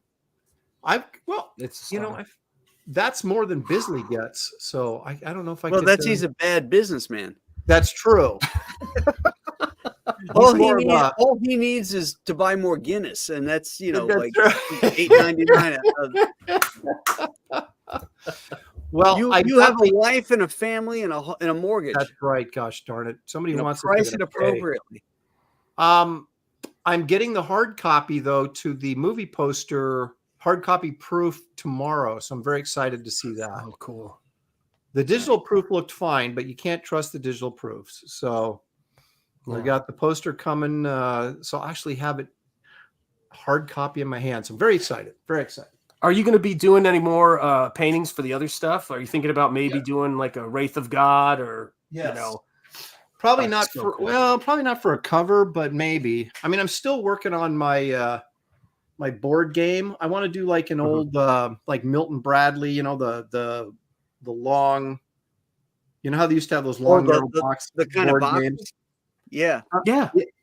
And so I would do the box art for that, for, you know, having a Wraith of God painting. But I promised myself that I'm going to keep something on the canvas all the time, because I've done this before in my life where I was unemployed. So I'd paint for 3 months and you just start to get the feel for it, get the hang of it. And then the comic book job would come up and then you don't pick up a paintbrush for 5 years and then you're starting all over again. Right. Yeah. Yeah. And so I'm not going to do that anymore. I really enjoy painting, but part of it is figuring out your medium, how it works, right? How you can get it to do what you want it to do. And then when you start figuring that out, it's like, okay, I need to keep doing this so I can actually get better at this instead of forgetting it and then continually starting over and being like, oh, it's my first painting all over again. Yeah. So yes, I'm going to keep painting, even if it's just like little things, you know, just to keep doing it. So yes, that's my tale right now. I'm, let me show you, where is that thing? Oh, here it is. My Muka Wraith of God print work that I'm doing. This will be available in the Wraith of God 3 campaign, but it's also going to be a print at San Diego. I'll let my campaign backers have it cheaper than I'm selling it at San Diego, but I'm trying to get this colored right now so I can get it to the printer and back before I leave for San Diego on Tuesday. So, when is San Diego? I'm leaving Tuesday of next week. Preview night is on Wednesday. So, so a week Luca's from my tonight biggest influence. is preview night. Yeah, Wednesday is, but I got a booth. So if I get there Tuesday night and spend the night Tuesday night, then on Wednesday I can just kind of leisurely go in there and set up and have all day to set up. Rather than if you fly in on Wednesday, then it's like you're rushing like crazy to get your stuff set up before the preview night starts. So, well, how you still have to finish the inks on that? Then you have to color it. No, it's inked. That's inked. Oh, it's complete. Yeah, it's inked. Oh, I'm sorry. Okay, so now you have to color it. And yeah. Are you gonna have it like prints made locally? Yeah, I've got some people locally that can turn it around pretty quick. So. Oh, okay, great. Beautiful. Okay. Oh, Aaron, I forgot to mention this to you, but a couple things. First of all, Muka is my biggest influence. Period. Love Muka, and if you haven't got it yet, I can see that in your work. Oh my gosh, have you seen this book? I don't know if you can see this, but this. Hold book on, I'll right put here, you on solo. Oh, sure. Yeah, make Shanth big. I'm getting a complex. I know. Yeah. They're gonna grab me and stretch me out. They're gonna make that man bigger. No, stretch him on the rack. This is Alphonse Muka's illustrated Our Father prayer, and they have all of the history leading up to it, and all of the incredible work, the sketches that Muka did for it. And this was recently released. It's $45. They have a deluxe edition that's 1-to-1 is $100 and something. But the thing I wanted to pass along to you is one of my former students when I was teaching at RISD, and a good friend of mine, actually, really close friend of mine, is a guy named Cameron Scott Davis, who was the concept artist for like Guitar Hero 2. He's worked for DreamWorks and done all this. What's his name? Cameron Scott Davis. Cameron Davis? Mm-hmm. Is he originally from Oregon? Yes, he is. I know him. I knew him when he came up to me at the weirdest thing. I was at this small town in Oregon. They had like this art and crafts fair in the street. And I was literally looking at stuff, and he came up to me and said, "Hey, are you Aaron Lopresti?" And I went, "What? How in the world do you know?" Yeah, exactly. It was the weirdest. What are you, a cop? Yeah, exactly. How did you know? You from the IRS? Yeah, so I haven't talked to him in years, but I used to see him at San Diego, and he'd always show me his stuff. And even his stuff in high school was really, really good. So I knew he was going to make it. So he flew out to be a guest critic here, and he came to my house to come hang out because I've known him for ages. We've done concept jobs together. He sits down in my studio space, which is wall-to-wall books, and he goes, "Oh my God, Aaron Lopresti." And it was your art book that I ordered. He saw in my studio. And then he told me that story and what a huge impact that had on him. And so it's probably been a minute, but my son took this picture for him. But this is Cameron in my house with a gray beard. Oh my God. With a gray beard. He's a gray beard now. Have him on. He was and I 16. said to him, and when I met him, he was 19 or 20. And so the craziest thing about this is that I said to him, I go, "Hey, listen," I said, "Aaron and I know Aaron." And he goes, "Are you friends?" I said, "We're blood brothers." It was a wild weekend. But I said, we're brothers in Frankenberry. And he said to me, he's like, "Well, Shanth, do you think that, I said, "What do you, like, that's crazy. How did you know him?" And I said to him, I go, "Well, would you ever like to go on, if I hook you guys up, pop onto Aaron's show and talk about art and his career at DreamWorks and everything like that?" He said he'd totally be game. So if you're interested, I'll hit him up. Let me know. Oh my gosh. Wow. So he worked at DreamWorks, that guy? He worked at DreamWorks. He has a whole line of DC comic statues at Sideshow. They did based on his artwork. And what's his name? Cameron Scott Davis. He did Guitar Hero. He worked for Tony Hawk right out of school and did all the Guitar Hero concept art. But he's massive, and it's the craziest thing, but it's, you know, between all of us, we we know so many people. The 6 degrees of separation starts to get terrifying. It's really bizarre.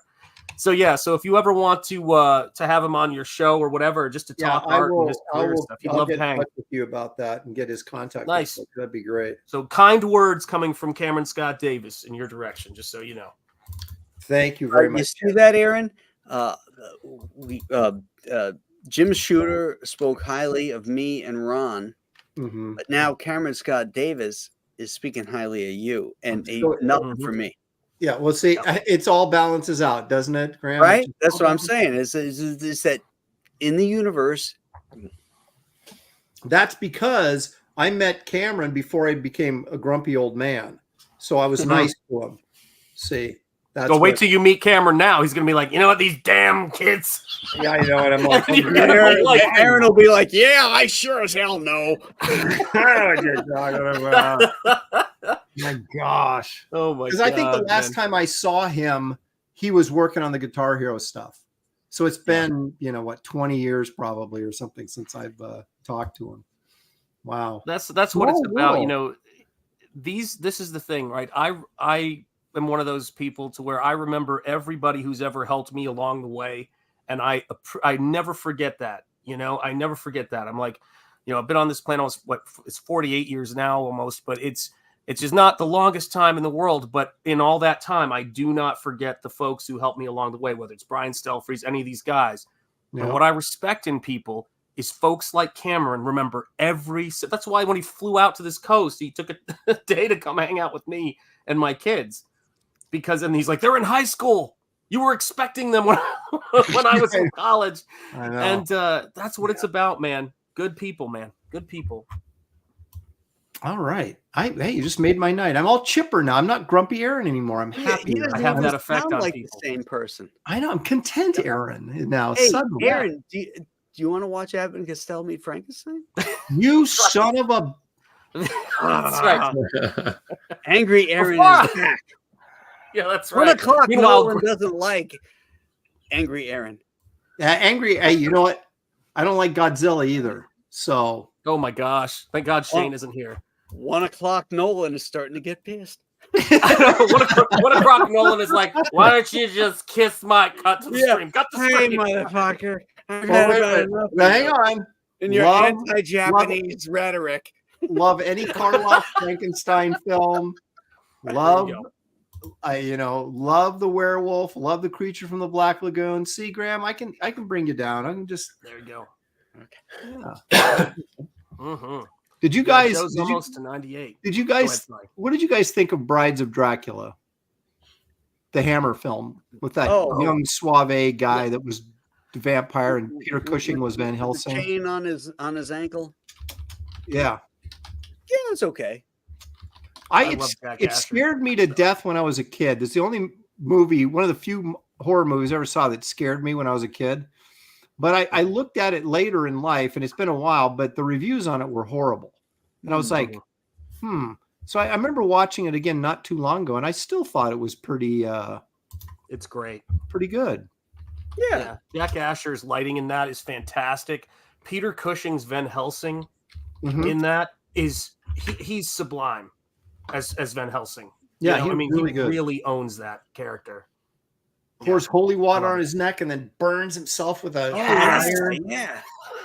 That was that. You never seen that before. Yeah. That was cool. I think it's like cleansing a wound. I used that in Wraith of God. Did you? I used it in Nosferatu, dude.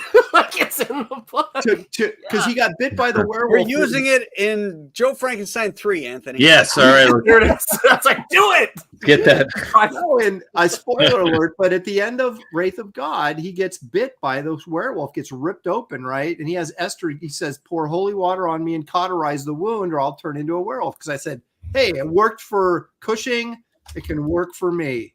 So there you go. Cushing's the man. Cool. Yeah. So I rip off. I don't just rip off one source, you guys. I go all over the place. And steal. Rip off from the best too. That's right. Exactly. That was you're going to steal from the best. Right. Exactly. But that was an early Hammer film, still black and white, before they got all color and lesbians with big boobs and blood. The best. So, yeah, that's the I know. I was best about Hammer. to say, yeah, Yeah, that's the best Hammer, right? yeah.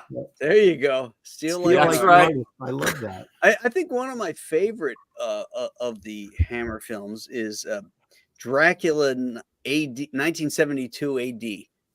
It's Marilyn Monroe. That's why you like it. well, I like that too, but I also like Dracula versus the hippies. Oh yeah, That's right. It's so He's great. like, They're he's so a word. mod, you know. They're so, hey man, we're so mod, you know. It's almost like Dracula versus Austin Powers. yeah.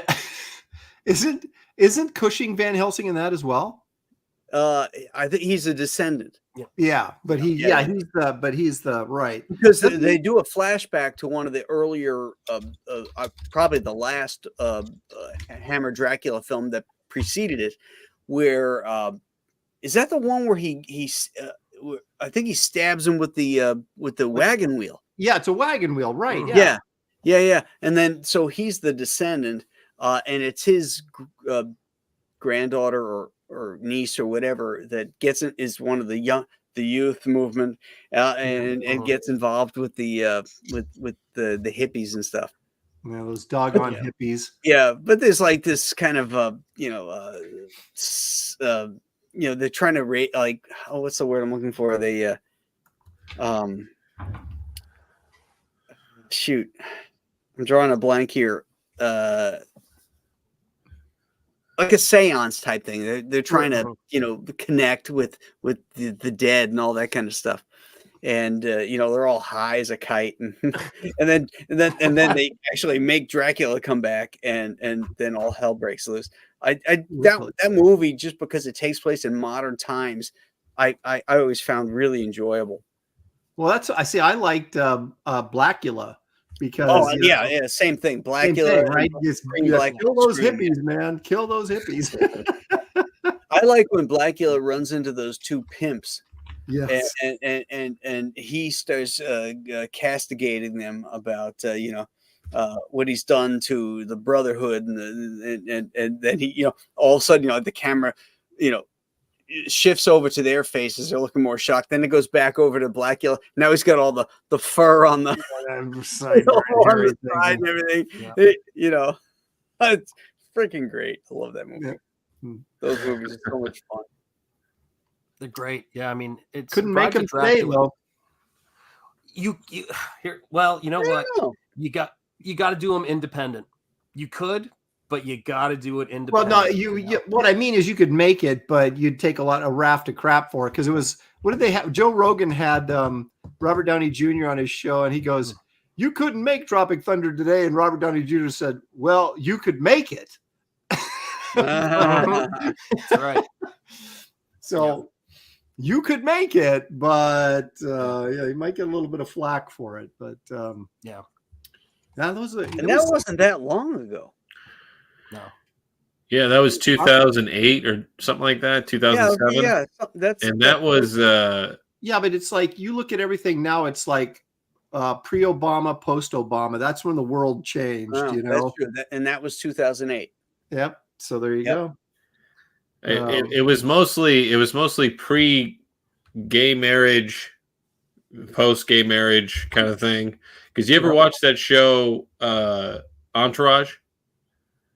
Yeah, a little bit. I've seen some of it. So Ari Gold, he's the agent, right? And he was the best. Like, he went off on, he made fun of everyone, women, gays, and he let loose. I'm telling you, some of the stuff that I've heard, and this was only from 2000. Like, I think the show was 2004. I think maybe I think that's the first episode, up to about 2008 or 2009. And that just went full bore, like, and then the movie came out. Then I'm like, all right, I'll watch the movie, see what happens. And they just held back Ari so much because in the film, because there's a gay character, he has his like secretary or something like that is a gay man, Lloyd, it's like a thing, and it's great. And then he always, the gay jokes. Anyways, the movie comes around, and then Lloyd tells him, "You can't make fun of me anymore." Like he tells him in the film, like he tells him that, and then because you see Ari about to say something, and he can't do it, so they totally castrated Ari. They totally took it all away. So it's just like this. It's just around that time. It's like when the Gay Mafia came around. It's like now you can't do anything, can't make any jokes, can't do anything. But at least they worked it into the script so that it's actually kind of like, self-aware. You can't say that anymore. You can't do it. It's weird. It's weird. It's like those kinds of lines when it's like there's a self-awareness, like you can't make fun of it, but at the same time, it's like they think that they're, I don't know, like it's a positive thing. Like they're trying to tell you, like, well, you can't do that anymore. And like, as if you're like, you're supposed to be good with it. We just changed we suddenly said that now this is what, like how they're always trying to change society. Like now we're saying up is down, like you're supposed to be okay with it. You're supposed to be fine.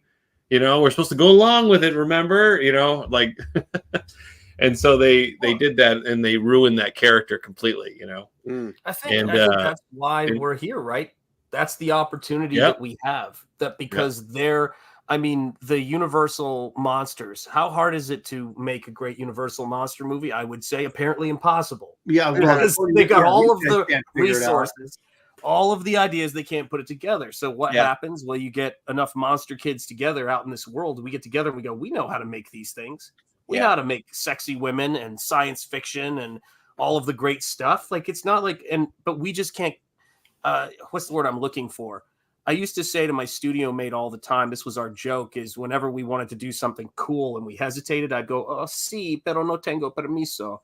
And so our studio motto became, "Tengo permiso." I have permission to do this. Let's go. And that's what we do here, man. Tengo permiso. Let's fucking have it. Well, that's what I like about. Where's the T-shirt? I'm gonna make that shirt next. I've already got one inspired by Crazy Horse Malt Liquor on my T-shirt on site on TeePublic. Graham's getting liquor inspiration right now. I can tell you that. That's right. Wait a minute. Is it Shanth or Shanth? It's Shanth. It's Shanth. Okay, I'm actually Black. Shanth. I'm actually Black Irish. It's crazy. My mother had a lisp, and she wanted to name me Sean, and she was like, "Sean." I name him Sean. Yeah, it happened. It's a shame, but yeah, Sean with a lisp. I'm Black Irish too. There you go. It was supposed to be Anthony. I love it, man. Love it. Sean, oh my God, Dad, huh? Yeah. That's right, Sean of the Dad. That's right. Sean. Yeah. That's all I remember. That's how it feels. Sean of the Dad. I like it. I like it, man. I called San Diego to confirm my hotel reservations, right? Because I don't trust anybody to do anything that they're supposed to do. And so the guy goes, wow. Knocking on the door. Wow. We are close, people. The guy goes, "What's your last name?" I go, "Lopresti." And then he goes, Aaron Lopresti. And I kind of laughed, and he didn't. And I was like, is this guy that big of a moron that he thinks that's the actual pronunciation? He was totally straight about it. And I went, yeah, that's me. Good old Aaron. Aaron. Oh, my gosh. 98K, man. Wow. 98K. Look at this. One commission, it'll send us over. That's it. Somebody needs an Anthony Gonzalez Clark commission. That's exactly right. Get the word out. Knock it out of the park. We'll love it. Yep. And it'll be my first professional comic commission. Wow, that's awesome. Get in on the ground floor. That's what you got to do. That's the only way you can afford original art anymore. Yeah. Right. That's what they say. Always get them on the way up. Yep. Hey, Graham, you've done campaigns before where you've done like sketches along, people could order sketches with. What's the biggest number of sketches you've had to do in one of those campaigns? Oh, wow. Well, I have a couple tiers. I do the head sketches. Right. Which is like 6 by 9. Okay, so how many of those did you do? Do you remember? Just give me a ballpark. Well, I'm doing 27 for the current one that I'm fulfilling right now for the Monster Island series. Okay. So I'm doing 27 head sketches for that. 66 I have to do for Kit Carter. Wow. Wow. And so I've been working on them, you know, a little. I'll do one here, but I figure What once the book- size? 6x9. It's Okay. basically the same size. Well, actually 8.5 by. I take that back. It's 8.5 by 11, so it would fit in the exact same box as, you know, the book will, because the book's 8.5 by 11, so it's whatever size I've got here to fit in there. But yeah, so I'm sitting here thinking, oh my gosh, I got to get these done. I've got about 15 of them done, but I keep thinking, well, is when the book goes to the printer, I'll have at least 2 weeks before the book gets back. And that's when I can sit there and, you know, just get nose to the grindstone and get all those done. Right. Right. Doesn't that make sense? Is that a good plan, Graham? You're an experienced guy. Tell me, does that sound like a good plan? Yeah. Sure. You keep telling yourself that, Aaron. That'll work. Yeah. That's great. You know, I started looking at my items or my perk levels or items report and all that kind of stuff. And I had completely forgotten because, you know, my mind is all over the place. Right. You know, I've got one that I'm fulfilling, one that I'm running here, and then Escape from Monster Island, which I'm working on. And you know, each one is different. Each campaign is different. And I got to remember what levels and all this stuff for each one. And so we're about to start fulfilling the Return to Monster Island project at the printer now. So I'm getting together and I'm trying to figure out all the stretch goal stuff that I have to have printed locally, and then anything else that needs doing. And I'm looking through it and I'm like, holy shit, I got head sketches in this campaign. I didn't realize I had that in there.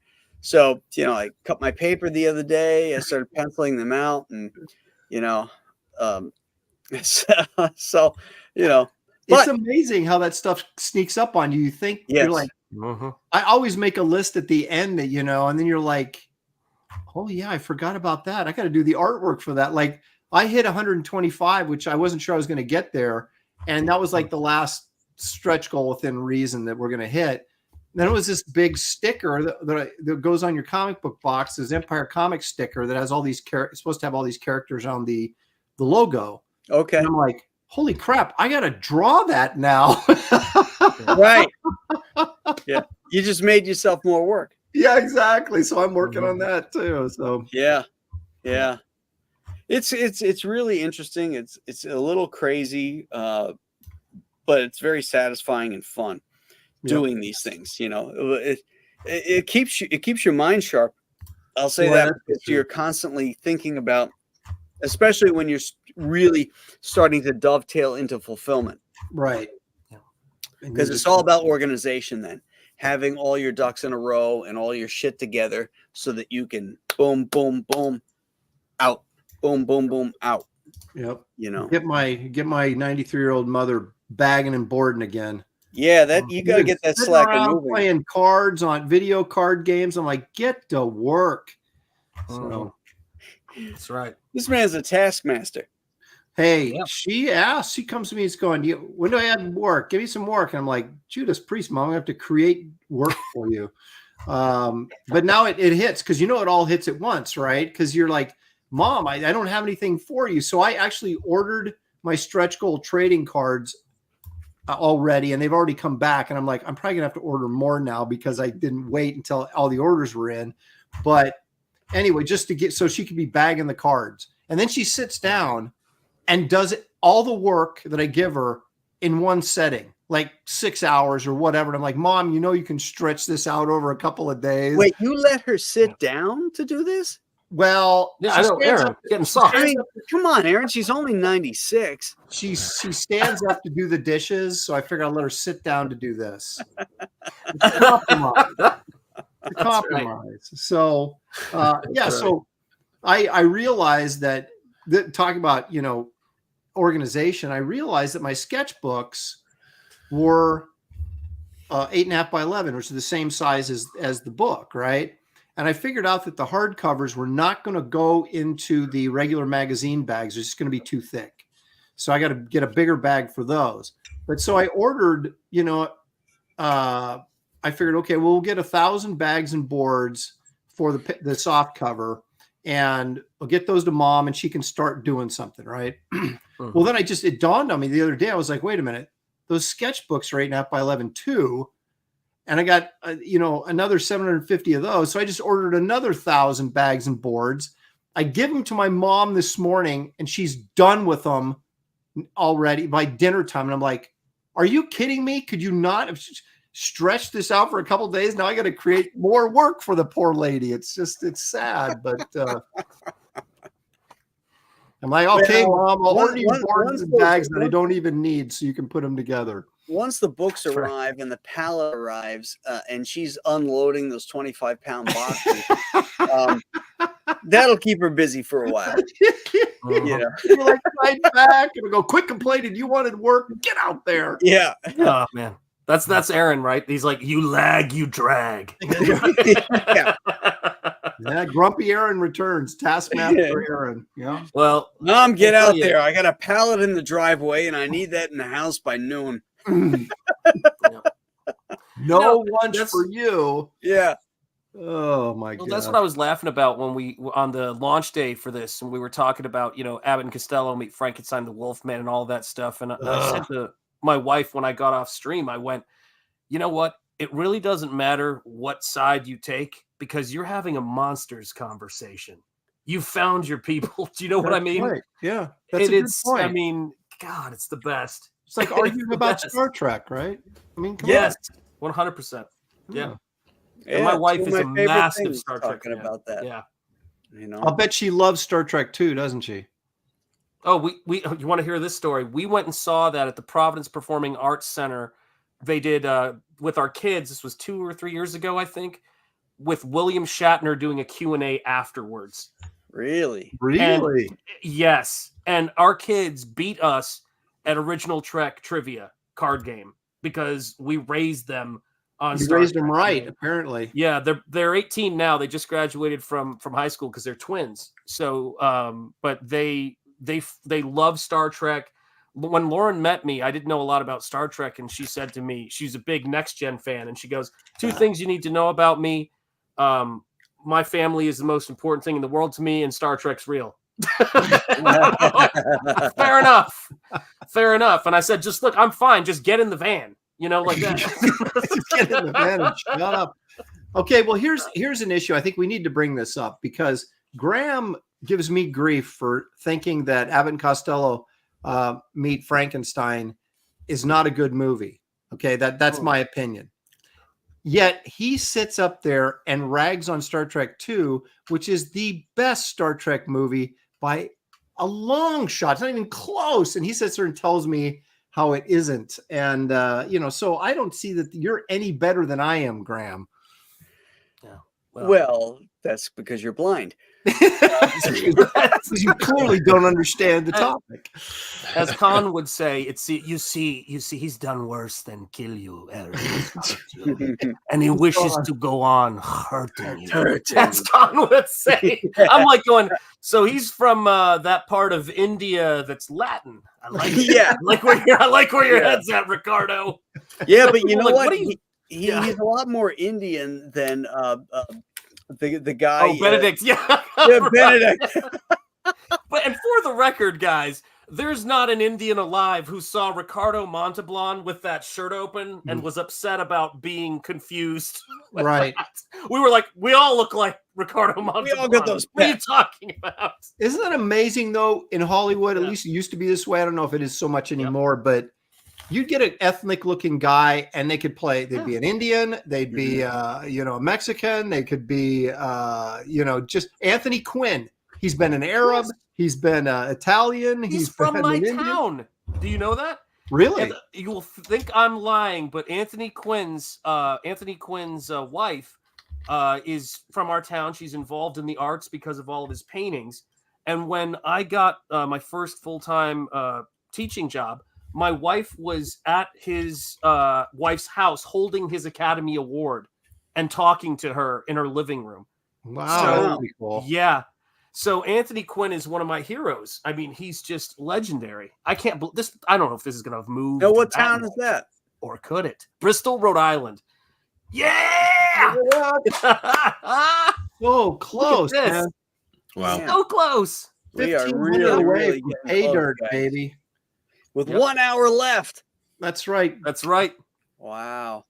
Graham is Oh like, man, this is great. put me to bed. Get me to Yeah. 100 I am grand. working this like a Russian pole dancer, people. See, look at one people. I'm telling you, at 1 a.m. It's like the Michael Jackson. It's like it's close to 1 a.m. Something evil's Yeah. All right. Yeah. All right. Okay. So Graham, I gotta hear this again. We've had this conversation before, but I gotta hear it at late at night and see if it resonates any differently. Rank your Star Trek films, not counting Next Gen because that's not Star Trek. Star Trek films. Rank them for me, top to best to worst.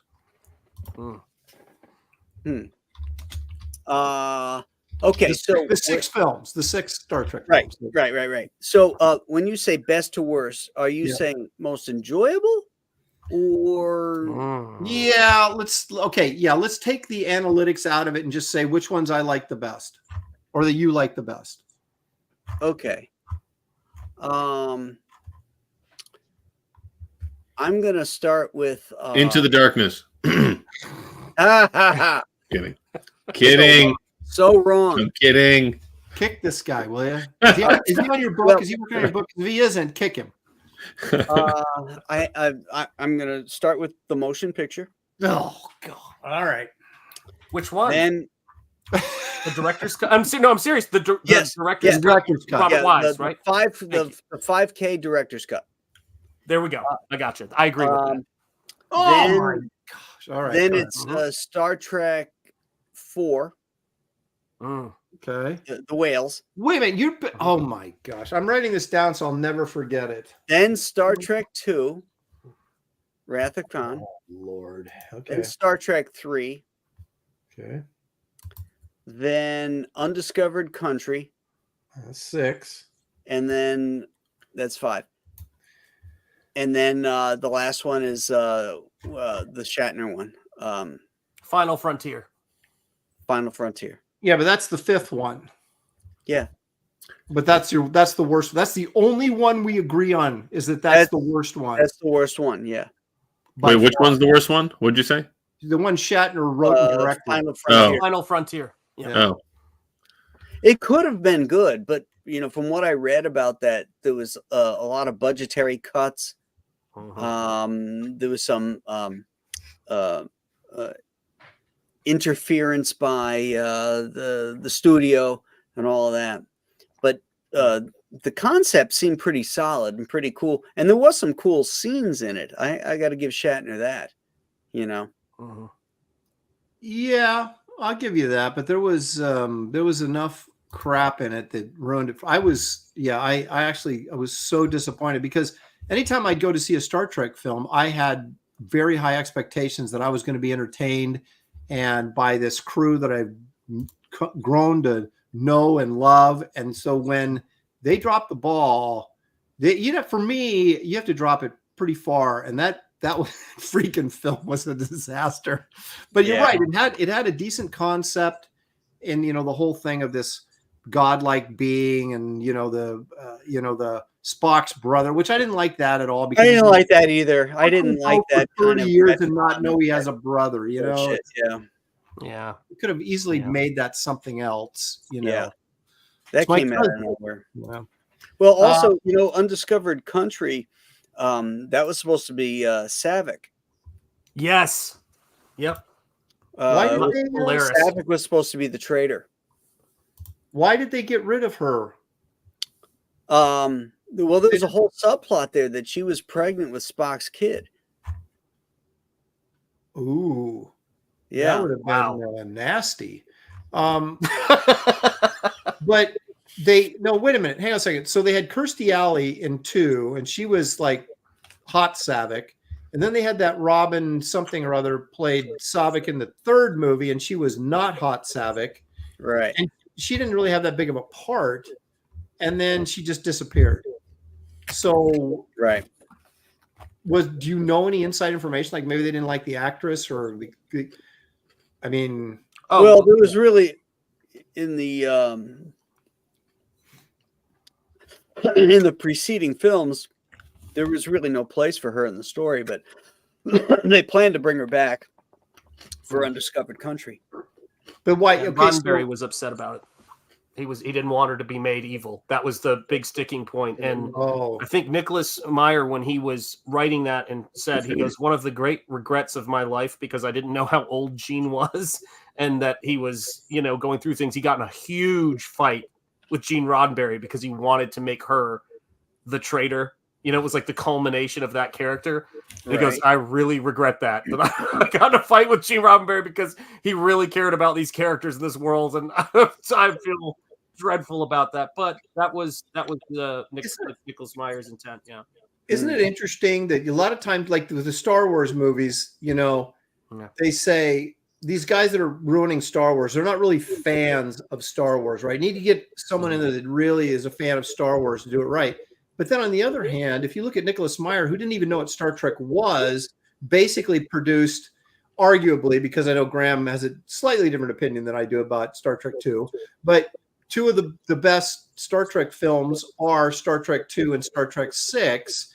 And he was a guy that brought something, but granted, he did his research before he took over. Yeah. And so I do respect him for that, but I just find that interesting. So is the answer you got to find someone who's a fan, or you just have to find someone that knows how to make a good film? Maybe that's that's it right there. I think you can find both. I think you can be a fan and know how to make a great film. The flip side of that is J.J. Abrams was not a Star Trek fan, and he was a Star Wars fan, and so he turned Star Trek into Star Wars. But he still, and then he ruined Star Wars. If you take all the new Star Trek films, his first film was the best of those three. And he wasn't a Star Trek fan, and yet he was a Star Wars fan, and he ruined Star Wars. Now you could argue he ruined Star Trek, but I give him leeway. I do that Graham doesn't, because I just think the alternative universe thing, when the Romulans come through and screw everything up, that you got some leeway with the character. I did think that Kirk was too, as you said, frat boys in space. He was too. What's the word I'm looking for? He when he was taking the Kobayashi Maru and eating the apple, and that to me was too irreverent. He was too irreverent for someone that rose up to the captain's chair at age 34 or whatever. But I still liked the movie in and of itself, despite the fact that it kind of crapped on some Star Trek, lore. But it was interesting that, like I said, he wasn't a Star Trek fan, and yet he made the best of those three arguably not great Star Trek films, but he still made the best one of them, because they just got that Khan one was abysmal. Dreadful. Dreadful. It was miscast. It was a rehash. I mean, they didn't bring anything original to it. It was just terrible. Yeah, it was like a bad remake of that of Star Trek, the original Star Trek 2. And it's just like, is that the one, or is it the one after that? How many did they make? 3? 3. Okay. Which is the one that opens on that planet, and Kirk and Bones have like some native gear on, and they're running. The third one. That's the third one. I got to the point, maybe 5 minutes into it, where they're running and the natives are chasing after them, and they jump off the cliff, and then the Enterprise comes rising up out of their ocean. I'm like, are you out of your fucking minds? That doesn't even make any sense from an engineering or even a science fiction thing. This thing is designed for space, where there is no gravity, there is no pressure. and there it is underwater. It's yes, and he's got this sick obsession with having spaceships come out of water. Is what you learned when you got to the third of the Star Wars films he did. Oh, that's the Star Destroyers, coming out of water, and they did this great sort of deep fake voice of George Lucas looking at the trailer. He's like, "Hey kids, have you ever seen a Star Destroyer come out of water? Well, you're gonna see one now." Ridiculous. And it had my absolute favorite freaking deep fake voice George Lucas moment when he goes, "You kids happy? You don't have daddy to kick around anymore." It was so good. Oh man. Yep. I just tweeted out that Joe Frankenstein, that we are closing in on 100K. So hopefully more people have seen it, guys. Well, share that tweet out if you're following me on Twitter, and let's get more eyes on it because we're so close, guys. Yeah, so, absolutely. Wait, you don't like the next gen films? The Borg one's okay.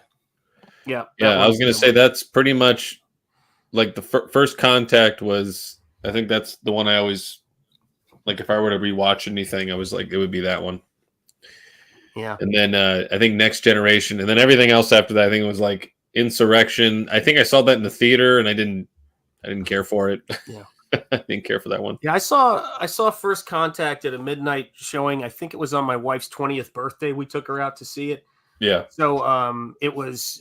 I have such like there's certain movies, Wrath of Khan.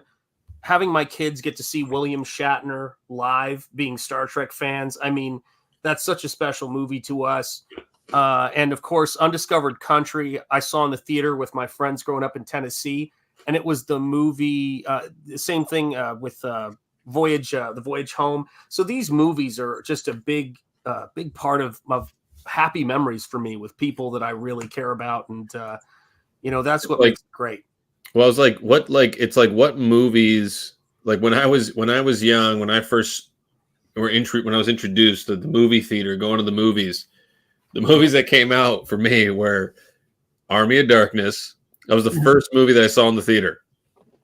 It's like 93. Yeah. Yep. First movie I saw. Isn't that crazy? Mm-hmm. Wow. And then after that, I think it was like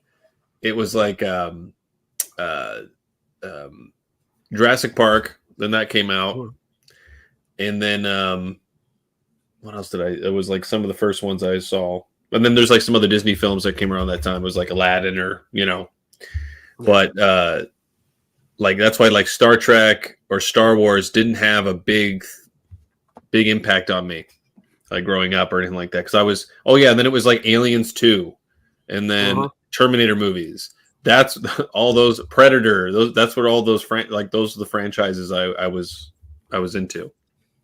So it was all those monster movies and stuff like that. So when you're talking about Star Trek and Star Wars, I'm like, man, I never got into it. Not till like just later on with like the TV shows and stuff. But I never never continued following it or anything like that. But yeah, it's nice hearing you guys talk about it. It's bizarre how you can like grow up on something. Like for me, it was Star Trek, right? Because I've been a Star Trek fan years before Star Wars came out. me too. Because I was 12 when 13 when 77, right? So I was 13 when Star Wars came out, which would be the perfect age to become this, Star Trek kid that, would just go nuts over it. But I was already so invested in Star Trek by the time Star Wars came out. I loved Star Wars. We went and saw it 100 times when we were kids, but I never had the loyalty to Star Wars that I did to Star Trek. Yeah. Well, I never got into the characters. I mean, I immediately gravitated to Captain Kirk because his powerful personality and stuff, and I like the interplay between the other characters in the triad there. But I found Luke Skywalker to be a whiny bitch. Yeah, me too. Han Solo was, he was the coolest of all of them, but even he wasn't. I always felt like he was no Captain Kirk. No. You know, when A lovable rogue he was. yeah, yeah. I mean, the best scene was when he shot Greedo, and then they change it. You know, Right. that really defined his personality, and then Lucas goes back and changes that. You know, it's like, Well, here's an interesting concept.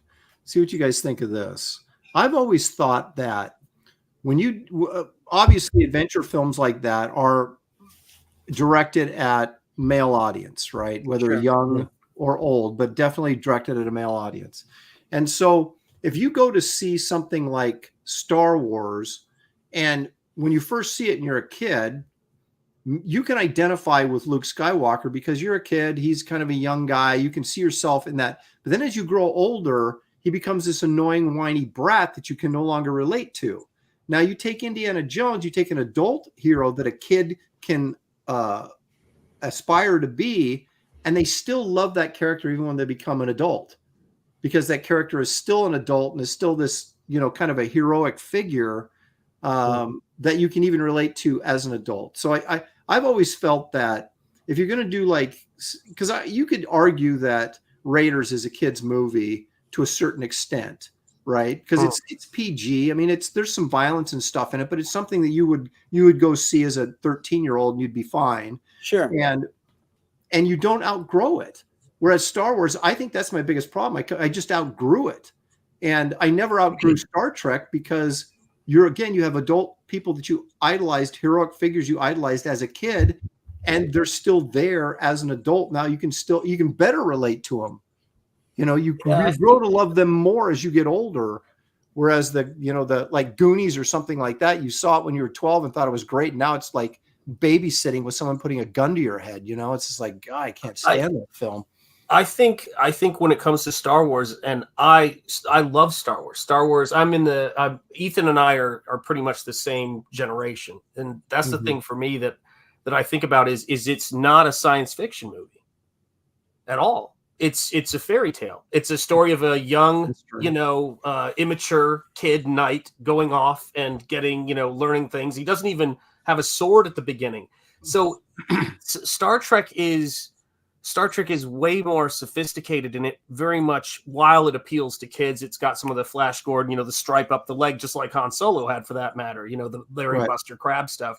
It's a completely different animal, in terms of how it affects a young audience. And you see that when you push it too far, as they did with the sequel trilogy, into adult themes. But my belief about Star Wars is the defining trait of both Anakin and Luke Skywalker is whininess. I still say that, Jedi won't put me on the council. I'm not, and it's really fascinating. It's like you watch that journey. The interesting thing is Mark Hamill's the same way now. Oh, he's a whiny little bitch. He's so whiny. Little bitch.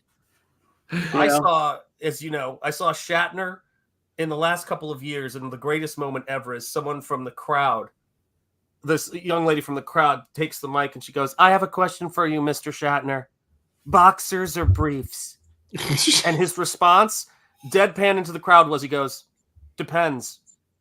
Yeah. Legend. Effing legend, man. Everyone erupted, and I went, man, is this guy ever not sharp?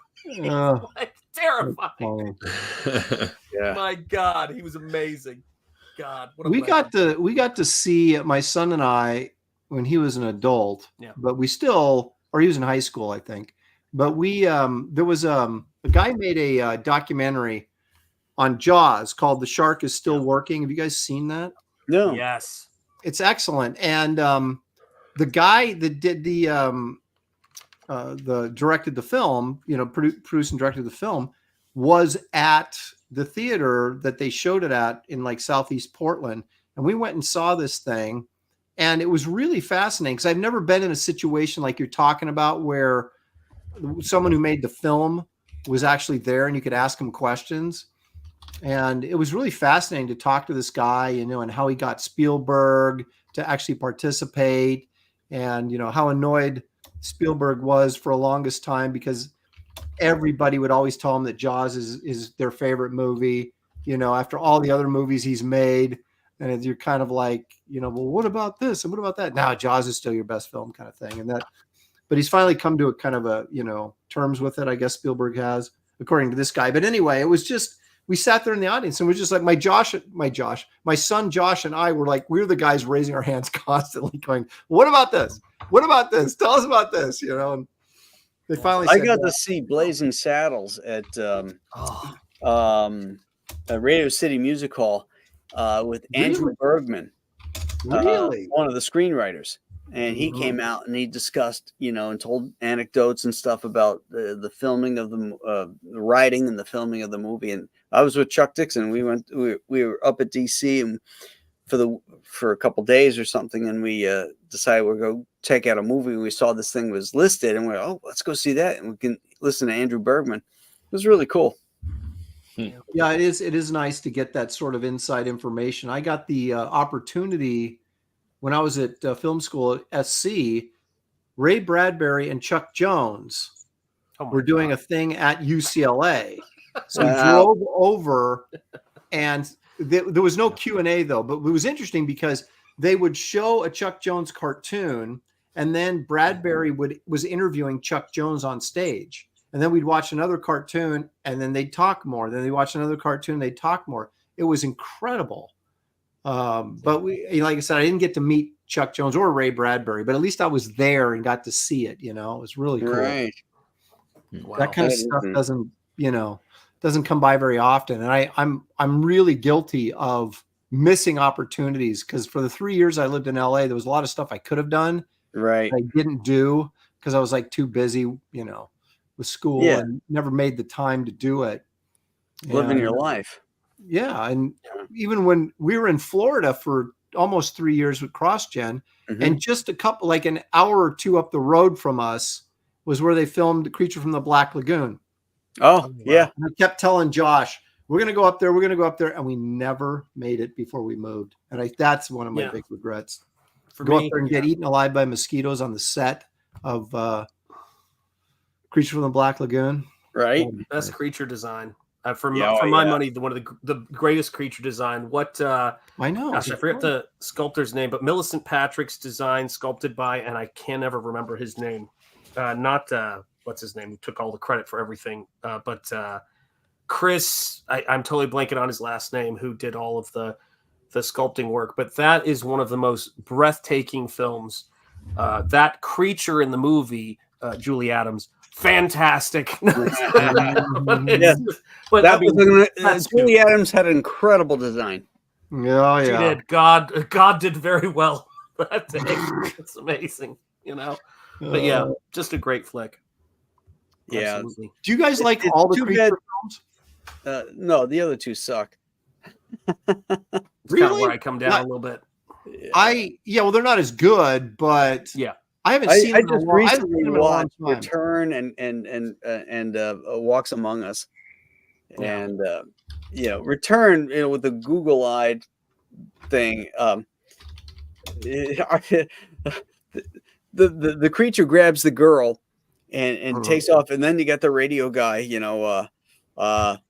and the Gill man has picked up a college student. I can't remember her name. We'll say it's Mary Jones. The pretty college student Mary Jones. Okay, how is that relevant that she's pretty? It's like Ron was saying, hippopotamuses even attack beauty queens. Exactly. That's what made me think of this. Is that the way they described that? The attractive college student, because if she was ugly, they wouldn't even have mentioned it. Right. Right. Yeah, the creature picked up a real dog. The homely college student. Oh my God, that's hilarious. Oh my goodness. Yeah. Well, we got 689 people in here. Maybe some new ones. Maybe we ought to just go over the campaign one last time. Do it. Let's play the video for those who haven't seen it.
Great trailer by Nick Grosh.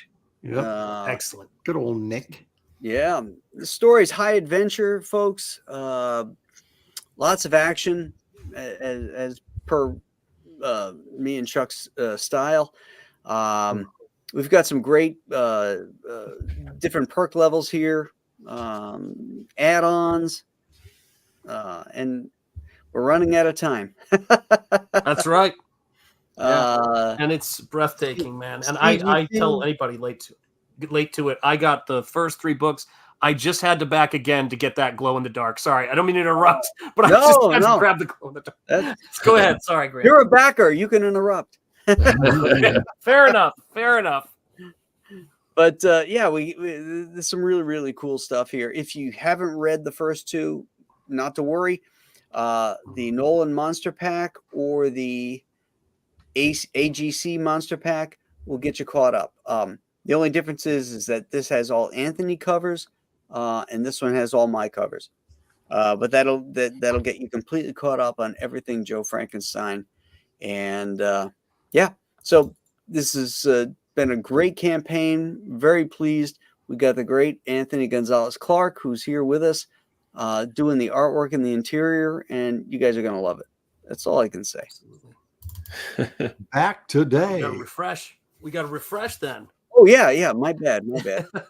This is it is 1 o'clock in the morning. Okay, that's right. Survey says we got boom. A little more. So let's see. That's 10. So 6 is 410. Carry the 5. Divide 1,410. That's where we're at. That's Nice. the magic number. Oh man, 1,410. So are we gonna get ever one of those classic monster model kits for this character at some point? Oh, I would love that, man. Wouldn't that be great? Oh man, gosh, if good. Aurora model kits could do that, and create a Joe Frankenstein one, that'd be so cool. Well, theoretically, you could do it because you could have one made with the 3D sculptor, True, and a 3D printer, excuse me. And then you have to put a box together and everything, but you could do it cheaper than you probably think. But that would be kind of fun, wouldn't it? It would be. Monster Kids will find a way. Yeah, man. Yeah, and then I could sell Tester's glue. That's right. Airplane glue. Then it would turn into. That looks like I picked the wrong time to quit sniffing glue. Exactly. 1 a.m. Graham, look out! I love the smell of that stuff. Oh God, yeah. It smells Happy like memories. victory. Yeah. Here, I was going to show you the covers, the variant cover. Oh yeah, let's do it. Yeah, show the variants. Ooh. There you go. So this was the first cover. That's for Joe Frankenstein 2, right? No, this is 1 for 1. That's 1. Okay. And then that's 2. That's 2, right? Nice. Yeah, I was like, the original sketch was they were like at level or something like that. But this looks really cool. I was like, I hope this comes out all right, and then it did. So it's good. Yeah. I like the hands in the foreground there. Yeah, and this one here, I was like, I wanted to put. I was like, I didn't move his hair. His hair needed to like move like in the wind. That's the only thing about that. Don't tell people about your faults. Yeah, exactly. Don't worry, they'll find them. Yeah, exactly. You don't need to guide them there. No point pointing them out. Yeah. Don't ever take the stand in your own defense with that kind of comment. You know what I mean? Yeah. It's like you get pulled over and it's like, oh, do you know how fast you were going? No, but there's no drugs in the trunk.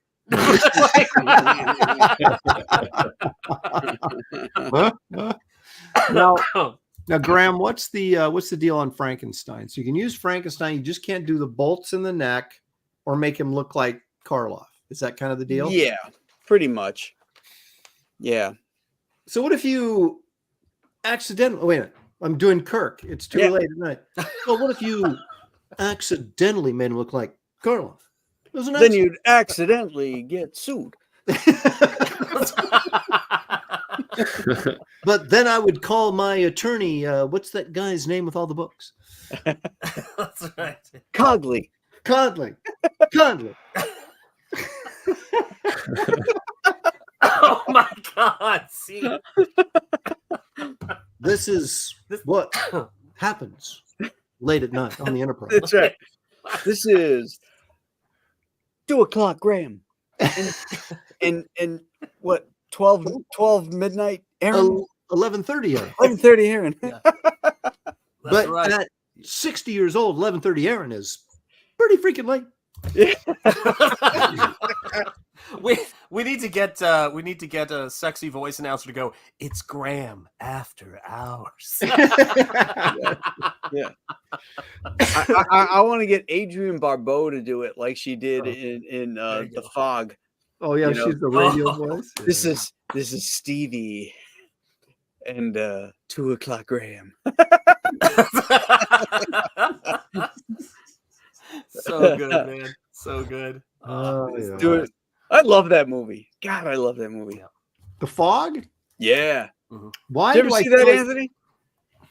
I saw it a long time ago. I have not seen. I think I saw the remake, the one with a guy from Smallville. Yeah, that's terrible. So I saw like I think it was like I started watching films. This was all early 90s, mid 90s. So all the remakes that say like I think there was like you were mentioning Creature from the Black Lagoon. Like there was a remake. It was like Humanoids of the Deep or something like that. It was like something named like that. Really bad film. Humanoids to the Deep, man. That one's badass. Yeah. What about Chud? Cannibalistic humanoid Yep, underground Chud. dwellers. Yep. And then it just there was like I remember seeing like even like the horror versions of all the Disney films, all the Disney like it was like the Pinocchio one. Leprechaun. Oh my god. It wasn't a Disney one, but like dude, you got to improve your film choices. Yeah, you're watching low rent movies. those were like I'm telling you, man, like that's what it's like. I don't know how I even got them available. My aunt had a ton of these films, and I just was watching whatever she had, and so there was like Critters, Pumpkinhead. It was like that's all like I all the 90s, late 80s, early 90s, late 90s films or something like that. So that's it. I will say Pumpkinhead though. Again, Lance Hendrickson, but the creature was designed by Stan Winston, and I believe he also directed that film. Yep. So at least he directed it too. Good. I believe that is true. That Stan Winston directed that. And it was written by Gary Girani. Gary, I knew Gary's name. I had him on my 31 Days of Monsters preview show a couple of years ago. Gary was a writer for the Monster Times magazine. Really? When I was I a remember kid. you had him on. I do remember that. Yeah. Yeah. And then I saw him on Facebook and friended him. And I said, "Oh man, you're the first name I knew, like even before Stan Lee, because I was reading these monster magazines, and I'd see his byline and these stories and everything. So I had him on. Then I found out then he had done the Pumpkinhead and stuff. And I watched the movie, and it was actually better than it should have been. Well, if you got a good monster, which I assume, from what I saw, it was. But I mean, Stan Winston designed the thing, and he had his, so you'd assume the monster was good. That's half the battle. Oh yeah. If you have a good looking monster that you want to see more of, you're kind of like, what's the story? I don't care. Where's that monster again? Right. Now, did you guys see Jeepers Creepers? Yeah. Yeah. Now I like the first one. Yeah, the first one's good. Again, the second one had its moments in it. It did have some moments in it. Yeah. I do like that. I just like that ending, that cool ending where he's just stabbing it constantly. In Jeepers Creepers 2. Oh, I didn't see 2. I only saw the first one. Oh, for me, okay. The movie I would love to see a version of now, someone to do something like it. And I've had this on repeat because this is the influence for all the werewolves I illustrate is American Werewolf in London. And what I love about that movie is that it takes the kind of ancient lore actually created in 1941, for Universal Monsters, but it takes the ancient lore and has these two just relatable college kids from the 80s, from their time, stumble upon into this world. And it's the juxtaposition between this kind of magical, this can't be real, like this isn't real, and then it being real. And I think that's what I'd love to see happen now. I'd like to see movies now where they bring this stuff into the present in a convincing way, because that movie nailed it. You know, his friend Jack and their relationship at the start of the film, and you know, it paints a picture of the time. And I'd like to see some horror movies that paint the picture of our time in a less, which one is it? American Werewolf in London. Oh, American Werewolf. That's what it was. Mm-hmm. My kid going to Jeepers Creepers, and I was like, wait, no. You're talking about. Oh, sorry, yeah. right. No. My favorite line in that entire movie is when David Naughton goes to meet Jack in the porn theater, and he's sitting there, and he turns to Jack, and he goes, "Good movie." You know, that's exactly right. Yeah. This is where you brought me. He's like, good movie. Yeah. Exactly. That was another one, American Werewolf in London, right? Yeah. And that one, and then The Howling was the one that came out around the same time. It came out just before they beat it. They beat American Werewolf in London, and John Landis was incredibly pissed because they used the same type of effects, and Landis wanted to be the first one to have that sort of transformation in real time as opposed to like dissolves. And Rob Bottin did the effects for The Howling, but he got Rick Baker to help him out because he was having trouble with the air bladder stuff, and so Rick Baker actually helped him screw himself over. So which one's a lot like which ones? Because I was more into the American Werewolf in London. I did see The Howling. I don't remember the Howling that much, but which one was considered the better one? Like which one's? Depends on who you talk to, I guess. Yeah, it depends on who you talk to. Okay, I like The Howling better because I like the werewolf better. Yeah, it's more of a Wrightson werewolf as opposed to that was the coolest werewolf I'd ever seen. The story wise, American Werewolf is really, really good, but the werewolf I find is kind of more like a big angry dog. You're right. Yeah, exactly. I didn't love that. Well, I'm going to embrace the power of and on that one. I love them both. I have both werewolves are well represented. And I think Rob Bottin, I think I shared it with both of you guys at some point, but if I haven't, I'll share it again in a monster. I got to do a Monster Kids folder and Dropbox to share with you guys. Yeah. But there's a documentary I ordered that was a French documentary called Creature Designers, The Frankenstein Complex. And it takes you through the entire history of monster creation. It was done maybe 5 or 6, maybe 10 years ago. But it interviews Rick Baker. Don't interview Rob Bottin because he's a recluse now, but his assistant. And they talk about just the genius and ingenuity of the golden age of creature makeup effects. And they interview everybody, and it's exceptional. So I'll have to share what is that called? What is it? Creature Designers, The Frankenstein Complex. I think I've seen that. Yeah, I think I shared it with you back. I think when you were under the weather, I shared that. Oh, that's where I've seen it. Yes, you sent me. Yep. Yes. Yep. Yeah, that's excellent. Aaron's like typing away. He's like, I'm finding this dang thing. Yeah, see, there's critters, gremlins. I'm seeing all that stuff in the film. Those are all the films that those are all the films I grew up with. Yeah. Yep. Tremors, that's another one. I like Tremors. Tremors. That was I was trying to find Tremors is a great B monster movie. Yes, it is. With a great cast. Broke into the wrong rec room. Sorry. Oh my gosh, that's my favorite. Is when the two gun nuts, Michael Gross and Reba McEntire. Yep. Yeah. Those and I even watched. I even watched all of those films. All the like it's like Tremors up to number 7 or something like that. Yeah, we do too in my family. Oh, really? I watched every single one of them. Like, and So, anyways, like in the From Dusk Till Dawn stuff. Oh, that's a good one.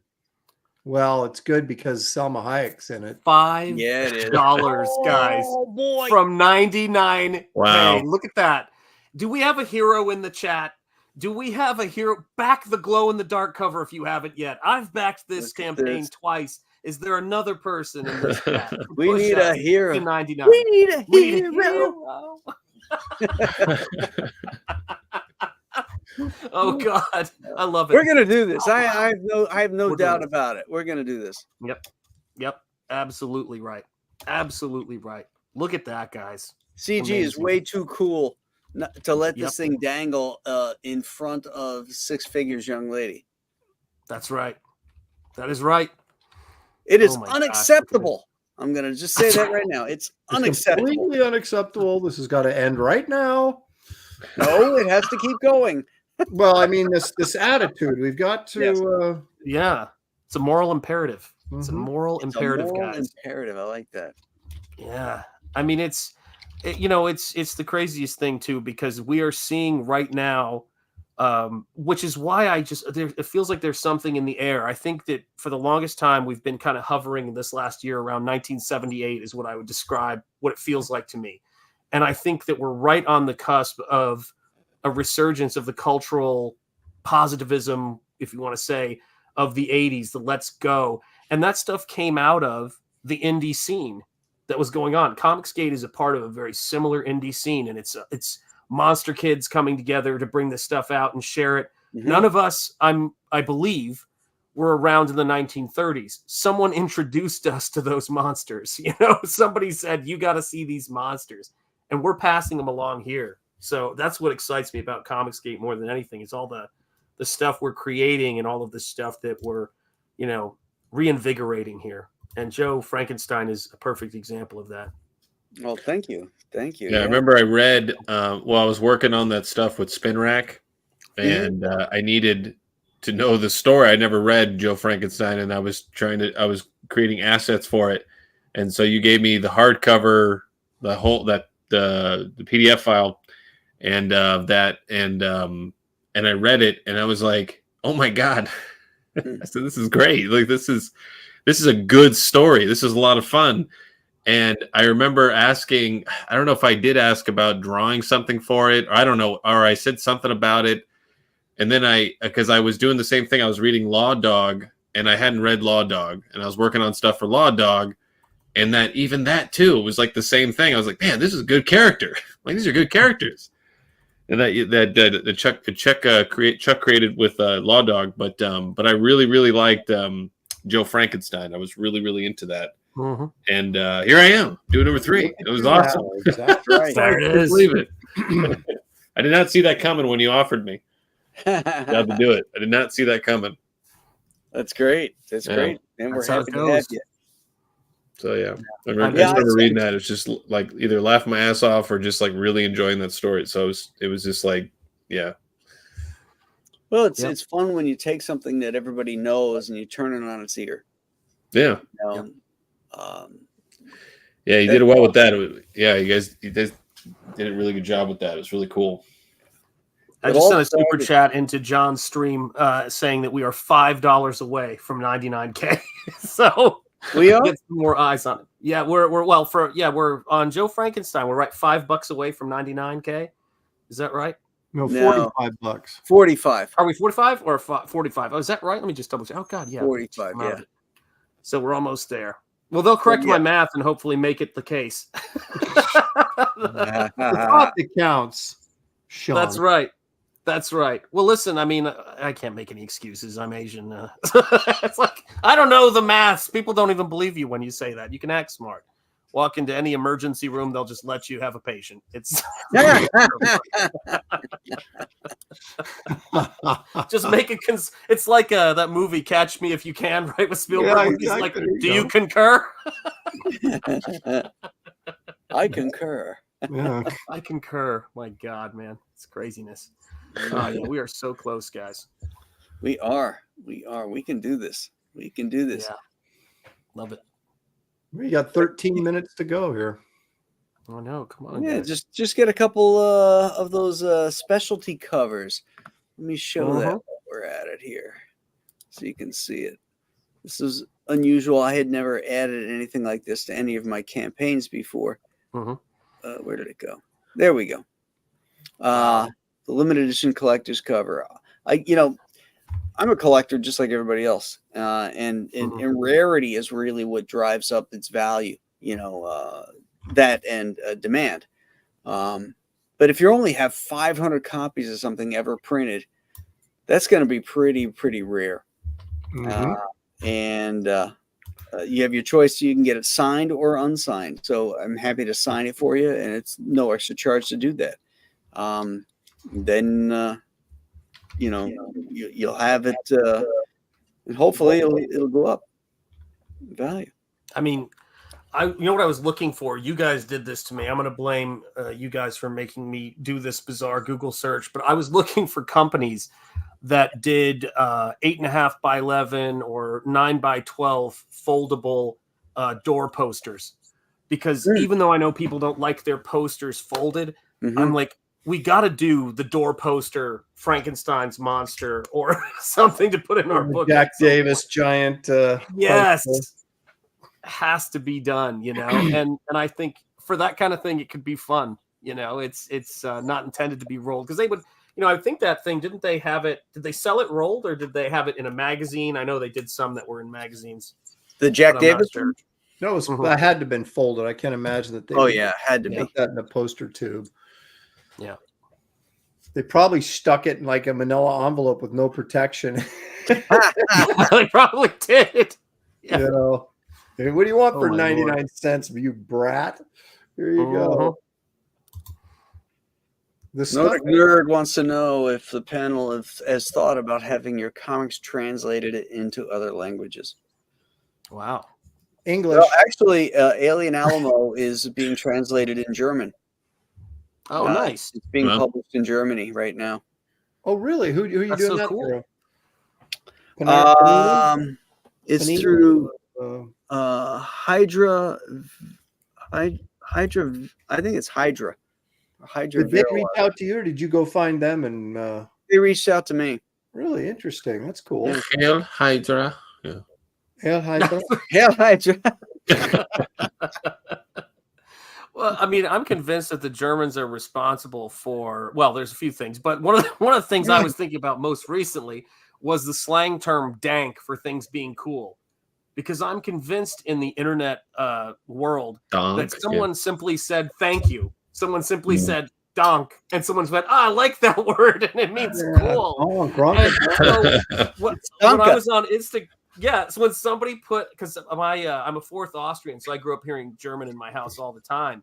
And so when someone wrote thank you, or said, you have, this is dank art on my Instagram once, I replied, vielen Dank. Oh, man. Oh, my goodness. Whew. Excuse me. You got a lot of nerve, Mr. I know I do, but I'm an older gentleman now. But you're still younger than me. I know that's right. No excuse, do I? But I got a feeling I'm not in as good a shape as you are, Graham. So you have more energy than I do. And we're all younger than Art. Yeah, by a mile. Is that going to be your defense, Aaron, when you're caught with the Frankenberry cereal? You're going to be, I'm an older gentleman. This is an accident. I was holding it for a friend. No, I'm not gonna start trying to hide the fact that I'm a geek now. I've been, That's right. I did a little bit in high school when I was playing basketball. It's kind of like, you had an image to uphold, but after that, it was like, hey, I am what I am. Yep, that's how it goes. Although, Sean, I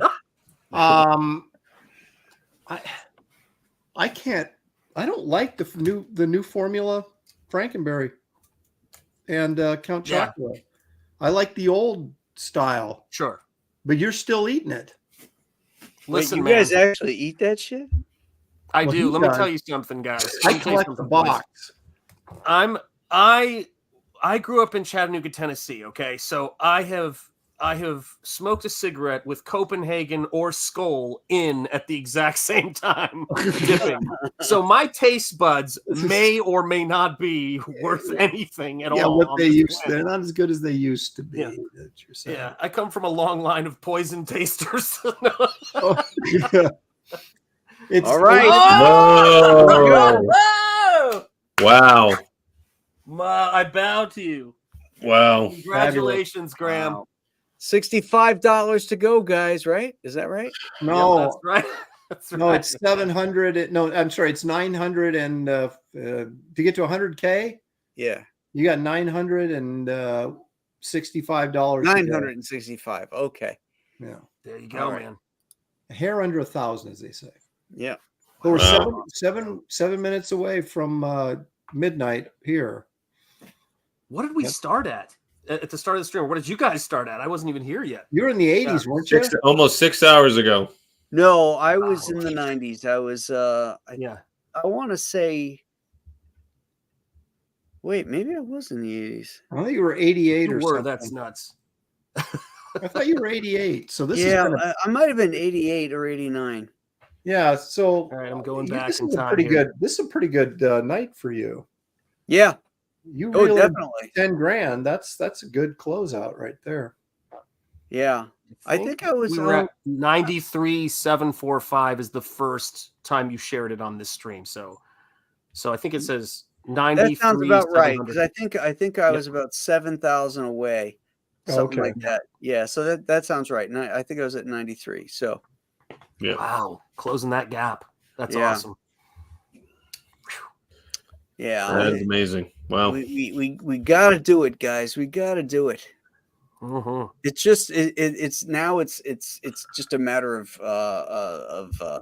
principle for me. It's Jaws 4 this time. It's Yeah. personal. Yeah, this time it's personal. Oh my Mhm. god. Yeah. And so that's right. You got it in the chat. They all know. They're like, it's 93,745. And Wow.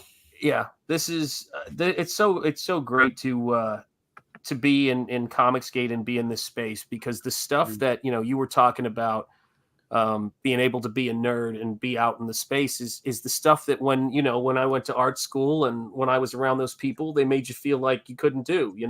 That's the junk. And I wanted to learn how to be like these special effects artists I admired, and like these comic book artists I admired, and all of these folks. And I didn't find that till I met Brian Stelfreeze and those guys. And I think that Comicsgate is like that. What is it? 24 hours a day, 7 days a week, 365 days a year comic convention.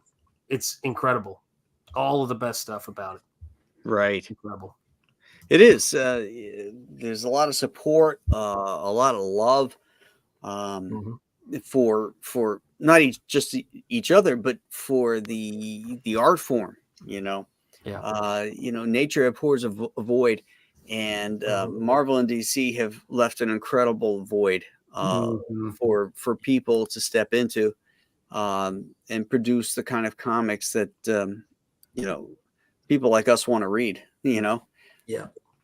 And everybody, all the backers too. It's obvious that there's something that they're not getting from Marvel and DC, and some of it's genre and some of it is just quality. Yeah. Without the bullshit, without the preaching and the proselytizing and all that nonsense. Yeah. Well, that's what I've enjoyed about Comicsgate for all these years that I've watched it. Because at first I think I didn't care for it, or I was sort of like there seemed to be like two camps early on or something, because I was a big fan of like Doug TenNapel, and then he turned sort of like really anti Comicsgate, and then like a lot of other people went along and they sort of but I liked Doug TenNapel's stuff, and I was like, he don't like Comicsgate, but I wasn't like, I don't like Comicsgate too. I didn't do that.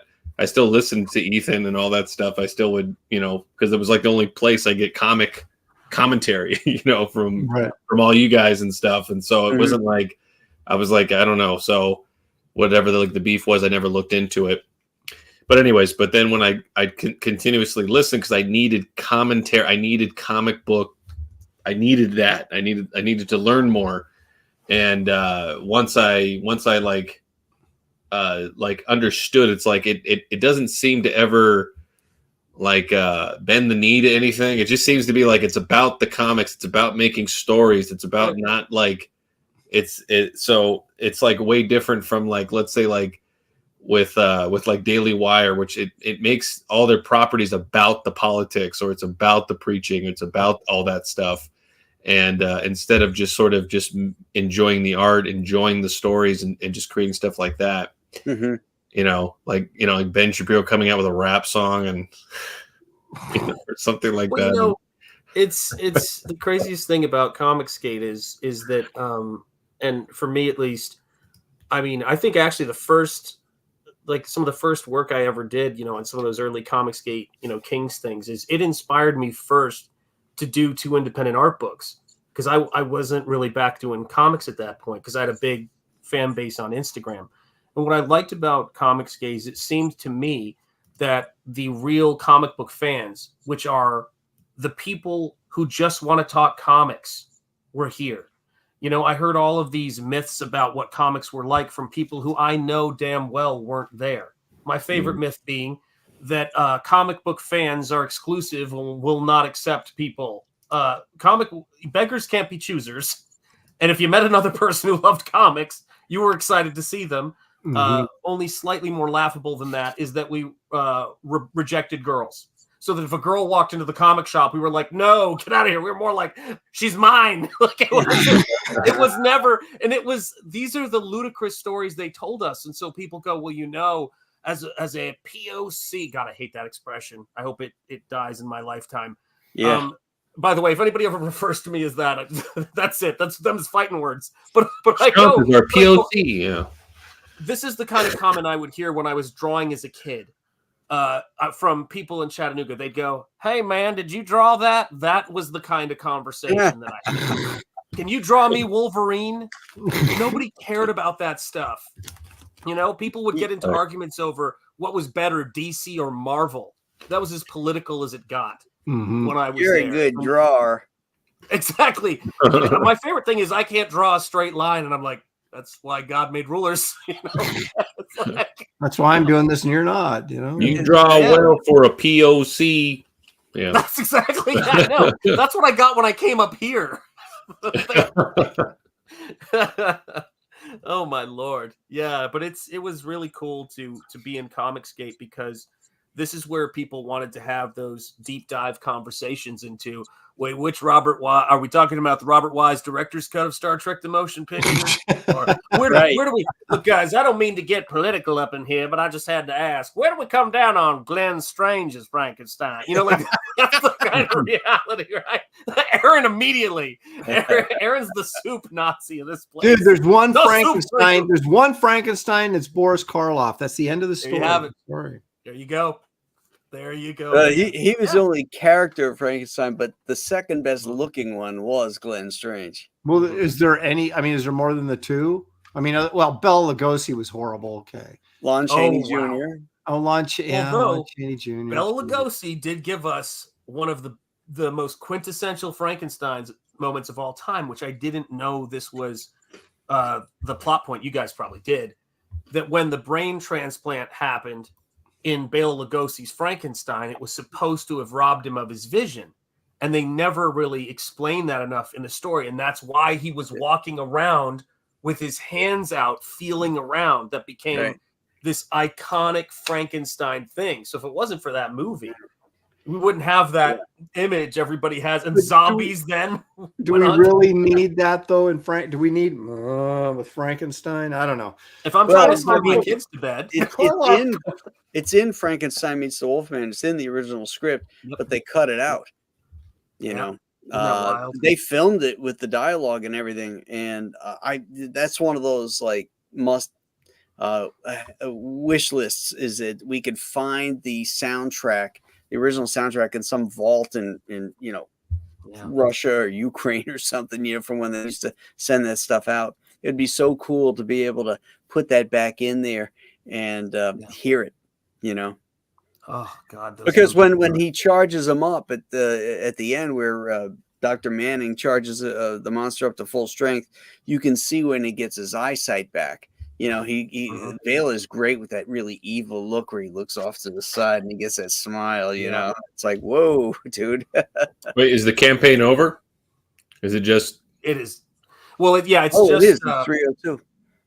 Yep, it just moved, and we got to refresh on that. We All right. absolutely have to Yeah, refresh. I refreshed on it, and it's like Don't got- don't say it until we do okay, it. Here. okay.